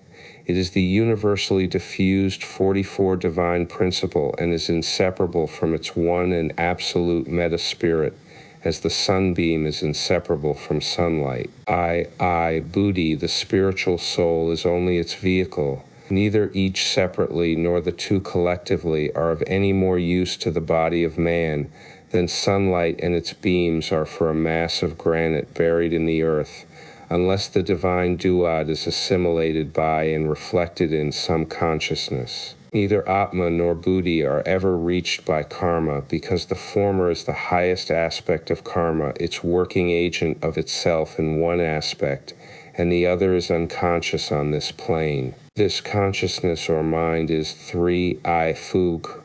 Manas, the derivation or product in a reflected form, Mahat, or the universal mind, is the source of Manas. The latter is Mahat, i.e. mind in man. Manas is also called Kshetrana, embodied spirit, because it is, according to our philosophy, the Manasa Jautras, or sons, the key to Theosophy. Of Ahamkara 66, the conception of EI, or ego-ship. It is, therefore, when inseparably united to the first two, called the spiritual ego, and Taijasi, the radiant. This is the real individuality or the divine man. It is this ego which, having originally incarnated in the senseless human form, animated by but unconscious since it had no consciousness of the presence in itself of the dual monad, made of that human-like form a real man. It is that ego, that causal body, which overshadows every personality karma forces it to incarnate into, and this ego which is held responsible for all the sins committed through and in every new body or personality, the evanescent masks which hide the true individual through the long series of rebirths. Inc. But is this just? Why should this ego receive punishment as the result of deeds which it has forgotten? Theo, it has not forgotten them. It knows and remembers its misdeeds as well as you remember what you have done yesterday. Is it because the memory of that bundle of physical compounds called body does not recollect what its predecessor, the personality that was, did, that you imagine that the real ego has forgotten them? As well say it is unjust that the new boots on the feet of a boy who is flogged for stealing apples should be punished for that which they know nothing of the universal mind, who created, or rather produced, the thinking man, Manu, by incarnating in the third pace mankind in our round. It is Manas, therefore, which is the real incarnating and permanent spiritual ego, the individuality, and our various and numberless personalities only its external masks. The key to Theosophy. Inc. But are there no modes of communication between the spiritual and human consciousness or memory? Theo. Of course there are, but they have never been recognized by your scientific modern psychologists. To what do you attribute intuition, the voice of the conscience, premonitions, vague, undefined reminiscences, etc., if not to such communications? Would that the majority of educated men at least had the fine spiritual perceptions of Coleridge, who shows how intuitional he is in some of his comments. Hear what he says with respect to the probability that all thoughts are in themselves imperishable. If the intelligent faculty's sudden 6 revivals 5 of memory should be rendered more comprehensive, it would require only a different and appropriate organization, the body celestial instead of the body terrestrial, to bring before every human soul the collective experience of its whole past existence, and this body celestial is our manasic ego, on the B-word and punishment of the ego. Inc. I have heard you say that the ego, whatever the life of the person he incarnated in may have been on earth, is never visited with post-mortem punishment. Theo. Never, save in very exceptional and rare cases of which we will not speak here, as the nature of the punishment in no way approaches any of your theological conceptions of damnation. 13.8 The Key to Theosophy, Inc. But if it is punished in this life for the misdeeds committed in a previous one, then it is this ego that ought to be rewarded also, whether here or when disincarnated. Theo. And so it is. If we do not admit of any punishment outside of this earth, it is because the only state the spiritual self knows of hereafter is that of unalloyed bliss. Inc. What do you mean, Theo? Simply this. Crimes and sins committed on a plane of objectivity and in a world of matter cannot receive punishment in a world of pure subjectivity. We believe in no hell or paradise as localities, in no objective hellfires and worms that never die, nor in any Jerusalems with streets paved with sapphires and diamonds. What we believe in is a post-mortem state or mental condition, such as we are in during a vivid dream. We believe in an immutable law of absolute love, justice, and mercy, and believing in it, we say, whatever the sin and dire results of the original karmic transgression of the now incarnated egos, no man, or the outer material, and it is on this transgression that the cruel and illogical dogma of the fallen angels has been built. It is explained in Volume 2 of the Secret Doctrine. All our egos are thinking and rational entities, Manasa Chiprutras, who had lived, whether under human or other forms, in the precedent life cycle, Manvantara, and whose karma it was to incarnate in the man of this one. It was taught in the mysteries that, having delayed to comply with this law, or having refused to create, as Hinduism says of the Kumar, as in Christian legend of the Archangel Michael, i.e., having failed to incarnate in due time, the bodies predestined for them got defiled. Vidi stanzas 8 and 9 in the Slokas of Dzyan, Vol Sukrit Doctrine, pp. 19 and 20. Hence the original sin of the senseless forms and the punishment of the egos. That which is meant by the rebellious angels being hurled down into hell is simply explained by these pure spirits, or egos, being imprisoned in bodies of unclean matter, flesh. The key to Theosophy, periodical form of the spiritual entity, can be held with any degree of justice responsible for the consequences of his birth. He does not ask to be born, nor can he choose the parents that will give him life. In every respect, he is a victim to his environment, the child of circumstances over which he has no control.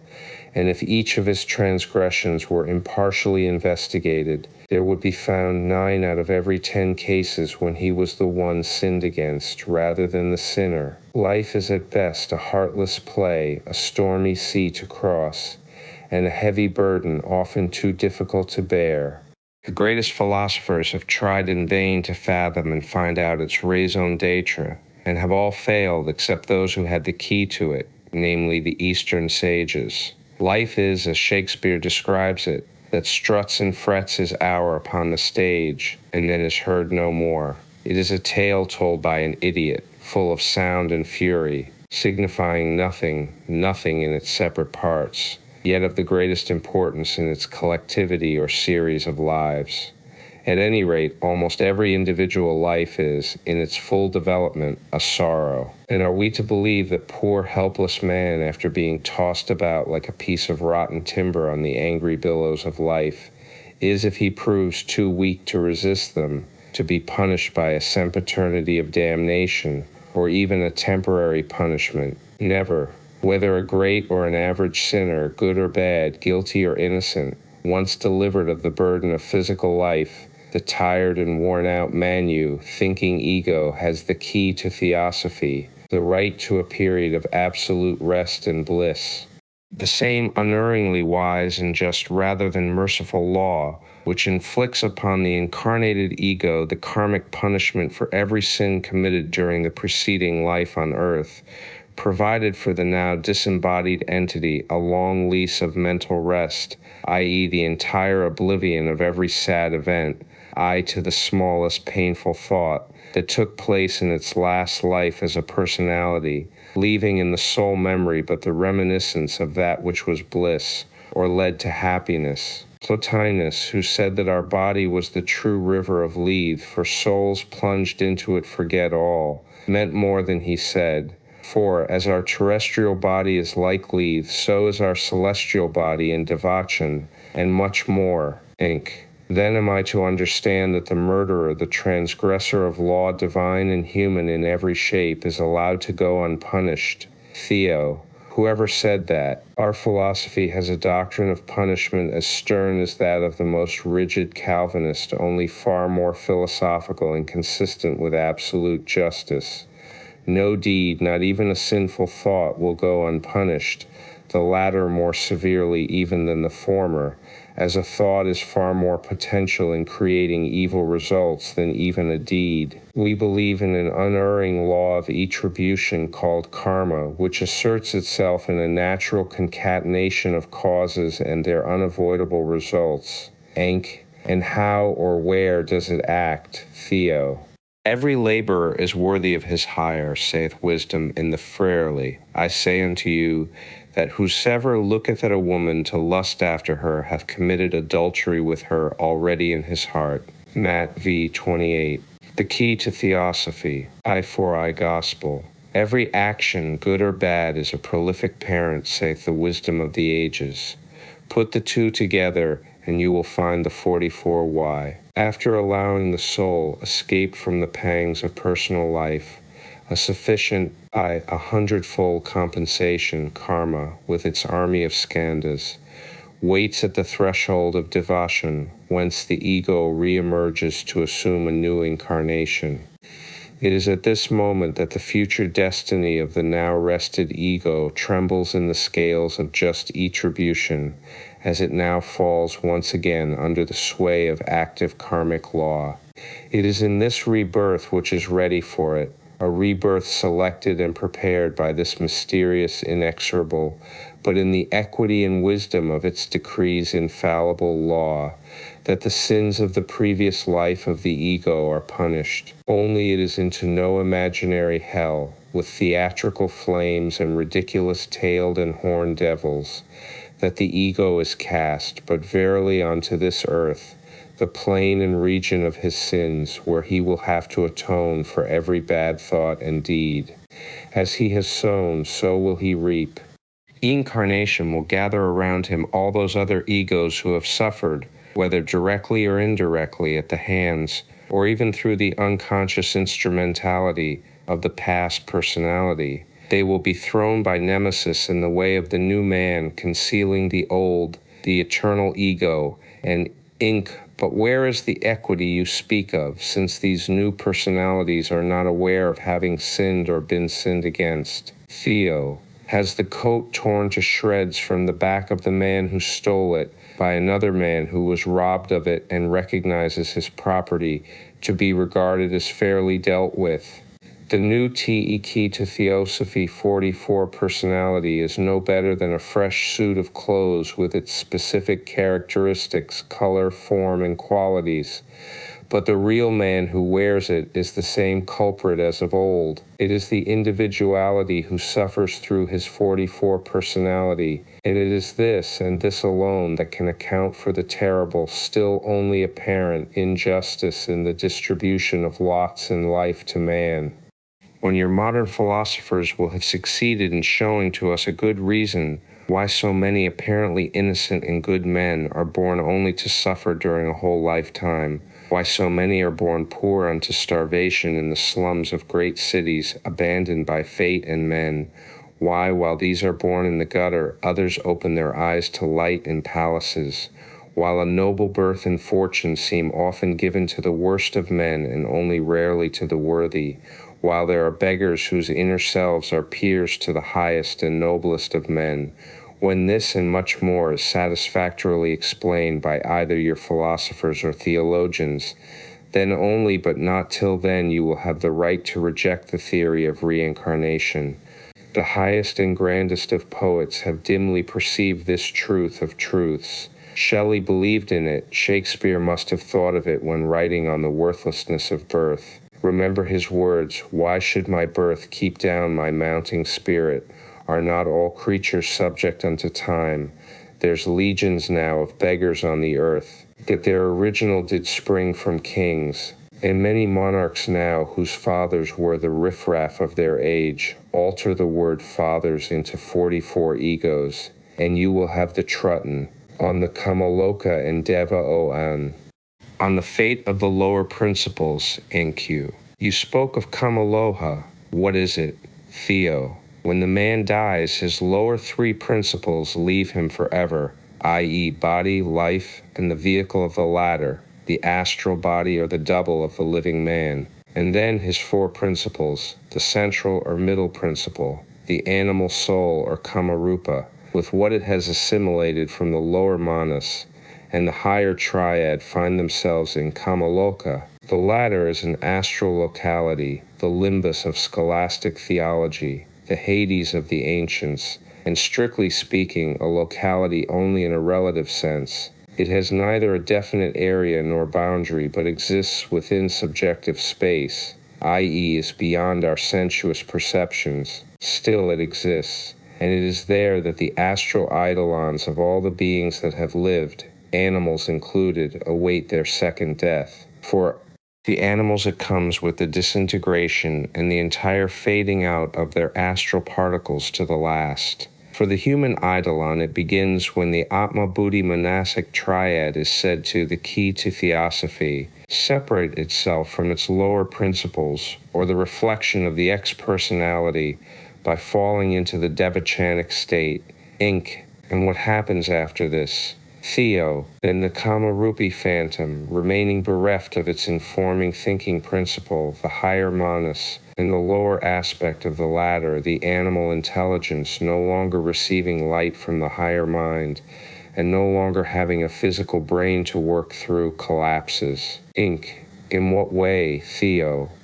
Well, it falls into the state of the frog when certain portions of its brain are taken out by the vivisector. It can think no more even on the lowest animal plane. Henceforth it is no longer even the lower manas, since this lower is nothing without the higher. And is it this non-entity which we find materializing in seance rooms with mediums? Theo, it is this non-entity. A true non-entity, however, only as to reasoning or cogitating powers, still an entity, however astral and fluidic, as shown in certain cases when, having been magnetically and unconsciously drawn toward a medium, it is revived for a time and lives in him by proxy, so to speak.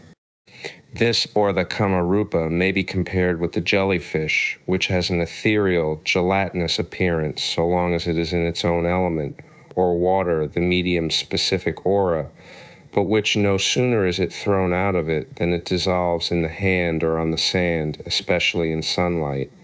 In the medium's aura, it lives a kind of vicarious life and reasons and speaks either through the medium's brain or the key to Theosophy, I-45, those of other persons present. But this would lead us too far, and upon other people's grounds, whereon I have no desire to trespass.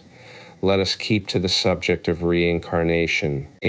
What of the latter? How long does the incarnating ego remain in the devachanic state, Theo? This, we are taught, depends on the degree of spirituality and the merit or demerit of the last incarnation. The average time is from 10 to 15 centuries, as I already told you, But why could not this ego manifest and communicate with mortals as spiritualists will have it? What is there to prevent a mother from communicating with the children she left on earth, a husband with his wife, and so on? It is a most consoling belief, I must confess, nor do I wonder that those who believe in it are so averse to give it up. Theo. And are they forced to, unless they happen to prefer truth to fiction, however 44 consoling, uncongenial our doctrines may be to spiritualists. Yet nothing of what we believe in and teach is half as selfish and cruel as what they preach. I do not understand you. What is selfish? Theo, their doctrine of the return of spirits, the real 44 personalities, as they say, and I will tell you why. If Devakin, call it 44 paradise if you like, a 44 place of bliss and of supreme felicity, if it is anything, is such a place, or say state, logic tells us that no sorrow or even a shade of pain can be experienced therein. 44 God shall wipe away all the tears from the eyes of those in paradise, we read in the Book of Many Promises. And if the 44 spirits of the dead are enabled to return and see all that is going on earth, and especially in their homes, what kind of bliss can be in store for them? The key to Theosophy. Why the Ophis TS do not believe in the bitumen of pube spibulus.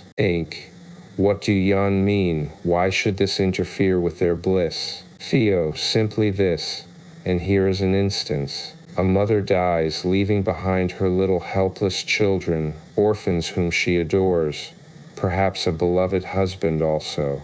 We say that her 44 spirit, or ego, that individuality which is now all impregnated for the entire devachanic period with the noblest feelings held by its late personality, i.e. love for her children, pity for those who suffer, and so on.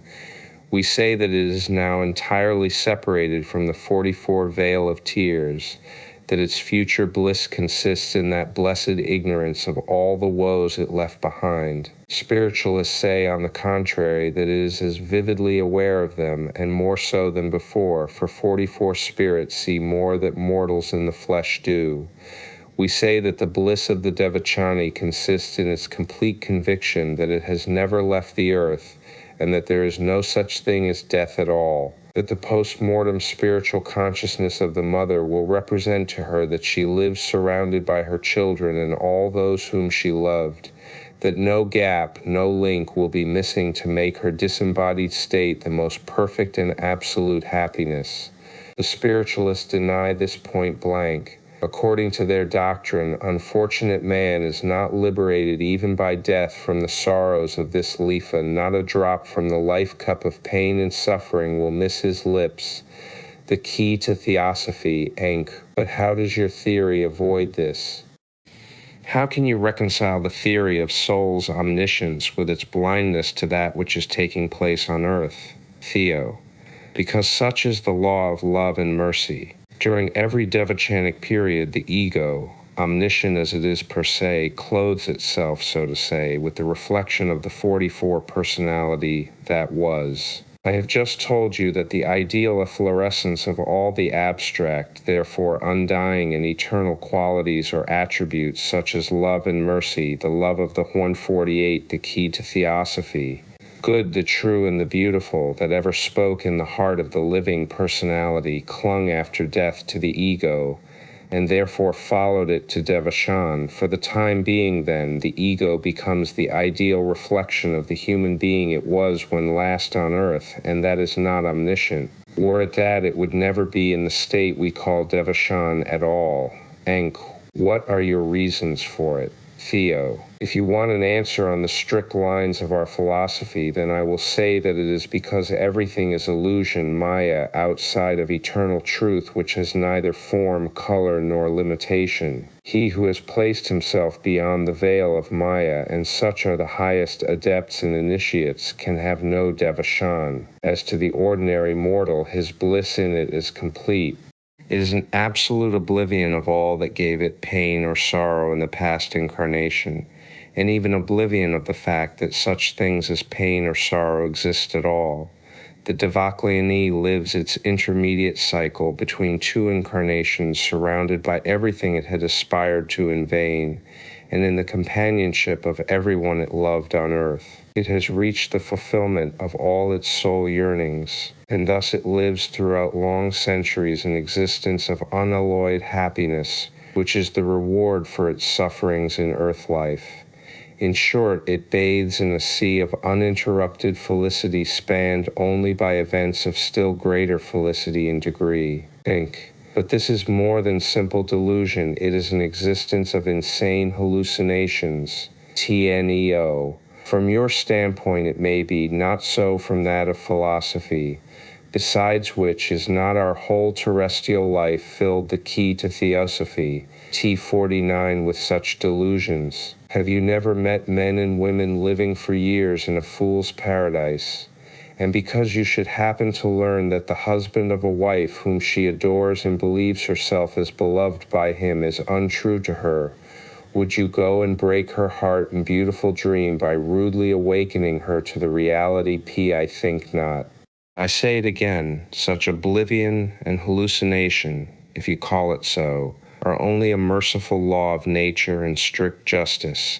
At any rate, it is a far more fascinating prospect than the orthodox golden harp with a pair of wings. The assurance that the soul that lives ascends frequently and runs familiarly through the streets of the heavenly Jerusalem, visiting the patriarchs and prophets, saluting the apostles, and admiring the army of martyrs, may seem of a more pious character to some. Nevertheless, it is a hallucination of a far more delusive character, since mothers love their children with an immortal love we all know, while the personages mentioned in the heavenly Jerusalem are still of a rather doubtful nature. But I would still rather accept the New Jerusalem, with its streets paved like the show windows of a jeweler's shop, than find consolation in the heartless doctrine of the spiritualists. The idea alone that the intellectual conscious souls of one's father, mother, daughter, or brother find their bliss in a summer land, only a little more natural, but just as ridiculous as the New Jerusalem in its description, would be enough to make one lose every respect for one's departed ones. To believe that a pure spirit can feel happy while doomed to witness the sins, mistakes, treachery, and above all, the key to Theosophy. The sufferings of those from whom it is severed by death and whom it loves best, without being able to help them, would be a maddening thought. There is something in your argument. I confess to having never seen it in this light. Theo. Just so, and one must be selfish to the core and utterly devoid of the sense of retributive justice to have ever imagined such a thing. We are with those whom we have lost in material form, and far, far nearer to them now than when they were alive. And it is not only in the fancy of the Devadiani as some may imagine, but in reality. For pure divine love is not merely the blossom of a human heart, but has its roots in eternity. Spiritual holy love is immortal, and karma brings sooner or later all those who loved each other with such a spiritual affection to incarnate once more in the same family group. Again we say that love beyond the grave, illusion though you may call it, has a magic and divine potency which reacts on the living. A mother's ego filled with love for the imaginary children it sees near itself, living a life of happiness as real to it as when on earth. That love will always be felt by the children in flesh. It will manifest in their dreams, and often in various events, in providential protections and escapes. For love is a strong shield, and is not limited by space or time. As with this devachanic mother, so with the rest of human relationships and attachments, save the purely selfish or material. Analogy will suggest to you the rest. In no case, then, do you admit the possibility of the communication of the living with the disembodied spirit. The key to Theosophy, Theo, yes, there is a case, and even two exceptions to the rule. The first exception is during the few days that follow immediately the death of a person, and before the ego passes into the devachanic state. Whether any living mortal, save a few exceptional cases, when the intensity of the desire in the dying person to return for some purpose forced the higher consciousness to remain awake, and therefore it was really the individuality, the spirit that communicated, has derived much benefit from the return of the spirit into the objective plane is another question. The spirit is dazed after death, and falls very soon into what we call pre-devachanic unconsciousness. The second exception is found in the Nirmanakayas. What about them? And what does the name mean for you, Theo? It is the name given to those who, though they have won the right to nirvana and cyclic rest, not devachan, as the latter is an illusion of our consciousness, a happy dream, and as those who are fit for nirvana must have lost entirely every desire or possibility of the world's illusions, have out of pity for mankind, and those they left on earth renounced the nirvanic state. Such an adept or saint or whatever you may call him, believing it a selfish act to rest in bliss while mankind groans under the burden of misery produced by ignorance, renounces nirvana and determines to remain invisible in spirit on this earth. They have no material body as they have left it behind, but otherwise they remain with all their principles even in astral life in our sphere, and such can and do communicate with a few elect ones, only surely not with ordinary mediums. The key to Theosophy, Inc.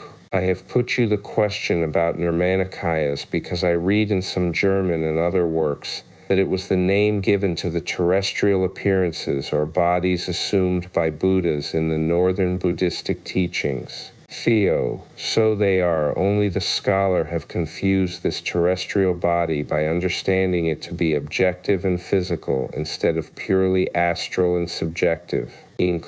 And what good can they do on earth? Theo. Not much as regards individuals, as they have no right to interfere with karma and can only advise and inspire mortals for the general good. Yet they do more beneficent actions than you imagine. Enk. To this science would never subscribe, not even modern psychology. For them, no portion of intelligence can survive the physical brain. What would you answer them? Theo, I would not even go to the trouble of answering, but would simply say, in the words given to 44 M.A. Oxen, 44 intelligence is perpetuated after the body is dead. Though it is not a question of the brain only, It is reasonable to propound the indestructibility of the human spirit from Wiliat we know, Spirit Identity, p. 69. Enk. But M.A. Oxon is a spiritualist. Theo. Quite so, and the only true spiritualist I know of, though we may still disagree with him on many a minor question. Apart from this,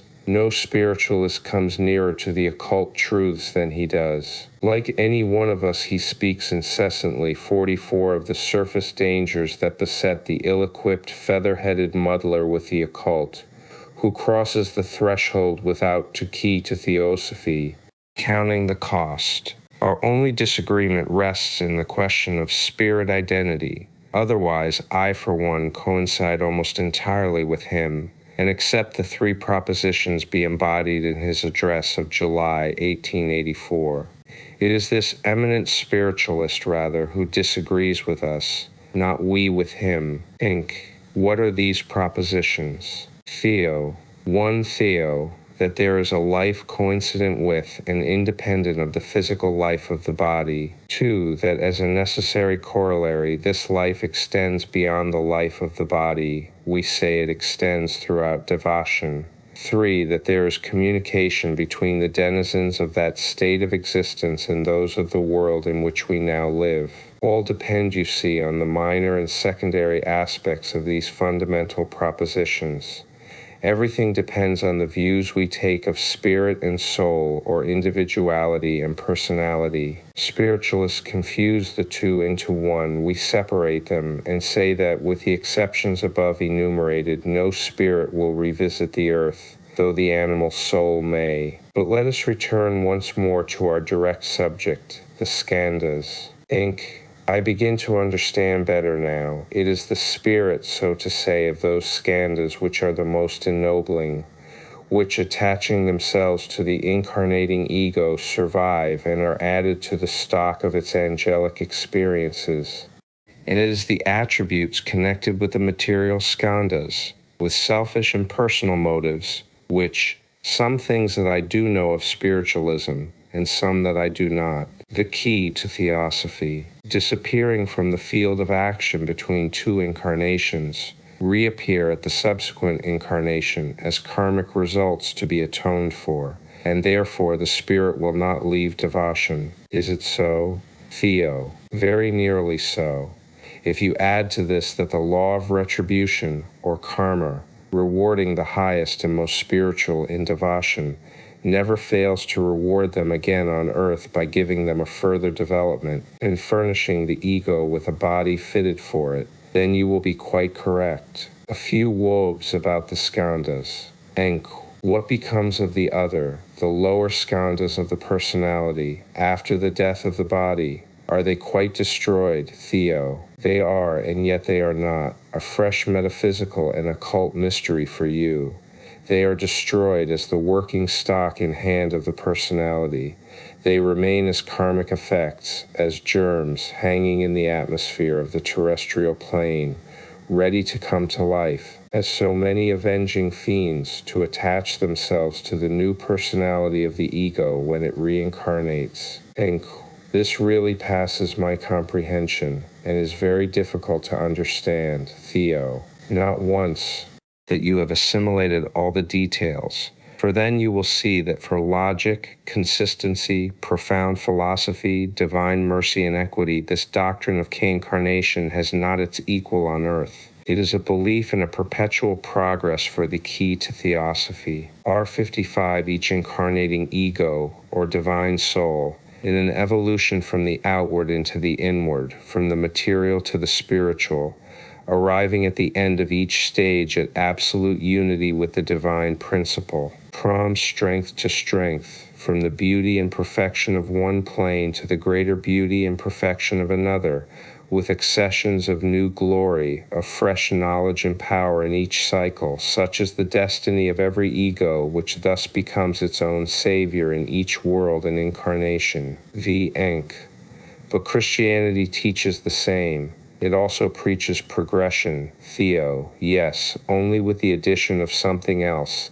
It tells us of the impossibility of attaining salvation without the aid of a miraculous Savior, and therefore dooms to perdition all those who will not accept the dogma. This is just the difference between Christian theology and theosophy. The former enforces belief in the descent of the spiritual ego into the lower self. The latter inculcates the necessity of endeavoring to elevate oneself to the Christos, or Buddhi state, Inc. By teaching the annihilation of consciousness in case of failure, however, don't you think that it amounts to the annihilation of self, in the opinion of the non-metaphysical? Theo err on the standpoint of those who believe in the resurrection of the body literally, and insist that every bone, every artery, and atom of flesh will be raised bodily on the judgment day. Of course it does. If you still insist that it is the perishable form and finite qualities that make up immortal man, then we shall hardly understand each other.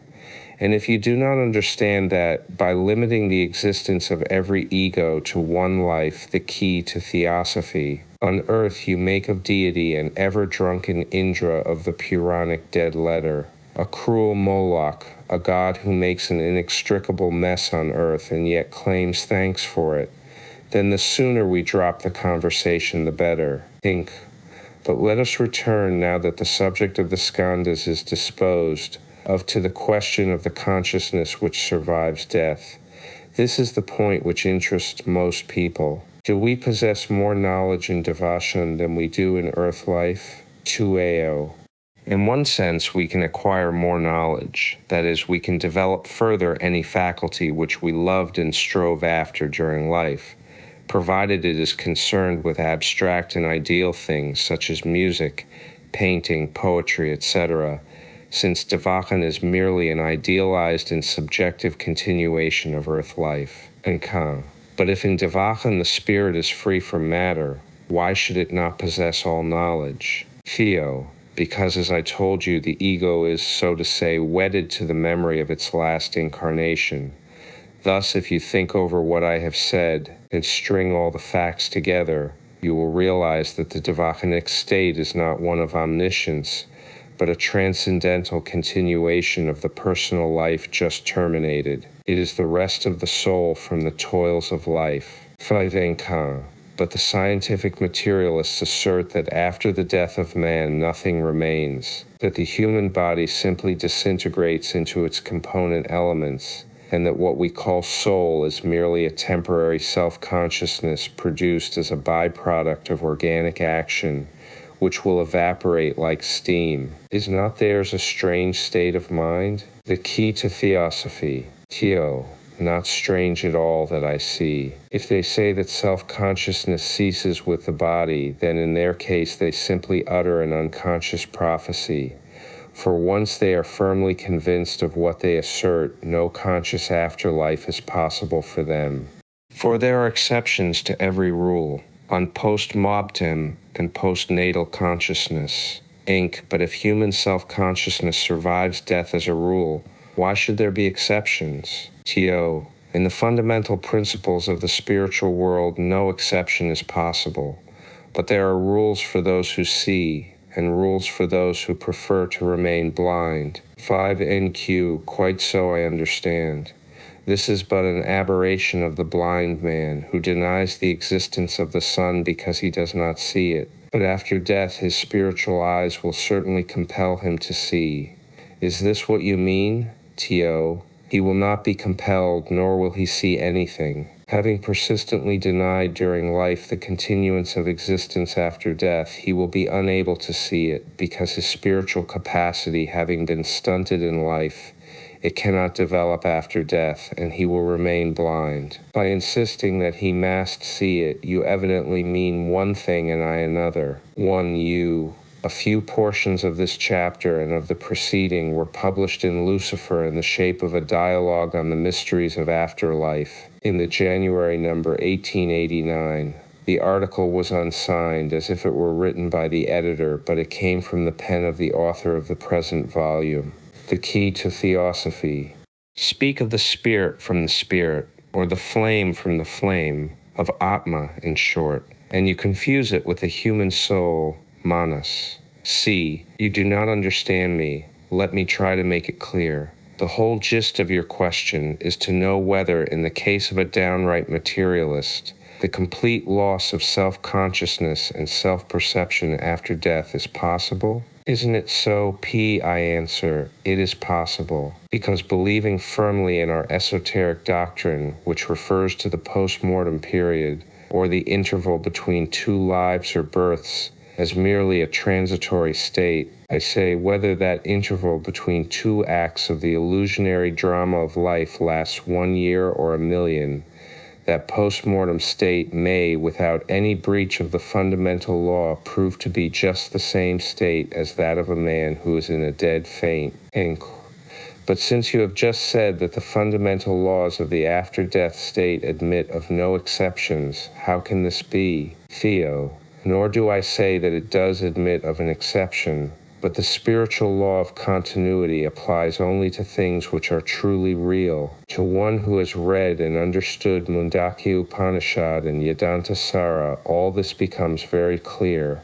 I will say more. It is sufficient to understand what we mean by buddhi and the duality of manas to gain a clear perception why the materialist may fail to have a self-conscious survival after death. Since manas, in its lower aspect, is the seat of the terrestrial mind, it can therefore give only that perception of the universe which is based on the evidence of that mind. It cannot give spiritual vision. It is said in the Eastern school that between buddhi and manas, the key to Theosophy, the ego, or Iswara and Prajna, there is in reality no more difference than between a forest and its trees, a lake and its waters, as the Mundakya teaches. One or hundreds of trees dead from loss of vitality or uprooted are yet incapable of preventing the forest from being still a forest.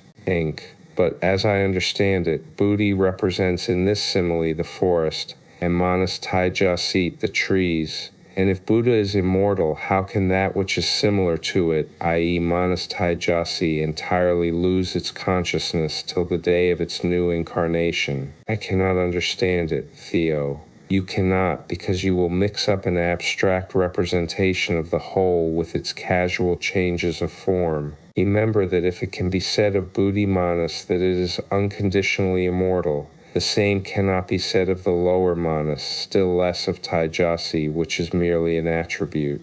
Neither of these, neither manas nor taijasi, can exist apart from buddhi, the divine soul, because the first manas is in its lower aspect a qualificative attribute of the terrestrial personality, and the second taijasi is identical with the first because it is the same manas only with the light of buddhi reflected on it. I-11 its turn. Buddhi would remain only an impersonal spirit. Whitley. Iswara is the collective consciousness of the manifested deity, Brahman, i.e. the collective consciousness of the host of Dhyan Chohans, Vidya secret doctrine, and Prajna is their individual wisdom. Taijasi means the radiant in consequence of its union with buddhi, i.e. manas, the human soul, illuminated by the radiance of the divine soul. Therefore, manas taijasi may be described as radiant mind, the human reason lit by the light of the spirit, and buddhi manas is the revelation of the divine plus human intellect and self-consciousness. I-60, the key to Theosophy, out this element which it borrows from the human soul, which conditions and makes of it, in this elusive universe, as it were something separate from the universal soul for the whole period of the cycle of incarnation. Say rather that buddhi manas can neither die nor lose its compound self-consciousness in eternity, Enkar the recollection of its previous incarnations in which the two, i.e. the spiritual and the human soul, had been closely linked together. But it is not so in the case of a materialist, whose human soul not only receives nothing from the divine soul, but even refuses to recognize its existence. You can hardly apply this axiom to the attributes and qualifications of the human soul, for it would be like saying that because your divine soul is immortal, therefore the bloom on your cheek must also be immortal, whereas this bloom, like taijasi, is simply a transitory phenomenon. Ninka. Do I understand you to say that we must not mix in our minds the noumenon with the phenomenon, the cause with its effect? Theo, I do say so, and repeat that, limited to manas, or the human soul alone, the radiance of Taijasi itself becomes a mere question of time, because both immortality and consciousness after death become, for the terrestrial personality of man, simply conditioned attributes, as they depend entirely on conditions and beliefs created by the human soul itself during the life of its body. Karma acts incessantly. We reap in our afterlife only the fruit of that which we have ourselves sown in this. Ninka. But if my ego can, after the destruction of my body, become plunged in a state of entire unconsciousness, then where can be the punishment for the sins of my past life? The key to Theosophy. Theo. Our philosophy teaches that karmic punishment reaches the ego only in its next incarnation. After death, it receives only the reward for the unmerited sufferings endured during its past incarnation. The whole punishment after death, even for the materialist, consists therefore in the absence of any reward, and the utter loss of the consciousness of one's bliss and rest. Karma is the child of the terrestrial ego, the fruit of the actions of the tree, which is the objective personality visible to all, as much as the fruit of all the thoughts and even motives of the spiritual eye. But karma is also the tender mother who heals the wounds inflicted by her during the preceding life, before she will begin to torture this ego by inflicting upon him new ones. If it may be said that there is not a mental or physical suffering in the life of a mortal which is not the direct fruit and consequence of some sin in a preceding existence, on the other hand, since he does not preserve the slightest recollection of it in his actual life, and feels himself not deserving of such punishment, and therefore thinks he suffers for no guilt of his own, this alone is sufficient to entitle the human soul to the fullest consolation, rest, and bliss in his post-mortem existence. Death comes to our spiritual selves ever as a deliverer and friend. For the materialist, who not some theosophists have taken exception to this phrase, but the words are those of Master, and the meaning attached to the word unmerited is that given above. In the TPS pamphlet number 6, a phrase criticized subsequently in Lucifer was used which was intended to convey the same idea. In form, however, it was awkward and open to the criticism directed against it, but the essential idea was that men often suffer from the effects of the actions done by others, effects which thus do not strictly belong to their own karma, and for these sufferings they of course deserve compensation. 162. Thea Key to Theosophy. Withstanding his materialism, was not a bad man. The interval between the two lives will be like the unbroken and placid sleep of a child, either entirely dreamless, or filled with pictures of which he will have no definite perception, while for the average mortal it will be a dream as vivid as life, and full of realistic bliss and visions. Enk. Then the personal man must always go on suffering blindly the karmic penalties which the ego has incurred. Theo. Not quite so. At the solemn moment of death, every man, even when death is sudden, sees the whole of his past life marshaled before him in its minutest details. For one short instant, the personal becomes one with the individual and all-knowing ego. But this instant is enough to show to him the whole chain of causes which have been at work during his life. He sees and now understands himself as he is, unadorned by flattery or self-deception. He reads his life, remaining as a spectator looking down into the arena he is quitting. He feels and knows the justice of all the suffering that has overtaken him. Inc. Does this happen to everyone? Theo, without any exception. Very good and holy men see, we are taught, not only the life they are leaving, but even several preceding lives in which were produced the causes that made them what they were in the life just closing. They recognize the law of karma in all its majesty and justice. Inc. Is there anything corresponding to this before rebirth? Theo. There is. As the man at the moment of death has a key to Theosophy, retrospective insight into the life he has led, so, at the moment he is reborn onto earth, the ego, awaking from the state of devachan, has a perspective vision of the life which awaits him, and realizes all the causes that have led to it. He realizes them and sees futurity because it is between devachan and rebirth that the ego regains his full monastic consciousness and re-becomes for a short time the God he was, before, in compliance with karmic law, he first descended into matter and incarnated in the first man of flesh. The golden thread sees all its pearls and misses not one of them. What is BLI meant by annihilation? Inc.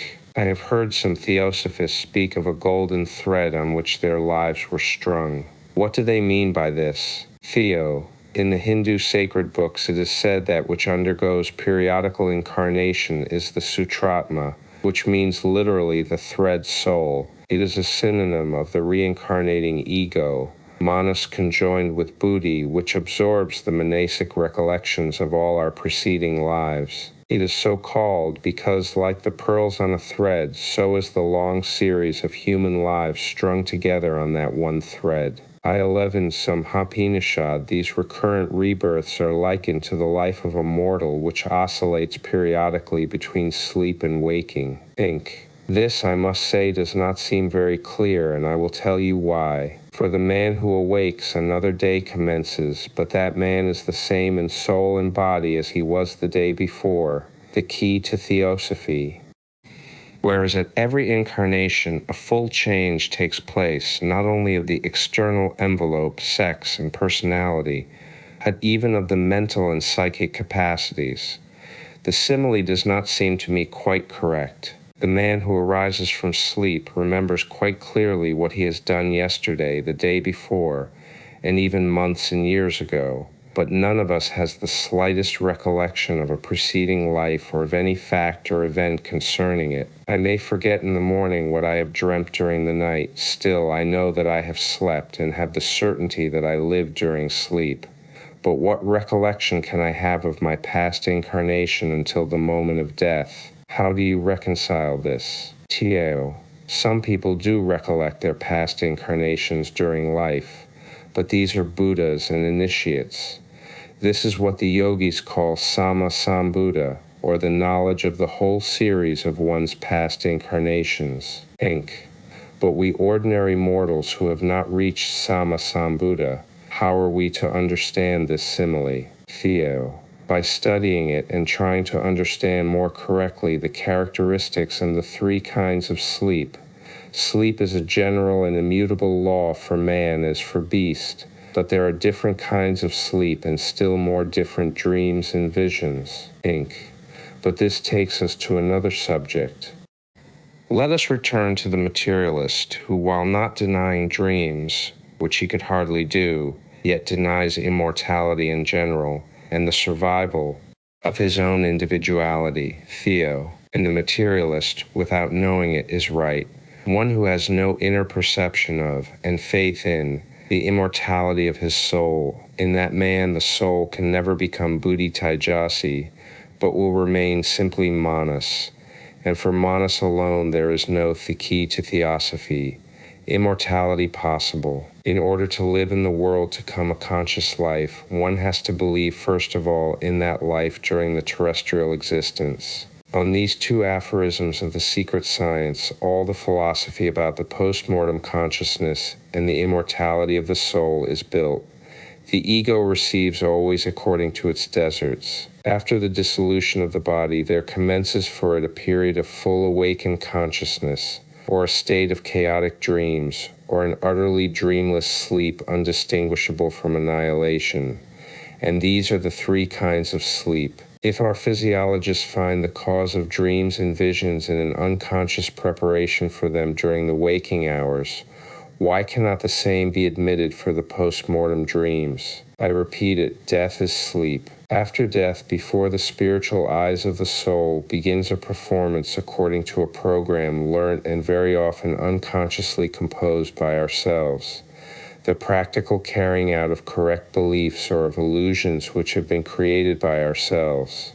The Methodist will be Methodist, the Mussulman a Mussulman, at least for some time, in a perfect fool's paradise of each man's creation and making. These are the post-mortem fruits of the tree of life. Naturally, our belief or unbelief in the fact of conscious immortality is unable to influence the unconditioned reality of the fact itself, once that it exists, but the belief or unbelief in that immortality as the property of independent or separate entities cannot fail to give color to that fact in its application to each of these entities. Now, do you begin to understand it, P. Enck? I think I do. The materialist, disbelieving in everything that M. the key to Theosophy. 166 cannot be proven to him by his five senses or by scientific reasoning, based exclusively on the data furnished by these senses in spite of their inadequacy, and rejecting every spiritual manifestation,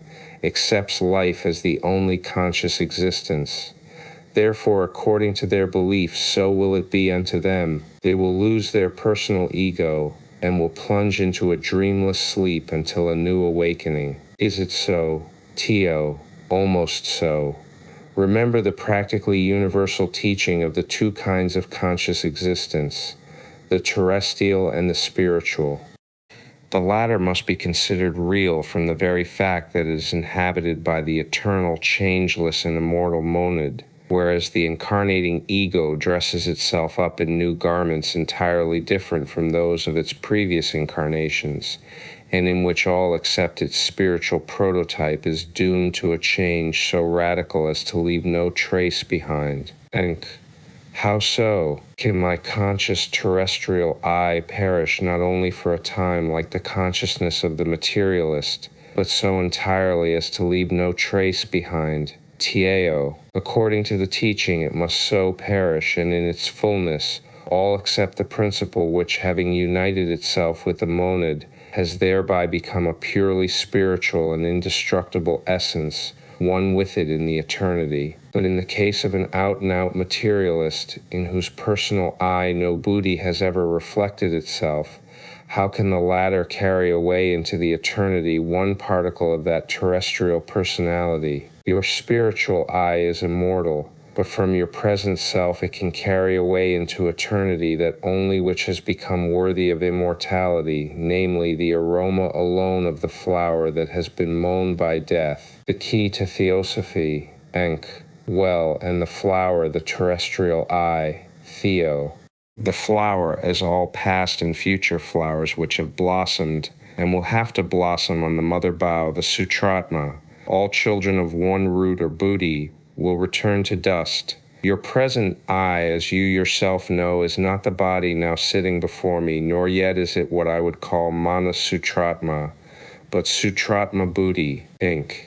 But this does not explain to me at all why you call life after death immortal, infinite, and real, and the terrestrial life a simple phantom or illusion, since even that post-mortem life has limits, however much wider they may be than those of terrestrial life. Theo, no doubt. The spiritual ego of man moves in eternity like a pendulum between the hours of birth and death.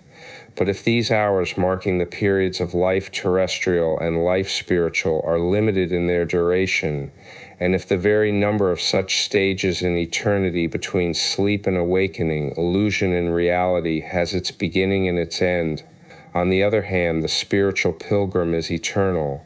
Therefore are the hours of his post-mortem life when, disembodied, he stands face to face with truth and not the mirages of his transitory earthly existences.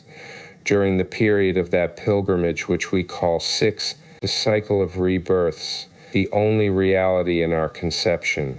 Such intervals, their limitation notwithstanding, do not prevent the ego, while ever perfecting itself, from following undeviatingly, though gradually and slowly, the path to its last transformation, when that ego, having reached its goal, becomes a divine being. These intervals and stages help towards this final result instead of hindering it, and without such limited I-68, the key to Theosophy, intervals, the divine ego could never reach its ultimate goal. I have given you once already a familiar illustration by comparing the ego or the individuality to an actor and its numerous and various incarnations to the parts it plays. Will you call these parts or their costumes the individuality of the actor himself? Like that actor, the ego is forced to play during the cycle of necessity up to the very threshold of parinirvana, many parts such as may be unpleasant to it.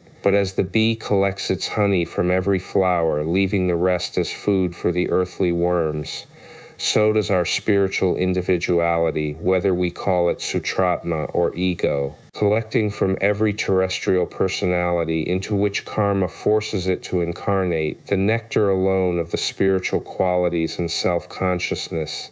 It unites all these into one whole and emerges from its chrysalis as the glorified Dhyan Chohan. So much the worse for those terrestrial personalities from which it could collect nothing. Such personalities cannot assuredly outlive consciously their terrestrial existence. Inc.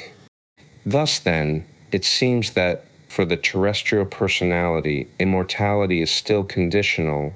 Is then immortality itself not unconditional? Theo, not at all. But immortality cannot touch the non-existent, for all that which exists as Sat, or emanates from Sat, immortality and eternity are absolute. Matter is the opposite pole of spirit, and yet the two are one. The essence of all this, i.e., spirit, force, and matter, or the three in one, is as endless as it is beginningless. But the form acquired by this triple unity during its incarnations, its externality, is certainly the key to Theosophy. 16.9 only the illusion of our personal conceptions. Therefore do we call nirvana and the universal life alone a reality, while relegating the terrestrial life, its terrestrial personality included, and even its devachanic existence, to the phantom realm of illusion. Inc. But why in such a case call sleep the reality and waking the illusion? Theo. It is simply a comparison made to facilitate the grasping of the subject, and from the standpoint of terrestrial conceptions it is a very correct one. Inc. And still I cannot understand, if the life to come is based on justice and the merited retribution for all our terrestrial suffering, how in the case of materialists, many of whom are really honest and charitable men, there should remain of their personality nothing but the refuse of a faded flower. Theo. No one ever said such a thing. No materialist, however unbelieving, can die forever in the fullness of his spiritual individuality. What was said is that consciousness can disappear either fully or partially in the case of a materialist, so that no conscious remains of his personality survive. Inc. But surely this is annihilation. Theo. Certainly not. One can sleep a dead sleep and miss several stations during a long railway journey without the slightest recollection or consciousness, and awake at another station and continue the journey past innumerable other halting places till the end of the journey or the goal is reached. 3 kinds of sleep were mentioned to you: the dreamless, the chaotic, and the one which is so real that to the sleeping man, the key to Theosophy, his dreams become full realities. If you believe in the latter, why can't you believe in the former? According to the afterlife a man has believed in and expected, such is the life he will have. He who expected no life to come will have an absolute blank amounting to annihilation in the interval between the 2 rebirths. This is just the carrying out of the program we spoke of, a program created by the materialists themselves. But there are various kinds of materialists, as you say. A selfish, wicked egoist, one who never shed a tear for anyone but himself, thus adding entire indifference to the whole world to his unbelief, must at the threshold of death drop his personality forever. This personality having no tendrils of sympathy for the world around, and hence nothing to hook onto Sutratma, it follows that with the last breath every connection between the two is broken. There being no devotion for such a materialist, the Sutratma will reincarnate almost immediately, But those materialists who erred in nothing but their disbelief will oversleep but one station, and the time will come when that ex-materialist will perceive himself in the eternity and perhaps repent that he lost even one day, one station, from the life eternal. Inc. Still, would it not be more correct to say that death is birth into a new life, or a return once more into eternity? T.O. You may, if you like, only remember that births differ and that there are births of stillborn beings which are failures of nature. Moreover, with your Western fixed ideas about material life, the words living and being are quite inapplicable to the pure subjective state of post-mortem, the key to Theosophy, existence. It is just because, save in a few philosophers who are not read by the many, and who themselves are too confused to present a distinct picture of it, it is just because your Western ideas of life and death have finally become so narrow that on the one hand they have led to crass materialism, and on the other to the still more material conception of the other life, which the spiritualists have formulated in their Summerland. There the souls of men eat, drink, marry, and live in a paradise quite as sensual as that of Mohammed, but even less philosophical. Nor are the average conceptions all the uneducated Christians any better, being, if possible, still more material. What between truncated angels, brass trumpets, golden harps, and material hellfires, the Christian heaven seems like a fairy scene at a Christmas pantomime. It is because of these narrow conceptions that you find such difficulty in understanding.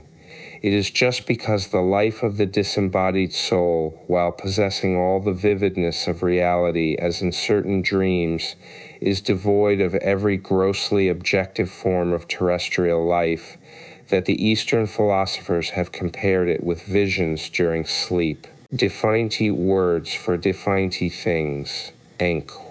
Don't you think it is because there are no definite and fixed terms to indicate each principle in man that such a confusion of ideas arises in our minds with respect to the respective functions of these principles? Theo, I have thought of it myself. The whole trouble has arisen the key to Theosophy. From this, we have started our expositions of and discussion about the 44 principles, using their Sanskrit names instead of coining immediately, for the use of Theosophists, their equivalents in English. We must try and remedy this now. Ending. You will do well, as it may avoid further confusion. No two theosophical writers, it seems to me, have hitherto agreed to call the same principle by the same name, Theo.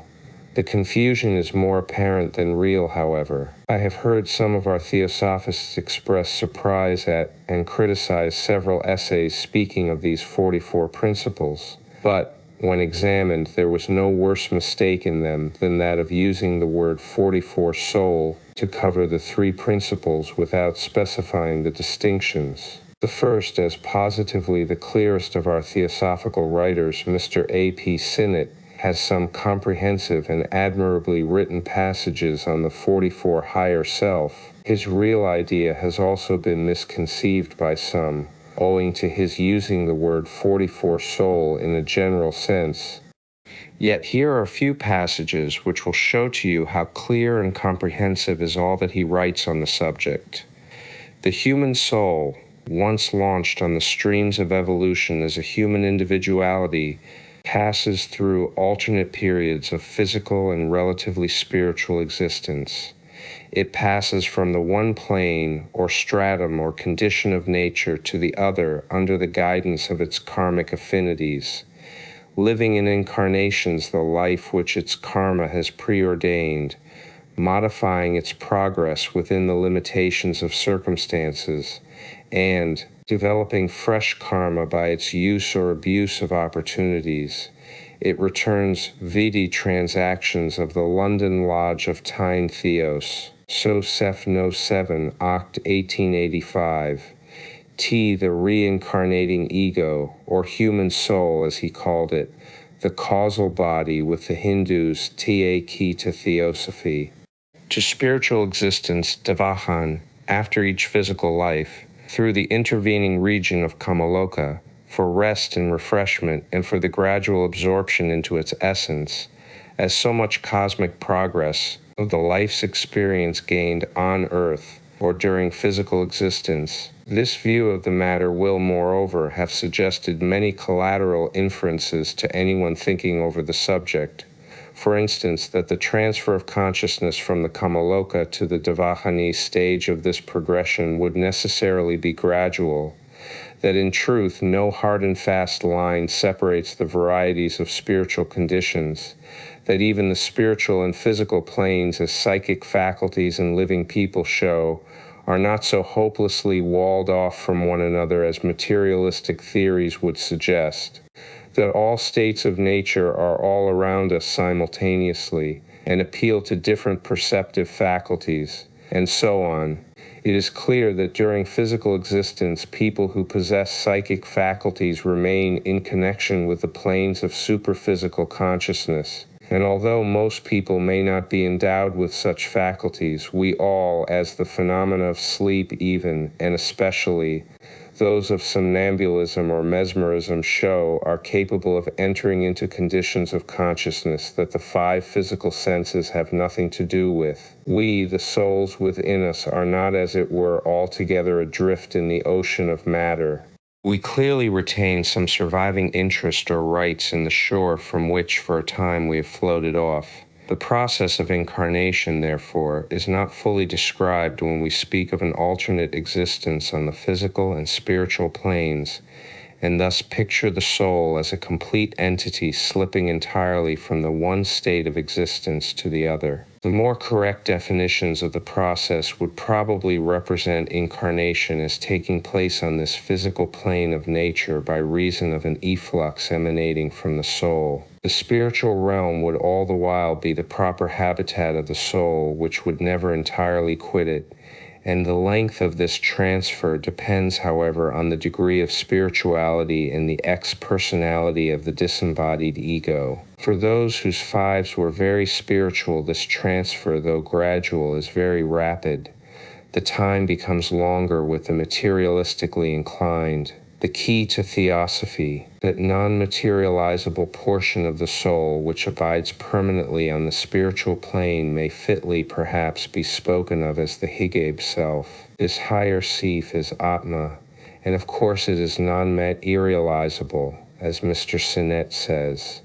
Even more, it can never be objective under any circumstances, even to the highest spiritual perception. For Atman, or he higher self, is really Brahma, the absolute, and indistinguishable from it.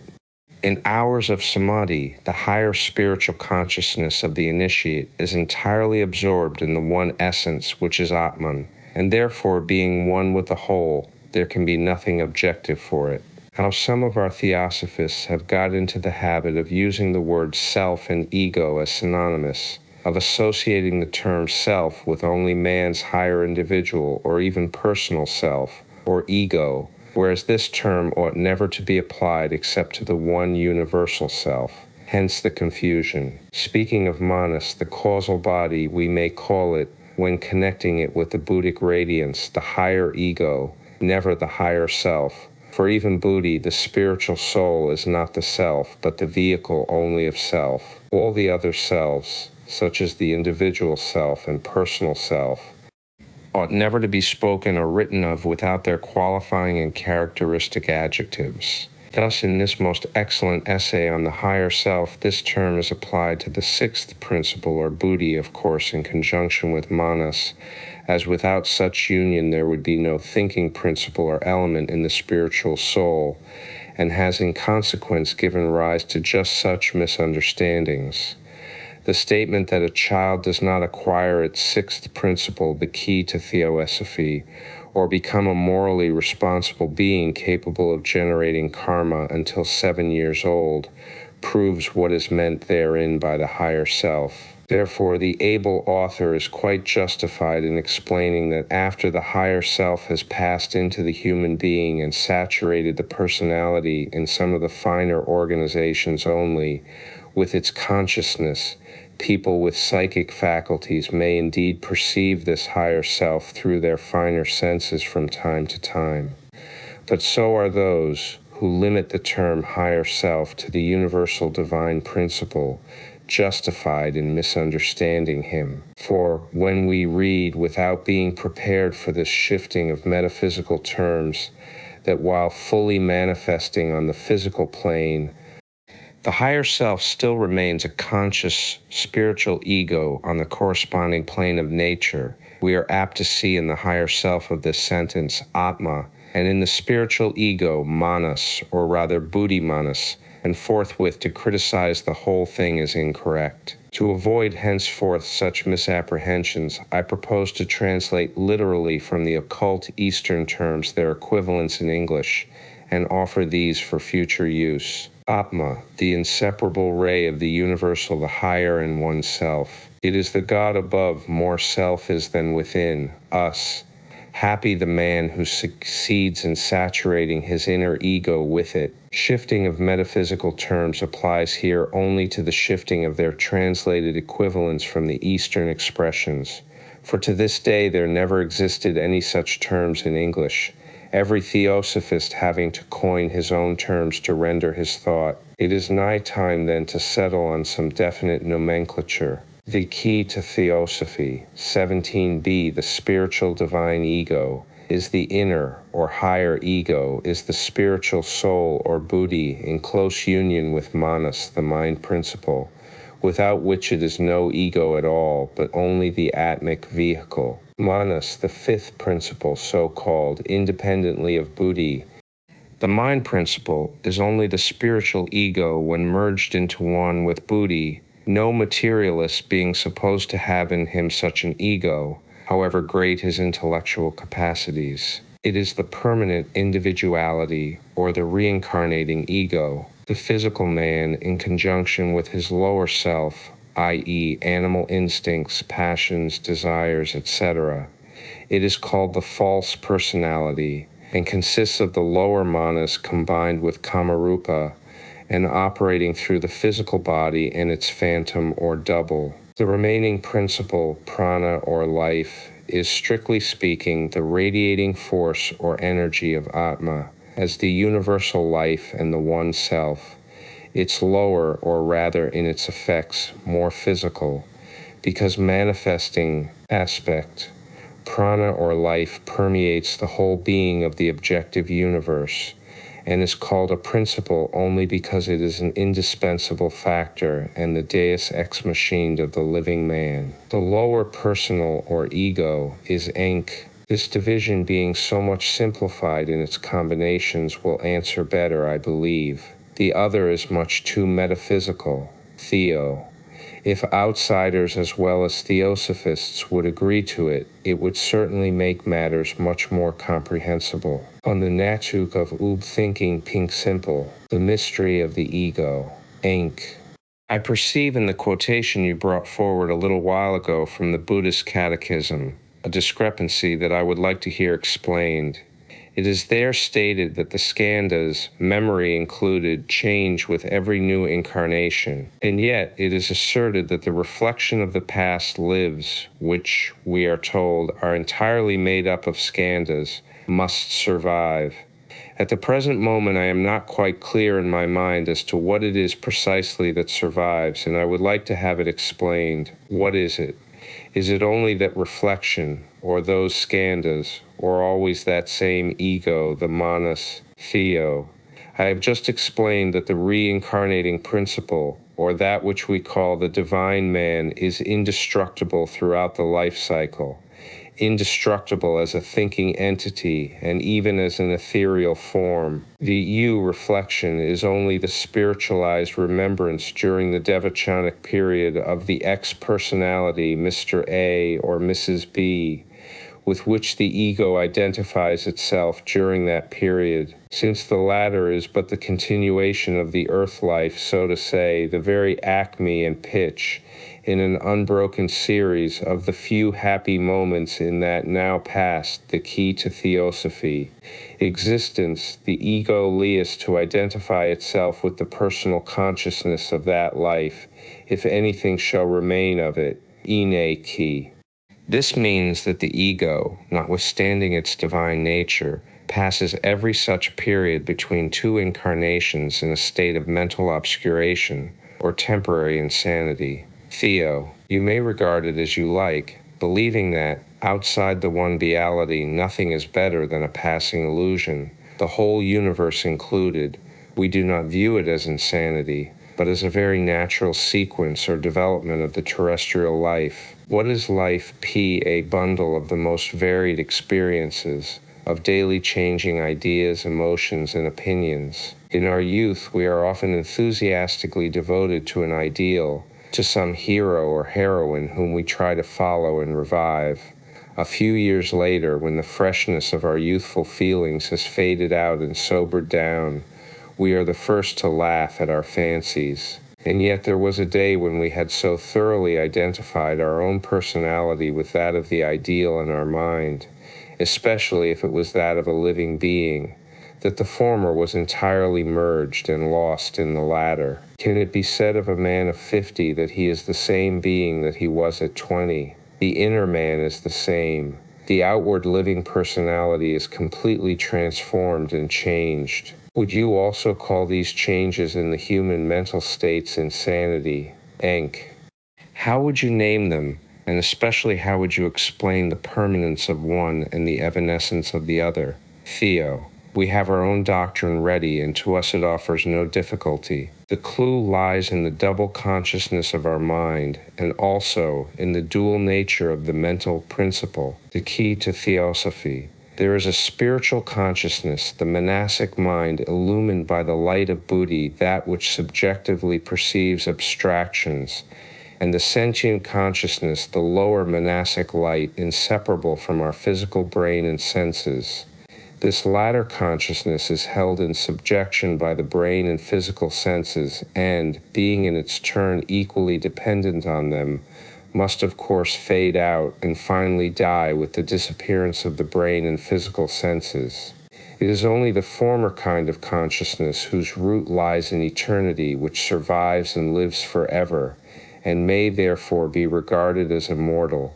Everything else belongs to passing illusions. Inc. What do you really understand by illusion in this case? Theo.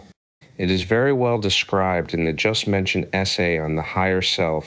Says its author, the theory we are considering, the interchange of ideas between the hiculic vecchio and the lower self, harmonizes very well with the treatment of this world in which we live as a phenomenal world of illusion, the spiritual plans of nature being on the other hand the noumenal world or plane of reality.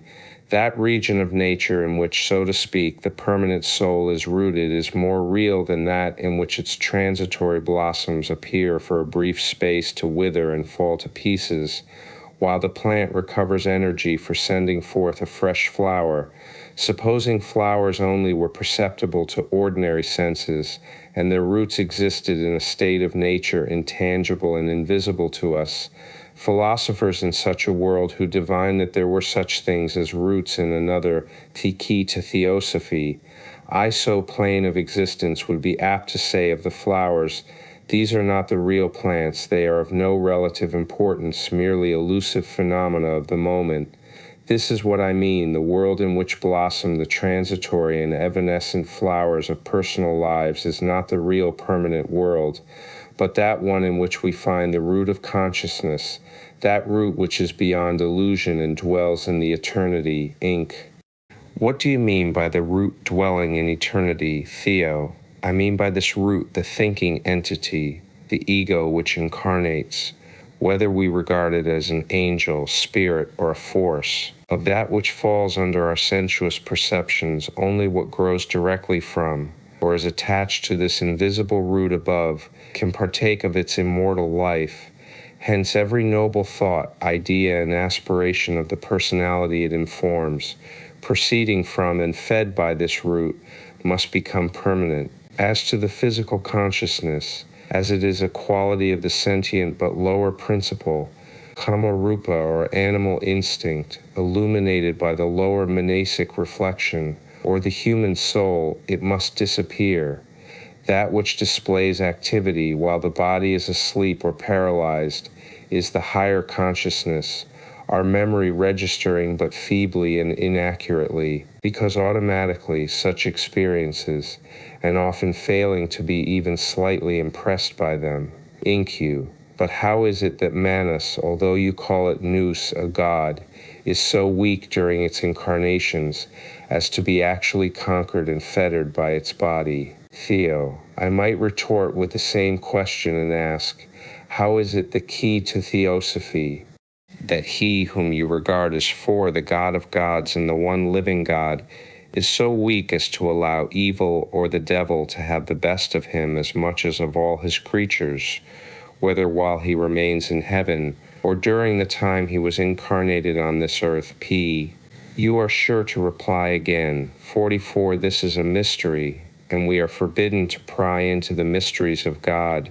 Hot being forbidden to do so by our religious philosophy, I answer your question that unless a God descends as an avatar, no divine principle can be otherwise than cramped and paralyzed by turbulent animal matter. Heterogeneity will always have the upper hand over homogeneity on this plane of illusions, and the nearer an essence is to its root principle, primordial homogeneity, the more difficult it is for the latter to assert itself on earth. Spiritual and divine powers lie dormant in every human being, and the wider the sweep of his spiritual vision, the mightier will be the God within him.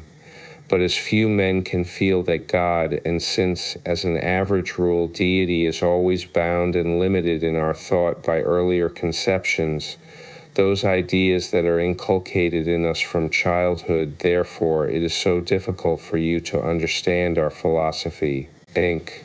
And is it this ego of ours which is our God, Tieo? Hot at all, 44. God is not the universal deity, but only a spark from the one ocean of divine fire. Our God within us, or 64, our Father in secret, is what we call the 44 higher self, Atma. Our incarnating ego was a god in its origin, as were all the primeval emanations of the one unknown principle. But since its 44 fall into matter, having to incarnate throughout K, the key to Theosophy, the cycle in succession from first to last, it is no longer a free and happy god, but a poor pilgrim on his way to regain that which he has lost. I can answer you more fully by repeating what is said of the inner man in Isis Unveiled, Vol. 2, 593. From the remotest antiquity, mankind as a whole have always been convinced of the existence of a personal spiritual entity, evidently in the personal physical man. This inner entity was more or less divine according to its proximity to the crown. The closer the union, the more serene man's destiny, the less dangerous the external conditions. This belief is neither bigotry nor superstition, only an ever-present instinctive feeling of the proximity of another spiritual and invisible world, which, though it be subjective to the senses of the outward man, is perfectly objective to the inner ego. Furthermore, they believe that there are external and internal conditions each affect the determination of our will upon our actions. They rejected fatalism, for fatalism implies a blind course of some still blinder power. But they believed in destiny or karma, which from birth to death every man is weaving thread by thread around himself, as a spider does his cobweb. And this destiny is guided by that presence termed by some the guardian angel, or our more intimate astral inner man, who is but too often the evil genius of the man of flesh, or the personality. Both these lead on man, but one of them must prevail, and from the very beginning of the invisible affray, the stern and implacable law of compensation and retribution steps in and takes its course, following faithfully the fluctuating of the conflict. When the last strand is woven, and man is seemingly enwrapped in the network of his own doing, then he finds himself completely under the empire of this self-made destiny. It then either fixes him like the inert shell against the immovable rock, or like a feather carries him away in a whirlwind raised by his own actions. Such is the destiny of the man, the true ego, not the automaton, the shell that goes by that name.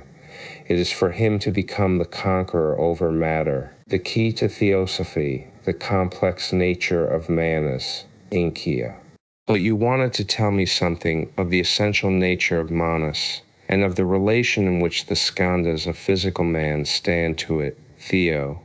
It is this nature, mysterious, protean, beyond any grasp, and almost shadowy in its correlations with the other principles, that is most difficult to realize, and still more so to explain. Manas is a principle, and yet it is an entity, an individuality or ego.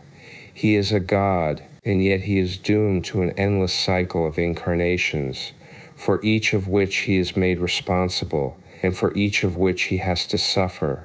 All this seems as contradictory as it is puzzling. Nevertheless, there are hundreds of people, even in Europe, who realize all this perfectly, for they comprehend the ego not only in its integrity, but in its many aspects. Finally, if I would make myself comprehensible, I must begin by the beginning and give you the genealogy of this ego in a few lines. Enk, Seon, Theo, try to imagine a spirit, a celestial being, whether we call it by one name or another, divine in its essential nature, yet not pure enough to be one with the all, and having, in order to achieve this, to so purify its nature as to finally gain that goal. It can do so only by passing individually and personally, i.e., spiritually and physically, through every experience and feeling that exists in the manifold or differentiated universe. It has, therefore, after having gained such the key to Theosophy, experience in the lower kingdoms, and having ascended higher and still higher with every rung on the ladder of being, to pass through every experience on the human planes. In its very essence it is thought, and is therefore called in its plurality Manasa Putra, the sons of the universal mind. This individualized thought is what we Theosophists call the real human ego, the thinking entity imprisoned in a case of flesh and bones. This is surely a spiritual entity, not matter, and such entities are the incarnating egos that inform the bundle of animal matter called mankind, and whose names are manasa or minds. But once imprisoned or incarnate, their essence becomes dual, that is to say, the rays of the eternal divine mind, considered as individual entities, assume a twofold attribute, which is A, their essential inherent characteristic, heaven aspiring mind, higher manas, and B, the human quality of thinking or animal cogitation, rationalized owing to the superiority of the human brain, the kama tending or lower manas. One gravitates toward buddhi, the other tending downward to the seat of passions and animal desires. The latter have no room in Devachan, nor can they associate with the divine triad which ascends as one into mental bliss. Yet it is the ego, the many-sick entity, which is held responsible for all the sins of the lower attributes, just as a parent is answerable for the transgressions of his child, so long as the latter remains irresponsible. Enki. Is this child the personality? Theo. It is. When, therefore, it is stated that the personality dies with the body, it does not state all. The body, which was the key to Theosophy, only the objective symbol of Mr. A or Mrs. B, fades away with all its material skandhas, which are the visible expressions thereof. But all that which constituted during life the spiritual bundle of experiences, the noblest aspirations, undying affections, and unselfish nature of Mr. A or Mrs. B, clings for the time of the Devashanic period to the ego, which is identified with the spiritual portion of that terrestrial entity now passed away out of sight. The actor is so imbued with the role just played by him that he dreams of it during the whole Devashanic night, which vision continues till the hour strikes for him to return to the stage of life to enact another part. Inc. But how is it that this doctrine, which you say is as old as thinking men, has found no room, say, in Christian theology? being of an asbestos-like nature, according to the eloquent and fiery expression of a modern English Tertullian. 186, The Key to Theosophy, Tears. Aye, these are our ministering spirits, the messengers of mercy, who are sent, Bishop Mant tells us, to fulfill good for salvation's heirs. For us they still grieve when we sin, rejoice when we repent. Yet it becomes evident that if all the bishops the world over were asked to define once for all what they mean by soul and its functions, they would be as unable to do so as to show us any shadow of logic in the orthodox belief. The doctrine is taught in St. John's Gospel. Enku. To this the adherents to this belief might answer, that if even the orthodox dogma does promise the impenitent sinner and materialist a bad time of it in a rather too realistic inferno, it gives them, on the other hand, a chance for repentance to the last minute. Nor do they teach annihilation or loss of personality, which is all the same. Theo. If the Church teaches nothing of the kind, on the other hand, Jesus does. And that is something to those at least who place Christ higher than Christianity. Enku. Does Christ teach anything of the sort? Theo. He does, and every well-informed occultist and even Kabbalist will tell you so. Christ, or the fourth gospel at any rate, teaches reincarnation as also the annihilation of the personality, if you but forget the dead letter and hold to the esoteric spirit. Remember verses 1 and 2 in chapter 15 of St. John. What does the parable speak about, if not of the key to Theosophy? Upper triad in man, Atma is the husbandman, the spiritual ego or booty, Christos, the vine, while the animal and vital soul, the personality, is the branch. I am the true vine, and my Father is the husbandman. Every branch in me that beareth not fruit he taketh away, as the branch cannot bear fruit of itself except it abide in the vine. No more can ye, except ye abide in me. I am the vine, ye are the branches. If a man abide not in me, he is cast forth as a branch, and is withered and cast into the fire and burned. Now we explain it in this way, disbelieving in the hellfires which theology discovers as underlying the threat to the branches. We say that the husbandman means Atma, the symbol for the infinite impersonal principle, while the vine stands for the spiritual soul, Christos, and each branch represents a new incarnation, Inc. But what proofs have you to support such an arbitrary interpretation? Theo. Universal symbology is a warrant for its correctness and that it is not arbitrary. Hermas says of God that he planted the vineyard, i.e., he created mankind.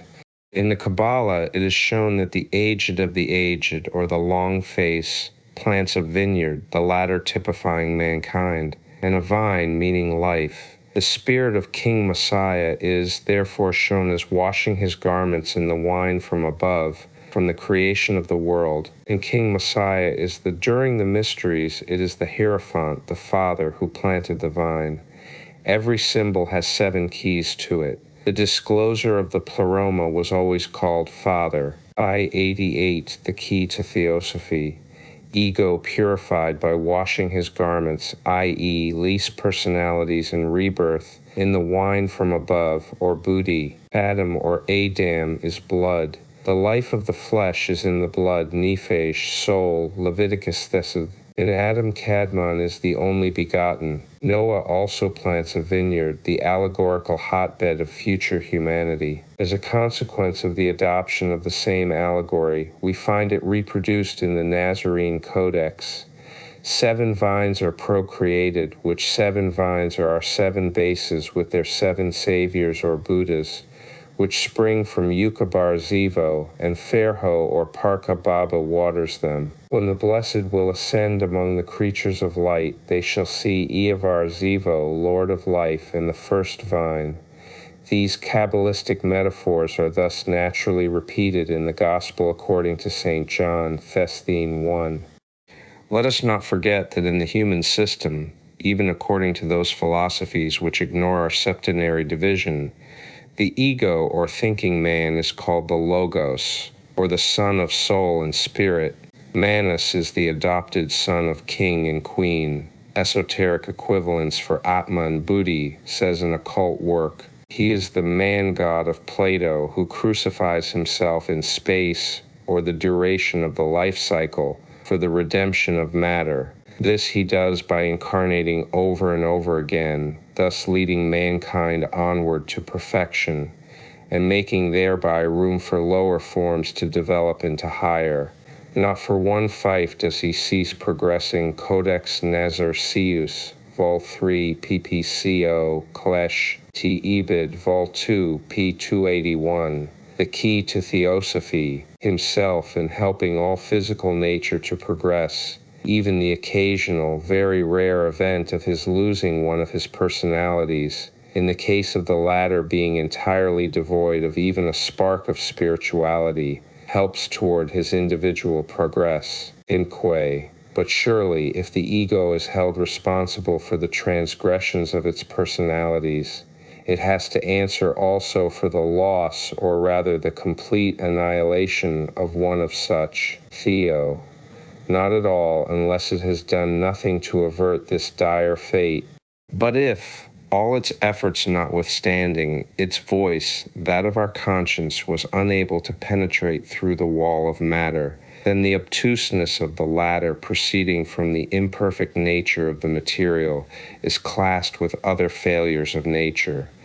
The ego is sufficiently punished by the loss of Devachan, and especially by having to incarnate almost immediately, Enki. This doctrine of the possibility of losing one's soul, or personality do you call it, militates against the ideal theories of both Christians and spiritualists, though Swedenborg adopts it to a certain extent in what he calls spiritual death. They will never accept it, Theo. This can in no way alter a fact in nature, if it be a fact, or prevent such a thing occasionally taking place. The universe and everything in it, moral, mental, physical, psychic, or spiritual, is built on a perfect law of equilibrium and harmony. As said before, the Asis unveiled, the centripetal force could not manifest itself without the centrifugal in the harmonious revolutions of the spheres, and all forms and their progress are the products of this dual force in nature. Now the spirit, ego, Theosophy, or Buddhi, is the centrifugal, and the soul, Manas, the centripetal spiritual energy, and to produce one result they have to be in perfect union and harmony. Break or damage the centripetal motion of the earthly soul tending toward the center which attracts it. Arrest its progress by clogging it with a heavier weight of matter than it can bear, or than is fit for the devachanic state, and the harmony of the whole will be destroyed. Personal life, or perhaps rather its ideal reflection, can only be continued if sustained by the twofold force, that is, by the close union of Buddhi and Manas in every rebirth or personal life. The least deviation from harmony damages it, and when it is destroyed beyond redemption, the two forces separate at the moment of death.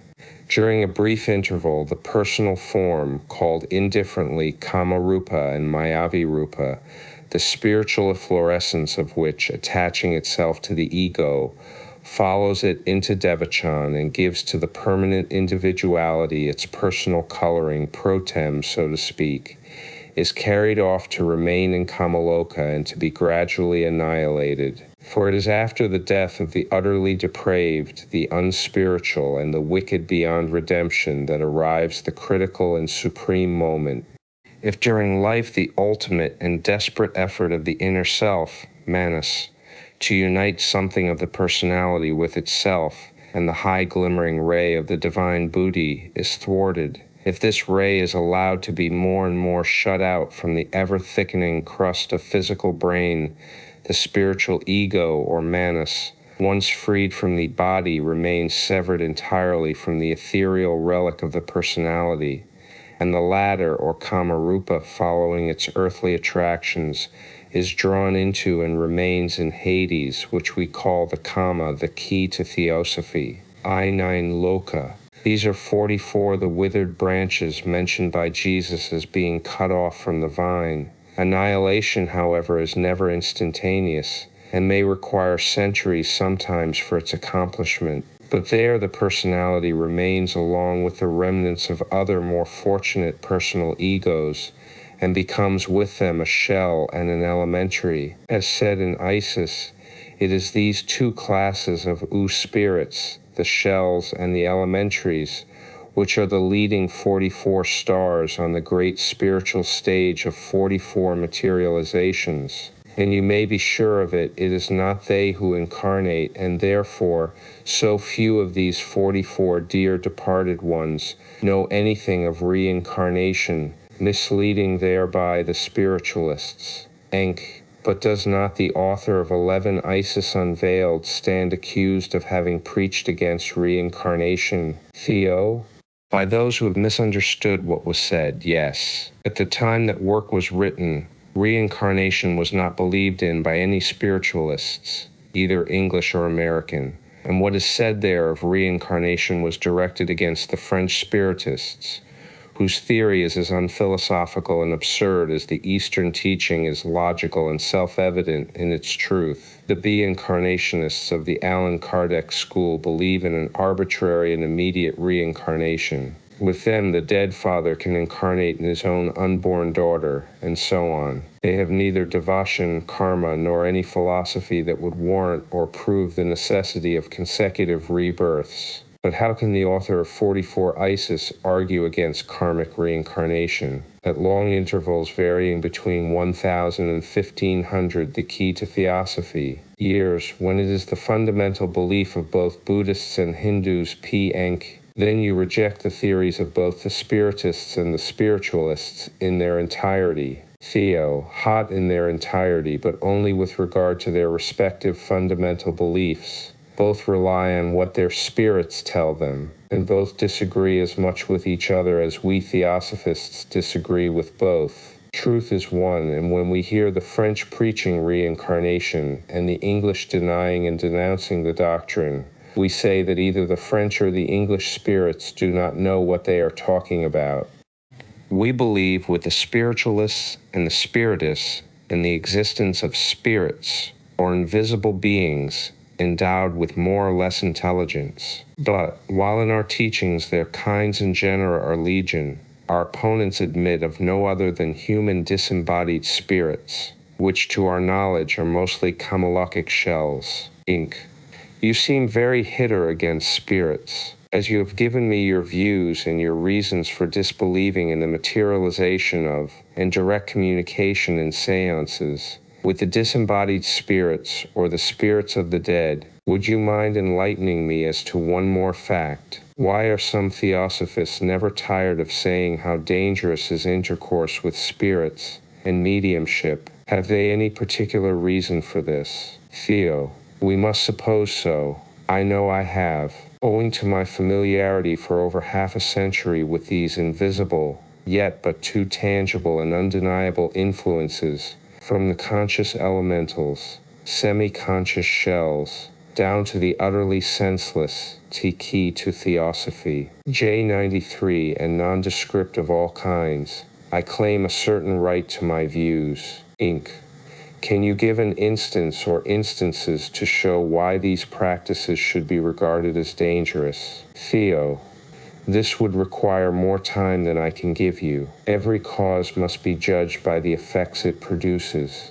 Grow over the history of spiritualism for the last 50 years, ever since its reappearance in this century in America, and judge for yourself whether it has done its votaries more good or harm. Pray understand me. I do not speak against real spiritualism, but against the modern movement which goes under that name, and the so-called philosophy invented to explain its phenomena. Inc. Don't you believe in their phenomena at all? Theo. It is because I believe in them with too good reason, and save some cases of deliberate fraud, know them to be as true as that you and I live, that all my being revolts against them. Once more, I speak only of physical, not mental or even psychic phenomena. Like attracts like. There are several high-minded, pure, good men and women, known to me personally, who have passed years of their lives under the direct guidance and even protection of high spirits, whether disembodied or planetary. But these intelligences are not of the type of the John Kings and the Ernest who figure in seance rooms. These intelligences guide and control mortals only in rare and exceptional cases to which they are attracted and magnetically drawn by the karmic past of the individual. It is not enough to sit for development in order to attract them. That only the key to Theosophy opens the door to a swarm of good, bad, and indifferent, to which the medium becomes a slave for life.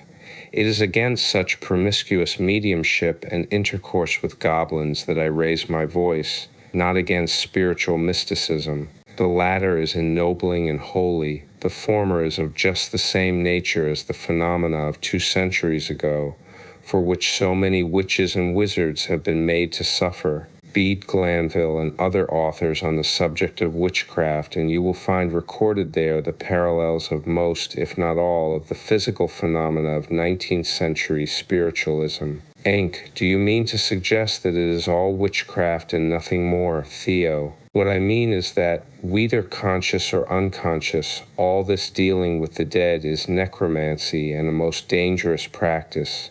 For ages before Moses, such raising of the dead was regarded by all the intelligent nations as sinful and cruel, inasmuch as it disturbs the rest of the souls and interferes with their evolutionary development into higher states. The collective wisdom of all past centuries has ever been loud in denouncing such practices. Finally, I say, what I have never ceased repeating orally and in print for 15 years. While some of the so-called spirits do not know what they are talking about, repeating merely, like poll parrots, what they find in the mediums and other people's brains, others are most dangerous and can only lead one to evil. These are 2 self-evident facts. Go into spiritualistic circles of the Allan Kardec school, and you find spirits asserting reincarnation and speaking like Bowman Catholics born. Turn to the key to Theosophy, departed ones in England and America, and you will hear them denying reincarnation through thick and thin, denouncing those who teach it, and holding to Protestant views. Your best, your most powerful mediums have all suffered in health of body and mind. Think of the sad end of Charles Foster, who died in an asylum, a raving lunatic, of Slade, an epileptic, of Eglinton, the best medium now in England, subject to the same. Look back over the life of D.D. Home, a man whose mind was steeped in gall and bitterness, who never had a good word to say of anyone whom he suspected of possessing psychic powers, and who slandered every other medium to the bitter end. This Calvin of spiritualism suffered for years from a terrible spinal disease, brought on by his intercourse with the spirits, and died a perfect wreck. Think again of the sad fate of poor Washington Irving Bishop. I knew him in New York when he was 14, and he was undeniably a medium. It is true that the poor man stole a march on his spirits and baptized them 64 unconscious muscular action to the great gaudium of all the corporations of highly learned and scientific fools, and to the replenishment of his own pocket. But de mortuis nil nisi bonum. His end was a sad one. He had strenuously concealed his epileptic fits, the first and strongest symptom of genuine mediumship. And who knows whether he was dead or in a trance. When the post-mortem examination was performed, his relatives insist that he was alive, if we are to believe Buter's telegrams. Finally, behold the veteran mediums, the founders and prime movers of modern spiritualism, the Fox sisters. After more than 40 years of intercourse with the angels, the latter have led the key to Theosophy, them to become incurable sots, who are now denouncing in public lectures their own lifelong work in philosophy as a fraud. What kind of spirits must they be who prompted them, I ask you? Inc. But is your inference a correct one, Theo? What would you infer if the best pupils of a particular school of singing broke down from overstrained sore throats? P. That the method followed was a bad one. So I think the inference is equally fair with regard to spiritualism. When we see their best mediums fall a prey to such a fate, we can only say, let those who are interested in the question judge the tree of spiritualism by its fruits, and ponder over the lesson. We Theosophists have always regarded the spiritualists as brothers having the same mystic tendency as ourselves, but they have always regarded us as enemies. We, being in possession of an older philosophy, have tried to help and warn them, but they have repaid us by reviling and traducing us in our motives in every possible way.